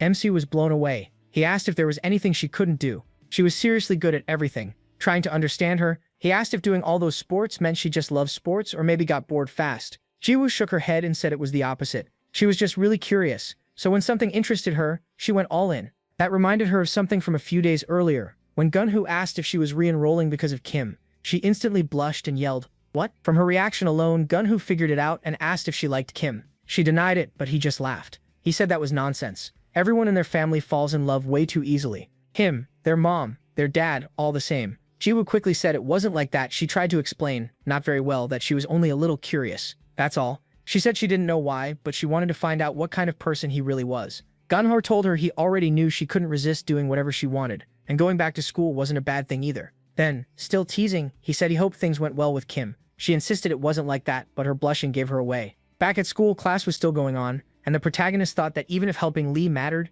he really needed to focus on his own grades too. He told himself he couldn't keep neglecting his own schoolwork. Then he felt someone poking him with a foot. It was Jiwoo. Leaning in, she whispered to ask what he was doing after school. Kim whispered back, asking if she was crazy for doing this in class, but still answered that he had club activities. From behind them, Lee noticed the whispering and wondered what they were doing instead of paying attention. Meanwhile, she had no clue what the teacher was even talking about. Later, they ended up in the club room. Kim was shocked that Jiwoo had followed him there too and asked why. She said that since she re-enrolled, she wanted to take things seriously this time. MC told her that still didn't mean she had to follow him everywhere. He admitted Jiwoo had already seemed strange when she kept chasing him to fight, but now this felt even stranger. Right then, the other club members came in and instantly recognized Jiwoo as the girl who was with the protagonist before. Jiwoo introduced herself and said she wanted to join the club. Dasum looked surprised, then welcomed her, and introduced herself too. Soon the last members showed up, apologizing for being late. Dasum quickly introduced Jiwoo, and they said they remembered seeing her before, but something about them felt off. They all seemed unusually gloomy, and Dasum asked what was up with their clothes. They looked like expensive brand name stuff, so she asked about it. Awkwardly they answered, yeah and not really. Kim asked what that meant. That's when they admitted some shady upperclassmen had forced them to buy the clothes. Those seniors said they were giving them a special deal, selling the clothes for used item prices. One of the boys said it felt like they were picking easy targets like clueless first years. They were sure the clothes were fake. Obviously fake, but they couldn't refuse. When they tried, the seniors threatened to bully them. Dasum was stunned. Things had gotten that bad. Kim stood up with a hard look and asked who those seniors were. What MC didn't know yet was that the one behind it all was Park Dosyap, the fifth strongest member of the infamous Invincible gang. Later, they went outside and led Kim to Dosyap. He pointed at the blonde guy and asked if he was the one who forced them to buy the stuff. They said yes. At that moment, the protagonist realized he was in serious trouble if he confronted him, especially since he was with Invincible. The protagonist thought about how the gang had kept trying to recruit him, and he'd been avoiding them the whole time. Shaken, MC apologized. He said he really had wanted to help when he first heard about it, but he didn't know Invincible was involved. He admitted he'd been staying away from the gang for personal reasons and said there was nothing he could do. His friends told him it was fine, and that listening already helped. One said they'd just take it as getting pushed around again, and reporting them would only make it worse. Another said he just hoped the gang wouldn't come after them again. Kim could only say sorry one more time. Meanwhile, Dosyap and his friends talked about the wallets in their bag.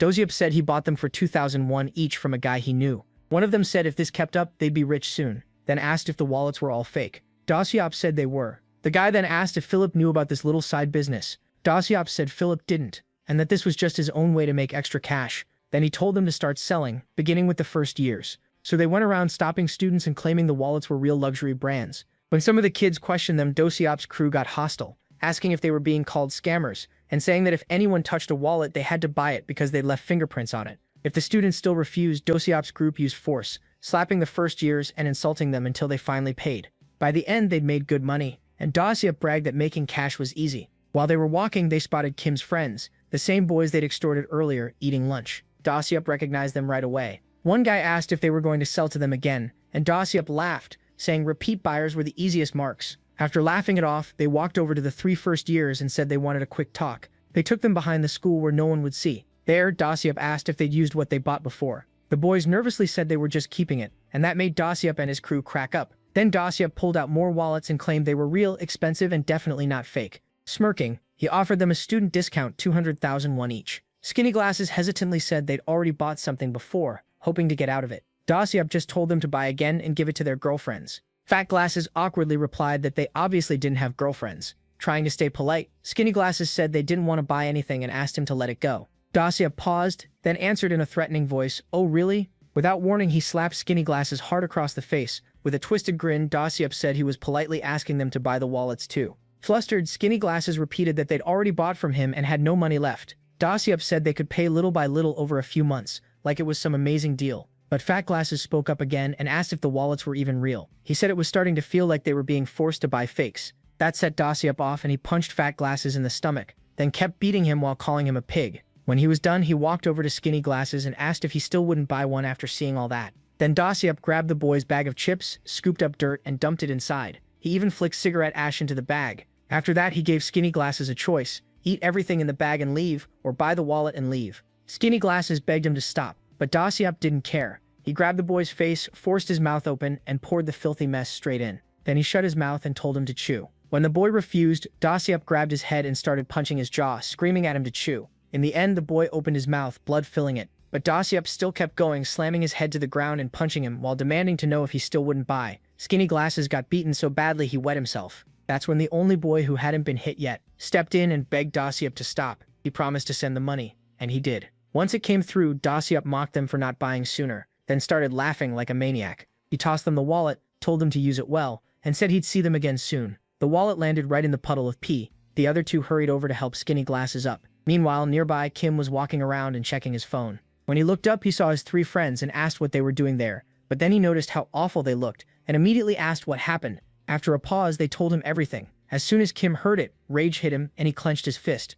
That night, he sat outside his house thinking about what had happened to his friends. He was furious they got beaten like that, but he didn't know what to do. Part of him wanted to go after Dosiop right away, but Dosiop was invincible, so Kim held back. Taking on that gang scared him. What if things got even worse? In the end, he felt like a coward, too scared to do anything. Then Lee walked over and asked why he was sitting out there alone. Her timing felt perfect, so he quickly asked if she could come with him somewhere. He followed her to a hidden spot, where she pulled out a cigarette, lit it, and casually told him to keep watch. Kim was shocked, she still hadn't quit. Lee just scoffed and asked who wanted his opinion, then smirked and called him an annoying loser for acting superior. The protagonist gave a nervous laugh and said there was something he wanted to tell her, something that had been stuck in his head for a while. He explained that one of his club friends had been beaten really badly, and the guy who did it was from Invincible. Kim said he wanted to confront Dosiop, get the money back, and make him stop, but the truth was he was scared of what would happen. That gang frightened him, so maybe it was better not to go near Invincible at all. He asked Lee what she thought, but when he turned around, she was gone. Confused, he heard her voice behind him asking why he was talking to himself. Kim blinked and asked when she finished smoking. She just said, "Just now." Then she told him she agreed. It was better not to get involved with Invincible. She said they seemed like the kind of trash nobody should mess with. Going near them would only bring trouble. Then she asked if this wasn't exactly what he wanted. Nobody was bothering him anymore. She reminded him that he'd asked her to teach him how to fight, and that's exactly what she did. Even the bullies had stopped targeting him. He got what he wanted, so shouldn't he just stay quiet? Why was he trying to get involved now? Did he think he was some hero of justice? She told him straight, no matter how strong he thought he was, someone stronger would always exist. As a final warning, she said getting into something like this would only get him hurt. Kim had to admit Lee was right. He learned to fight so people would stop picking on him, and now nobody touched him. He had finally gotten what he wanted, so maybe he really should just keep his head down. He was thinking that on the way to school when he suddenly heard students whispering. He looked over and saw Dosiop in front of Fatty and the other guy who hadn't been beaten up. Dosiop was demanding the rest of the money and asking where the skinny kid with glasses was. The answer: he was absent. They were outside their club room. The commotion brought Dosiop and Doyen out, and when Dosiop saw Dosiop's group, she asked if they were the ones selling fake luxury goods to students. One of the guys told her to stay out of it, but Dosiop admitted it himself. Then with a smirk, Dosiop said the stuff was obviously fake. No student would be walking around with that many expensive items. Dosiop claimed they were real, and said he got them from a guy he knew in business.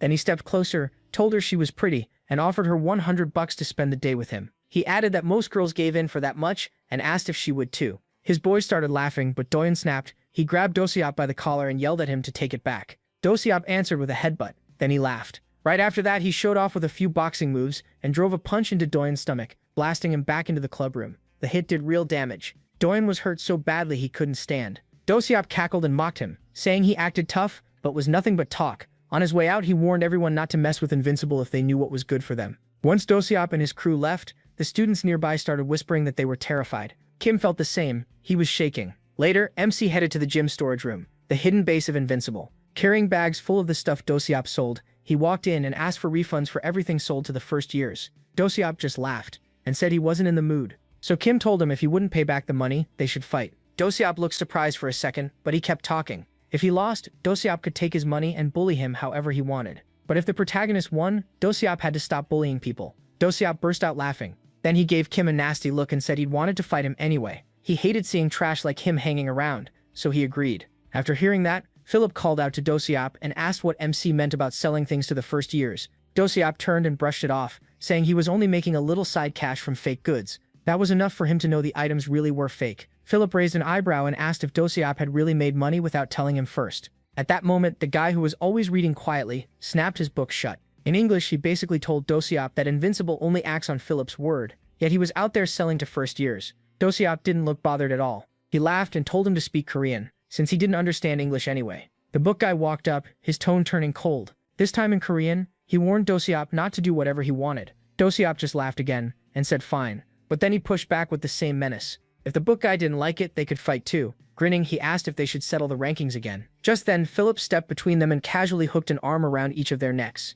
Smiling, he said, Invincible members shouldn't be fighting each other. While saying it, he quietly put pressure on Dosiop's elbow, enough to wipe the smile off his face for a moment. Philip kept grinning and said they were all on the same side, so they should get along. Kim just stood there thinking, what are these guys doing? Philip then looked at the protagonist and asked if he really came to challenge Dosiop, so the money would be returned. MC said yes, but Philip's face shifted as he asked whether MC understood what it meant to challenge Dosiop to a fight. According to Philip, that was basically the same as challenging Invincible. Then he asked if he was ready for that.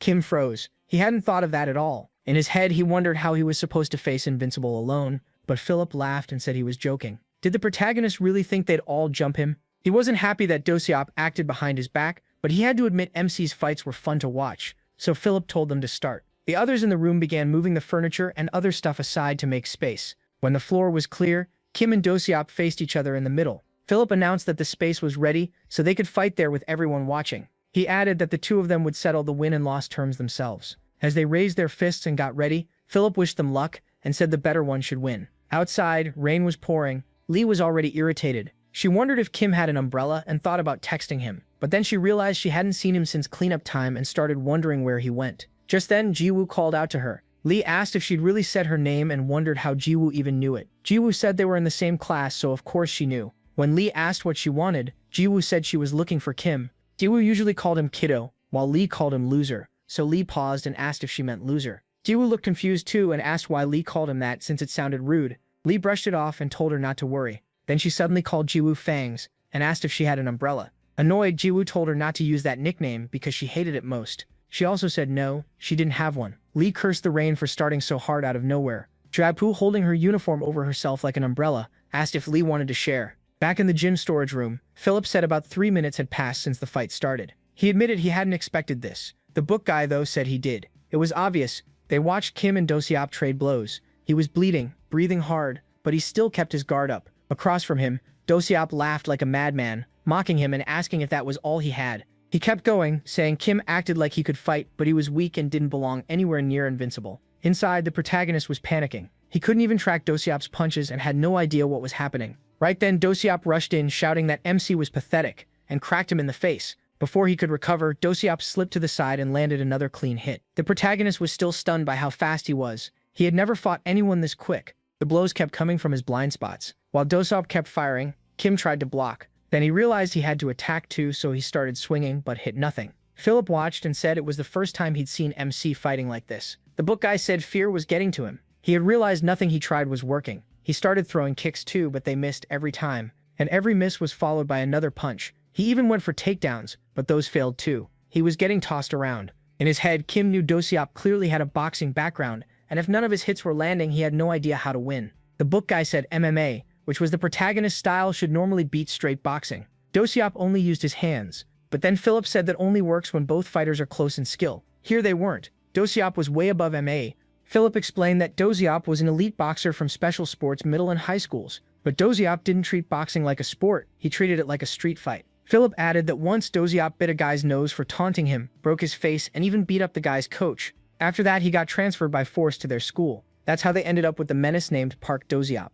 Back in the fight, Dosiop had ripped off his shirt and was laughing like a complete lunatic, yelling about how fun this was. Kim just stood there thinking he was in serious trouble and wondering what he could even do now. Outside, the rain got even worse. Jilwoo said they had no choice now. They had to run for it. Then she stopped and asked if Lee was slow. Dosiop came out of the school with the 2 first years, and Lee asked if any of them had umbrellas. Nobody did. Lee clicked her tongue and snapped, asking if they could at least carry umbrellas like normal people. That was enough to scare the 2 first years, and they started wondering if she was some kind of bully. Lee then asked Dosiop where he was. Dosiop just asked why, and Lee said she wanted him to bring her an umbrella. Dosiop said he had no idea where he went. Lee grumbled, annoyed that the protagonist had vanished earlier. Then Jiwoo said her brother was on the way, which only made Lee more irritated. Still, knowing how her brother was, Lee just let out a sigh and accepted it. Even so, everyone kept wondering where MC had gone. What none of them knew was that he was currently getting destroyed by Dosiop. Punches kept crashing into Kim's face from every angle, and his body was getting battered too. When the protagonist tried to hit back, Dosiop slipped past it with ease,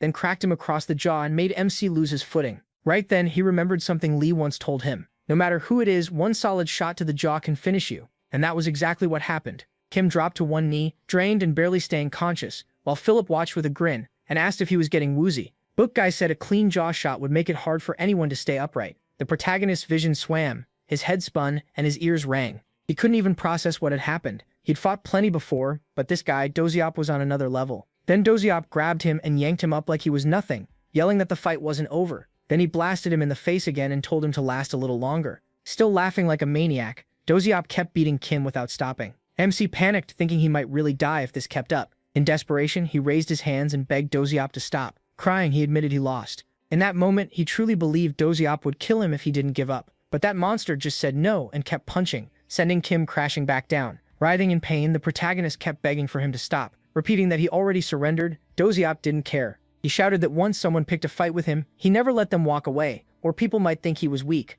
As another punch landed, he yelled that he wouldn't stop until his opponent was half dead or pissing on the floor. He laughed like a demon, and Kim was horrified because at this rate, he really was going to die.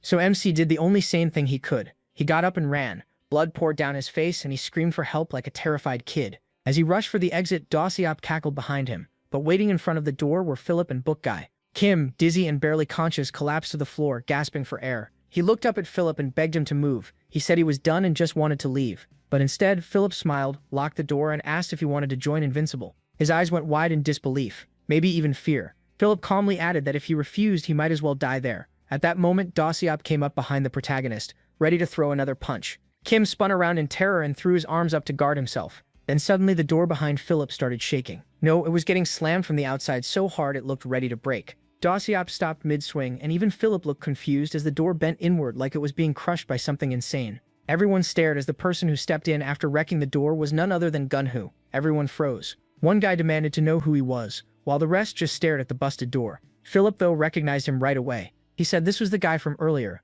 the one who fought Kim, Gunhu from Unrivaled. Gunhu confirmed it, and Philip asked what was with destroying the door. Gunhu casually apologized and said he heard MC was here, so he got worried. A little earlier, Gunhu had arrived with umbrellas. He heard some first-years telling Lee that Kim went to Invincible for a refund, but nobody had heard from him since. When they got to the storage room, they heard screaming inside, but the door was locked, so Gunhu broke it open. After coming in, he walked over, picked him up, and said he was taking him since the fight was already over. Philip asked what he thought he was doing, saying this was Invincible's business. His face and tone turned cold as he asked if Unrivaled was trying to interfere. Gunhu quickly said no and told Philip not to misunderstand. He came alone. This had nothing to do with Unrivaled. Then he looked Philip straight in the eye and asked if it wasn't messed up to keep beating someone who already gave up. The others exploded, shouting at Gunhu, calling him a bastard, and asking if he even knew where he was, or if he wanted to die. Gunhu didn't budge. He told them if anyone had a problem, they could come find him at Baekwon High School. He'd face anyone, and with that, he started walking out. Book Guy quietly asked Philip if they should contact Unrivaled and find out what was going on,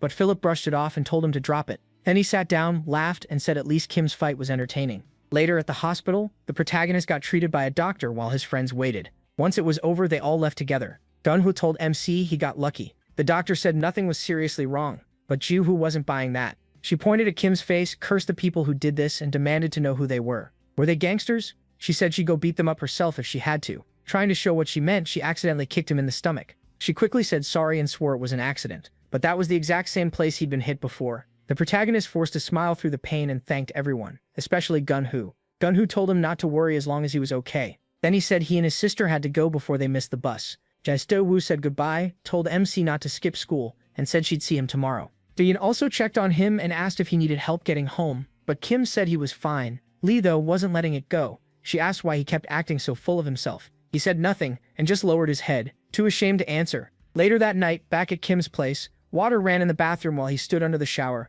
For the first time, he admitted something to himself. He had lost a fight. Before this, he'd thought he was just lucky. But losing wasn't what hurt most. It was the fear. That fear sank deep into him. He could still feel the blows and still remember thinking he was going to die. It was one of the scariest moments of his life. After his shower, Kim stepped out and almost jumped when he saw Lee sitting in his room. She told him to sit next to her. When he asked why, she told him to shut up and do it. Without another word, she took some ointment, put a little on her finger, and gently rubbed it on his swollen eye. Kim wondered what she was doing, and then she said he'd gotten beaten up pretty badly. She asked how anyone could rough up a weakling like him that much. The protagonist stayed quiet, his thoughts spinning. Was she actually worried about him? Lee kept going, asking why he ran off to fight without telling her. Muttering a curse, she said that as his teacher, the least he could do was let her know. Kim apologized and admitted he got too angry to stop himself. Lee still wasn't satisfied. She told him that even if he had prepared, he still might have lost. Instead, he rushed in fueled by anger. She added that his mom was away on a business trip until the week after next, which was probably for the best since she didn't have to see him like this. Then Lee reminded him again that there were plenty of stronger people out there. She told him to quit acting cocky, called him a loser, and warned him that if he ever planned to fight again without telling her, he was dead. Then she called him an arrogant loser, one more time. As she stood up to leave, she added that seeing him get beaten like this hurt her pride as his teacher. Kim quietly said he understood, but from that night on, something in him changed. He didn't have the courage to fight anymore. Every night, he had nightmares about Dozio beating him down. He'd wake up suddenly, soaked in sweat, jerking upright like Doziop had just hit him again. and every time he told himself the same thing. He never wanted to fight again. Going after Doziup had been way beyond him. At school, Kim didn't even get mad anymore when his friends got extorted. Whenever Doziup spotted him, he would casually call his name and ask for 100. Doziup told Kim to send him 100,000 won for shoes. MC just obeyed. He was being extorted again. Once the other bullies noticed, they started pushing him too, one after another. They came asking for money like it was fun. He didn't have the will or courage to fight back anymore. Just thinking about another fight made his hands shake and his chest tighten. Everything had gone back to the old days, back to being bullied. Later, while tutoring Lee at home, Kim tried to clear his head. He told himself to stop thinking about reckless stuff and focus on the lesson. He had promised to help Lee get into Seoul University. Then the doorbell rang. Lee guessed it was her delivery and told him to get it. Kim asked why she was ordering food before the lesson was even over, but she said she was hungry and had ordered early, then told him to hurry. With a sigh, he went to the door, muttering that she was already planning dinner during tutoring. How was she supposed to get into Seoul University like this? But when he opened the door, he stopped. It wasn't a delivery person. It was Sarah. She laughed, said it had been a while, and asked if he'd missed her. Kim just stared, wondering why she was there. Sarah teased that she came because she missed him. Before he could react, she pulled him into a hug and asked how he'd been. Then she noticed his face, took off his glasses, and poked at his bruised eye. She asked what happened and whether Lee hit him. The protagonist told her to stop because it hurt, but Sarah only laughed and said it felt squishy. Just then, Lee came downstairs and Sarah rushed over to hug her. She said it had been months, but Lee told her it really hadn't been that long. Sarah asked if she'd been working out since her hips looked toned. Embarrassed, Lee said she'd had no time for that because she'd been studying non-stop. Then Sarah pointed at MC's eye and asked again if Lee had done that. Lee denied it and said MC had picked a fight with a delinquent and got wrecked. Sarah cracked up, while Lee, a little awkward, added that this wasn't some normal delinquent, it was a really dangerous one. Sarah looked at him with fake pity and opened her arms, saying she'd comfort him. Then she laughed, said she was kidding, and suddenly locked him in a chokehold. The protagonist struggled and begged her to stop because he couldn't breathe. Letting go, Sarah grinned and said Kim must be at least decent now, so the guy who beat him had to be seriously strong. Still trying to breathe, MC admitted he was. Sarah gave him a look and asked if that was why he'd been so depressed. Then she joked about giving him another chance to touch her boobs, only to laugh and say she was kidding again. Turning to Lee, she pointed out how wide his eyes got and joked that he was cured already. Lee laughed and called him a pervert. Red-faced, the protagonist begged her to stop. Just being around Sarah was exhausting. After a while, she told him that sometimes you win and sometimes you lose, so she didn't get why he was this crushed. Whoever beat him up, if Kim really wanted to win, she could teach him how to fight. He politely refused and said he was done with fighting. Sarah just shrugged and told him to ask if he changed his mind. Then she casually mentioned she'd be staying at his house for a few days. His mom had already said yes. MC was surprised his mom agreed, but having Sarah around did make him feel a little better. School, though, was still awful. Doziup kept demanding money, and because of their deal before the fight, Kim had to keep paying him. Doziup even offered to get him a cheap wallet if he needed one. He only said okay. He didn't even try to argue anymore. Even passing the club room felt heavy. He figured he'd only be a burden if he went in. As he dragged himself down the hall, someone called his name. He turned and saw the two freshmen. The tall one said they needed to tell him something important. That night, Kim walked through the streets with them. The tall one explained that Ilgu hadn't come to school since getting beaten up. He also wasn't answering his phone. Fatty said people nearby had seen him on the rooftop at night, and he was worried Ilgu might be thinking about doing something bad. The second Kim heard that, he panicked and said this was serious. They had to check on him right away. A little later, they reached Ilgu's house. Then Fatty looked up and pointed. Ilgu was on the rooftop. All of them shouted, asking what he was doing up there. Then they ran inside and charged up the stairs to make sure he was okay. When they got to the roof, they found Ilgoy doing pull-ups. He hadn't heard them before because he had earbuds in. Once he noticed them, he just looked confused and asked why they were there. The tall one grabbed him and said they'd come because they were worried he might be having dark thoughts. Ilgo blinked and asked what he meant. He said he was only working out. When they asked why he ignored their calls, Ilgu said he wanted to shut everything out for a while. He admitted he'd been depressed and stuck in his room for days, but eventually he got too frustrated, came up for air, found workout gear on the roof, and started training. While hitting the bag, he kept thinking about Kim. Ilgu said he wanted to get strong like the protagonist, strong enough to stand up to the guy who bullied him. That's why he'd been training non-stop. Getting bullied didn't scare him now, it just made him angry. MC listened quietly, then pointed out that Ilgu's stance was all wrong and showed him how to place his legs properly. The other two laughed at Ilgu's awful form. Still, Ilgu was trying. He was fighting back the best way he could, and compared to that, Kim felt like the one who had run away. In that moment, he admitted to himself that giving up after one loss was pathetic. He remembered how scared he'd once been of Jo Sang-bum and of Hong Dae-bong, who had seemed huge to him even though he was skinny, and of Do-hyun, who had felt impossible to move. Back then, he was scared too, but when he got cornered, he didn't bow his head. He kept throwing punches again and again. After realizing that, Kim went home with a new resolve. He told Sarah he wanted her to teach him how to win. Hearing that, she smiled and laughed, happy to hear it. Sarah said that before she could help, she needed to know how the guy who beat him fought. She asked if Kim had a video of the fight, but he didn't. So she said they needed to learn his style first to build a plan. Then she asked if there was anyone he could talk to, someone who knew how Dozeo fought. The protagonist said there might be. The next day, he went to Do-hyun at school. Do-hyun said he'd looked into Dozeo like MC asked, and for more details he'd called Seokyu. Seokyu told him Dozeo was supposedly the third best fighter in Invincible, but when it came to dirty fighting, he was number 1. He beat people until they were nearly dead, then asked if Do-hyun was actually thinking of fighting him. If he was, he'd be done for. Do-hyun quickly said he wasn't the one planning to fight. Seokyu then said he still wanted to recruit him again someday, so Do-hyun shouldn't wreck himself over this, and should stay out of it. After that, Seokyu said there was one way to see how Do-hyun fought. He mentioned a YouTube channel called Real Fight Club, where regular people fought while a referee watched. Do-hyun was set to appear there in 2 days in a parking lot next to 00 school at 2 p.m. If Do-hyun was curious, he should go watch. Back in the present, Do-hyun gave Kim all of that and said he should go if he wanted to see Dozeo fight. Then worried, he asked whether he really had to fight him. The protagonist stayed quiet for a second. He thought about his friends being harassed every day. Then he said he had to fight because nothing would change unless he faced them. On the day of Dozeo's match, a huge crowd filled the parking lot. Lee and Sarah were there, and Kim showed up too, covered from head to toe. Sarah laughed and asked if this was where they filmed Real Fight Club.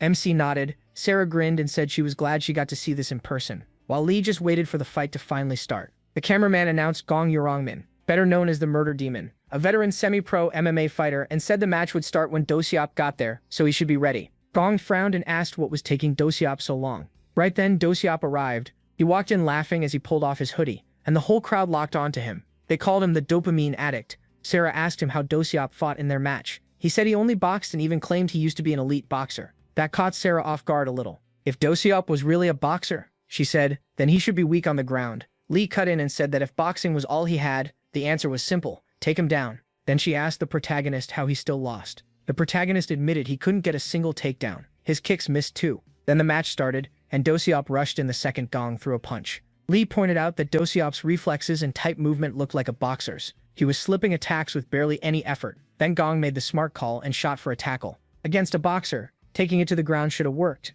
but Dosiop shut it down with a sharp uppercut to the face. Even Lee looked surprised. Dosiop had stopped a tackle with an uppercut. Sarah said it was hard to do, but yeah, that kind of counter could work at least once. Gong kept pressing. He threw a high kick, and Dosiop slipped past it with a sidestep. Then Gong went low, but Dosiop lifted his leg and checked it cleanly. Sarah noticed right away that the block looked like kickboxing or Muay Thai. Lee turned to MC and asked if Dosiop was really just a boxer, because he was clearly using kickboxing too. MC insisted that in their fight, Dosiop only used his hands, nothing else. Meanwhile, Dosiop kept battering Gong with punches. Watching him move, Sarah said his low weaving did look like real boxing. In boxing, nobody attacks below the waist, so fighters can dip that low, but in MMA, that can get you wrecked. Gong tried another tackle, but Dosiop answered with a sprawl, pulling his legs back and dropping his weight to defend. That broke Gong's grip on the legs and made the takedown much harder. Sarah said that was straight up takedown defense. If Dosiop could sprawl like that, he clearly knew MMA too. She added that he could stop high kicks and even catch them, which meant he had answers for pretty much every MMA attack.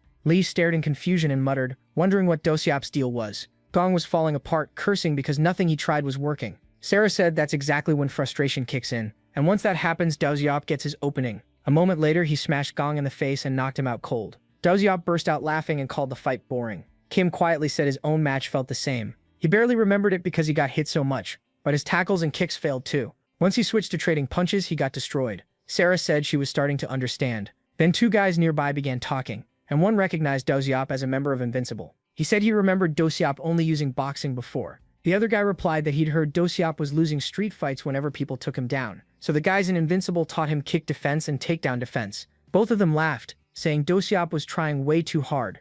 Sarah quietly listened to all of it. Later that day, Sarah told Kim she was sure now. After watching the match and hearing those guys talk, she had it figured out. Dosiop started as a boxer, but he had learned kick defense and takedown defense too. If that was true, then she already had the perfect plan. With a confident laugh, she said Dosiop was finished. He asked if she meant it, and Sarah gave him a firm yes. She promised to win him the rematch and told him to trust her. Then she suddenly hugged him, which left him totally confused. When he asked why, she said it was to cheer him up, then grinned and said it was time to get ready for the rematch. Sarah told Kim getting stronger was simpler than he thought. All he needed was the guts to face a punch without backing down. That's it. If he could do that, she said, he could win. Holding her fist right in front of his face, she told him not to be scared. The protagonist repeated that in his head, don't be scared. But inside he was freaking out. Before he could sink into that fear, she suddenly flicked his face. Kim blinked and asked why she did that, but Sarah just laughed and told him to wake up and put some life back in those weak eyes. Rubbing his face, MC complained that she hit his good eye. Her grin only got wider. In 2 weeks, she said she'd make him a man who could beat Doziop. He instantly turned red, and Sarah was quick to tease him. With a smirk, she asked why he was blushing and what he was thinking about. Lee, watching from the side, called him a pervert. Flustered, Kim waved his hands and stammered that it wasn't like that. He was only red because she hit his face. Sarah just smiled and told him to put the gloves on. Training time. A month later, at Harrium Park, students had gathered all over the place. Some were smoking, and others were just hanging around talking. Philip walked up to Doziop and asked if Kim had really asked for the rematch himself. Doziop, still smoking, laughed and said, "Yeah." The protagonist came to him that morning and challenged him. The fight would be right here at Harrium Park at 5 p.m., and MC even said, "If you're scared, you don't have to come. But this time, I won't lose." Doziop said it surprised him at first, but he accepted. He told Philip he usually never does rematches, but Kim had nerve, so he'd allow it. Most people he beats can't even look at him after. They fold completely. So I guess I didn't crush him hard enough, he said. Now the kid thinks he can stand up to me. Smirking, Doziop said the protagonist was about to learn the hard way. Get cocky and your skull gets cracked. Philip raised a brow and asked if Doziop was the one who spread word about the fight. There were way too many people here. Doziop shrugged and said he only told Daniel. Philip looked over at Daniel, who was calmly reading, then turned back and said, "Yeah." Daniel couldn't keep his mouth shut. Daniel argued that he only told a few friends. Doziop got annoyed, but Philip cut in and said even some major crews had shown up, like the Jonghak High School Bully Alliance. Their top guy told his people to watch closely because Invincible was the gang they'd be taking down next. The Barkwon High School Bully Alliance, unrivaled, was here too. Their number one guy casually told Gunhu to find a good place to eat because after this, they'd go feast. Then there was the Seryung High School Bully Alliance, the Assassin League, mocking the whole scene. Philip looked at Daniel and asked how he had spread it this far. Daniel shrugged and said he didn't tell that many people, but when Philip asked for a number, Daniel casually said around 20. Doziop instantly called him insane. 20 was not a small number. Philip said the crowd wasn't here just for a fight. They wanted to see whether Invincible was still strong. Doziop wasn't just some random thug, he was the face of their offense. Then Philip casually mentioned that some special guests had come too. Confused, Doziop asked who. Philip pointed behind him and said they were already here. 2 guys walked in, one was tall and calm, the other was bald, built like a tank, and immediately looked around for girls. The tall one was Taro, Invincible's number 3, 18 years old and a dropout from this very school. The bald one asked if there were any girls around, then realized there weren't. His name was Choi Huang, also 18 and number 4 in Invincible, though nobody looking at him would have guessed he was only 18. Philip smiled and said it was good to see them. It had been a long time since Invincible's top 5 had gathered like this. Looking at Taro, he said they barely saw him after he dropped out. Taro proudly answered that he was the one making the money, now still handling all their business calls, basically running Invincible's business side. Philip looked at Huang and joked that he was too busy chasing girls to show up. Huang proved him right, still looking around for someone cute. That was basically his whole reputation in Invincible. Taro said he came despite being busy because he wanted to see Doziop's big showcase. Then he smirked and asked if this was really Doziop's opponent's funeral. Doziop got pissed, told him to shut up and asked if he wanted to die too. All at once the crowd turned towards someone coming their way. A murmur spread, was that Doziop's opponent? As Kim got closer, people figured it had to be him. But once they saw him clearly, everyone looked confused. He was way smaller than they expected. Philip, though, looked impressed. Even with this huge crowd, MC still came alone. That took nerve, but then MC, who'd been walking calmly, suddenly burst forward straight at Doziop. In one move, he jumped and threw a wild kick. Doziop blocked it. Caught by surprise, Doziop was still trying to figure out what Kim was doing. From the side, Huang started yelling that his move was a cheap sneak attack. He called him a coward. Taro, on the other hand, loved it. He clapped and said things were starting off hot. The protagonist didn't stop. He dropped low like he was about to throw a low kick. Asura saw it and got ready to counter with a clean kick check, but Kim changed it mid-move. Instead of going low, he turned and kicked Asura right in the face with a Brazilian kick. The hit landed clean and Asura just froze, stunned. That wasn't luck. Sarah had already told MC the plan, be unpredictable, and it worked. Every gang there was shocked. Everyone stared with their mouths open. The only ones who didn't react were the Assassin League guys, still smiling like nothing happened. Philip too was grinning, clearly enjoying this turn.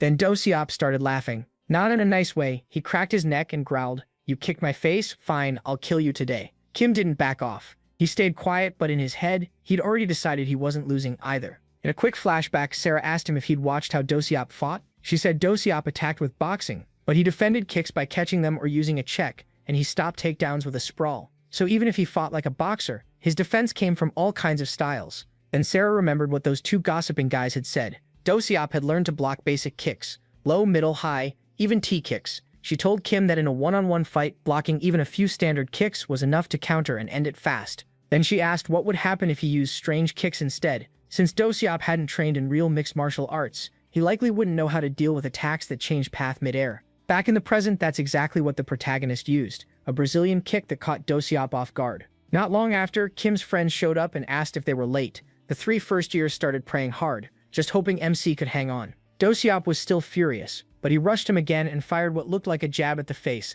then dropped low instead. It was a jab feint into a single-leg takedown. Dosiop read it right away. He got ready to sprawl and shut it down, but then Kim spun and smashed him in the face with a spinning back elbow. Sarah had warned the protagonist that Dosiop usually stopped takedowns with sprawls or counterpunches. His reactions were too fast, which meant repeated takedowns would just waste MC's energy. In the end, she told him he had to fight strike for strike. That really shook Kim. He asked what she meant. If it turned into straight boxing, Dosiop was way above him. Sarah agreed. She even said Dosiop was probably better than both her and Lee in pure boxing. That made Lee snap, saying she was still better. Sarah told him not to stress. He'd still use strikes, but it wouldn't be a boxing match. He needed attacks boxers don't use, like the spinning back elbow he'd already landed on Dosiop. Since those moves weren't part of normal boxing, Dosiop would have a harder time stopping them. When the crowd saw Kim fake the takedown and land that backspin elbow, they were stunned. Watching closely, Philip said the protagonist had clearly planned this out. That move wasn't random. Gunhu got fired up and yelled for MC to keep going, saying he was doing great. Back in the fight, Kim followed with a headbutt right to Dosiop's chin. Sarah had already told him that even if headbutts were illegal in boxing, they still counted as striking and winning was what mattered. So if he had the chance, he should use it. Dosiop started to look dazed, and he remembered Sarah saying that if he ever got an opening like this, he had to finish it fast. So the protagonist went all in and started throwing non-stop strikes. Dosiop kept his guard up and blocked what he could. One of the gang leaders said Dosiop still hadn't recovered. Daniel asked if that meant he might actually lose, and Philip just said maybe. When Daniel asked if he didn't care, Philip laughed and said he only cared about being on the winning side. Back in the fight with Kim pressing hard, Dosiop finally threw a punch. MC stepped back and dodged it, wondering if Dosiop had already recovered. Seeing how angry Dosiop looked, he decided what to do next. Then the scene cut back to training, where Sarah said they were bringing in a special teacher for another unusual move. Kim was confused at first, but then Junwoo walked in. Sarah said Lee told her Junwoo knew Taekwondo, so they brought her in to teach the protagonist a few kicks. Junwoo stepped up and said they'd start right away. She was ready to teach him real kicks. Back in the present, Kim suddenly went calm. After adjusting his stance and footwork, he jumped high into the air and threw a Taekwondo 540 kicks. It landed clean on Dosiop's face again, and MC's friends stared in shock. But then Dosiop recovered fast and fired a punch back. Kim barely blocked it in time, and even he looked shaken. If he'd been a second slower, it would have been bad. He quickly backed off, realizing staying too close was dangerous. Meanwhile, Dosiop only got angrier as the fight went on. He cursed at him, then unzipped his jacket and threw it aside. He stood there with no guard. One of the gang leaders noticed and wondered what he was planning. The red-haired gang leader just laughed, while Gunhu's leader explained that Dosiop was probably baiting Kim to attack. The two faced off. The protagonist had no idea what Dosiop was thinking, but he knew he couldn't freeze up. If Dosiop wouldn't move first, then he would. MC rushed in with the Taekwondo spinning kick he'd learned from Song Ji-woo. Dosiop didn't dodge at all, he just took it, even though it clearly hurt. Daniel asked if that meant Dosiop had given up. Philip told him to watch closely. Then Dosiop loaded up a punch and threw it. The hit was so strong it sent Kim flying back to the ground. Philip said Dosiop had taken the kick on purpose to land that counter at the perfect time. He looked hurt, but without wasting a second, he got back up, raised his guard and told himself he was fine. This was only the start. Facing him again, Kim noticed Dosiop was still using that no-guard stance, like he was daring him to come in, but the protagonist wasn't going to get scared. He decided to close in with a double jab, then follow with a backspin strike. It connected with Dosiop's face, but the guy just smiled. Daniel was confused. Was Dosiop letting himself get hit again? If this kept up, shouldn't he pass out? Philip shook his head and said no. You only go down easy from hits you don't see coming. Kim didn't waste the opening and threw a Taekwondo stomp. As his leg came toward Dosiop's face, Dosiop casually moved, and the stomp hit his shoulder instead. He was still smiling. Philip finally got it. Dosiop had been waiting for a counter this whole time. Right then, Dosiop caught Kim's leg and slammed him with a huge punch, sending MC flying. He hit the ground again and his friends gasped. They called out in panic, telling him to stay with them. Philip said this was a trade flesh for bone kind of fight. Crazy, but if it kept going, one of them would drop. Dosiop cackled like a lunatic while Kim lay there. The protagonist knew one more counter like that and he'd black out for real. He forced himself up and warned himself to be careful. He had to stop getting countered. Then he rushed back in with a spinning Taekwondo kick. Dosiop blocked it, but MC didn't stop. He fired a backspin elbow right after. Dosiop shut that down too, punching straight into Kim's elbow. Hwanesh was stunned. He blocked an elbow with his fist. Laughing, Dosiop grinned that he could read every attack now. Then he drove a punch into his ribs and warned him not to use the same move twice. He could see it all now. Then he smashed the protagonist in the face again. While getting rocked, the protagonist remembered what Sarah had said. Dosiop's eyes were insanely sharp. If MC wanted to win, he had to finish this before Dosiop fully read his patterns. As the punches kept coming, he wondered if Dosiop had already figured him out. Right then, another heavy shot slammed into his face, then a right hook, then a left. Dosiop laughed and said this was getting fun. Kim realized he was falling into Dosiop's pace. He told himself to focus. This fight had only just started, and he still had choices. So he jumped and threw a Taekwondo 540 kick, but Dosiop caught it in midair with a brutal punch to the leg. From the side, Taro blurted out that Dosiop had stopped the kick with a check hook. Meanwhile, Dosiop laughed again and reminded Kim he'd warned him not to repeat attacks. Then he drove a fist into the protagonist's stomach and followed with a non-stop barrage. As he kept hammering him, Dosiop mocked MC, asking if he'd really prepared for this, if he'd done everything he wanted. Then with a crazy grin, he said it was time for Kim to die. He kept punching and laughing. One of the gang leaders muttered that the whole fight had turned, this was over. The red-haired gang leader just adjusted his sunglasses and snickered. Dazed, he asked himself what he could even do now. Was there really no way out? Was he going to lose again? Dosiop sneered that he wasn't ending it yet. He'd keep beating the protagonist until he pissed himself or was half dead. The protagonist tried to block with his arms up, but the damage kept piling on. Dosiop kept trash-talking, saying no miracle was coming for a loser like him. That line dragged up an old memory. Skinny Boy once said bullying someone like MC was pointless because losers were just born that way. Then another flashback hit, his first bully beating him while calling him a little piece of shit. This is what happens when prey challenges a lion. As Dosiop kept attacking, Kim's mind spiraled. Was this really his fate? Was he still just some pathetic loser? For someone like him, was this all there was? Then a clearer memory came back. Lee once asked him, if he wanted to beat Dosiop, what did he think he needed? Kim answered, probably the plan she and Sarah made, and to use it right in the fight.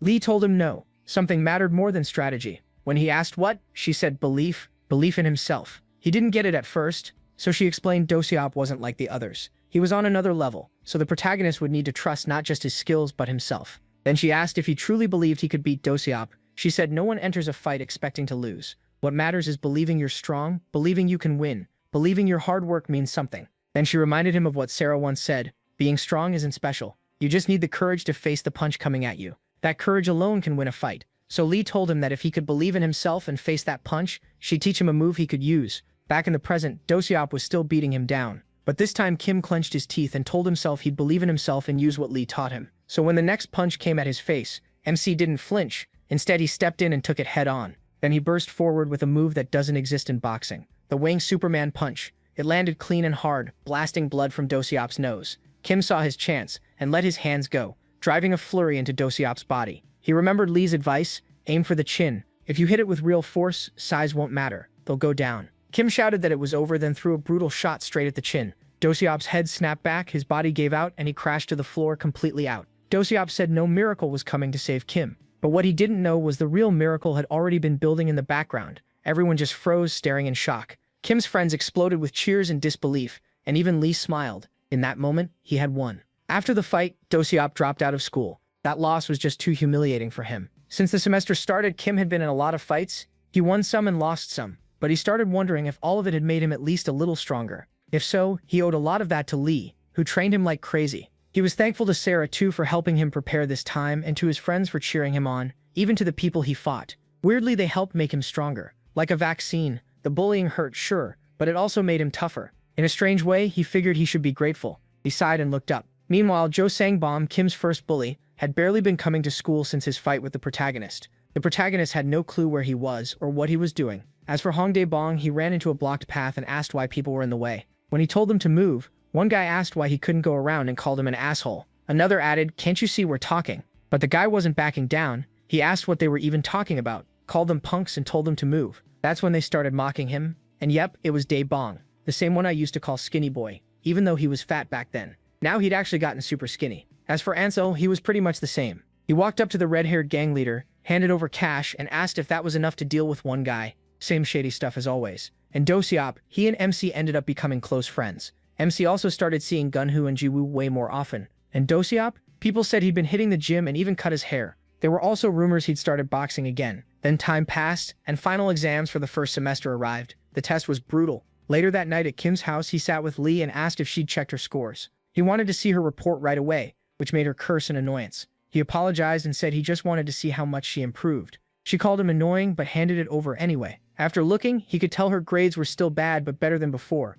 She had a long way to go, so he told her she'd maybe reach middle school level now and needed to work way harder. Irritated, she asked to see his scores. He asked why, and she said she needed to know how good her tutor really was. When she saw them, she was completely stunned. Kim had done insanely well. He was crazy smart. Almost everything was a perfect score, and even in English he got a 98. He said he studied here and there while training. She stared at him and told him to give her half his brain. He shrugged and said even if he could, he wouldn't. Then he said they should get back to tutoring. Time passed, and later that night they stepped outside for some air. Lee rubbed her head and said too much studying was giving her a headache. She lit a cigarette and told Kim to keep watch. Then she looked at him and asked if he remembered what she told him before. He asked what she meant. Lee reminded him she'd said that if he had the courage to face the punch, he could win. Dosiap's punches were strong. One bad hit could have knocked him out, but the protagonist had the nerve to take it, and he did well. The protagonist remembered that moment clearly. He stood his ground and fired back because he had the guts. Lee added that Dosiap was one of the toughest opponents MC had fought so far, so beating him meant he was pretty strong now too. The protagonist lit up and asked if she really meant that.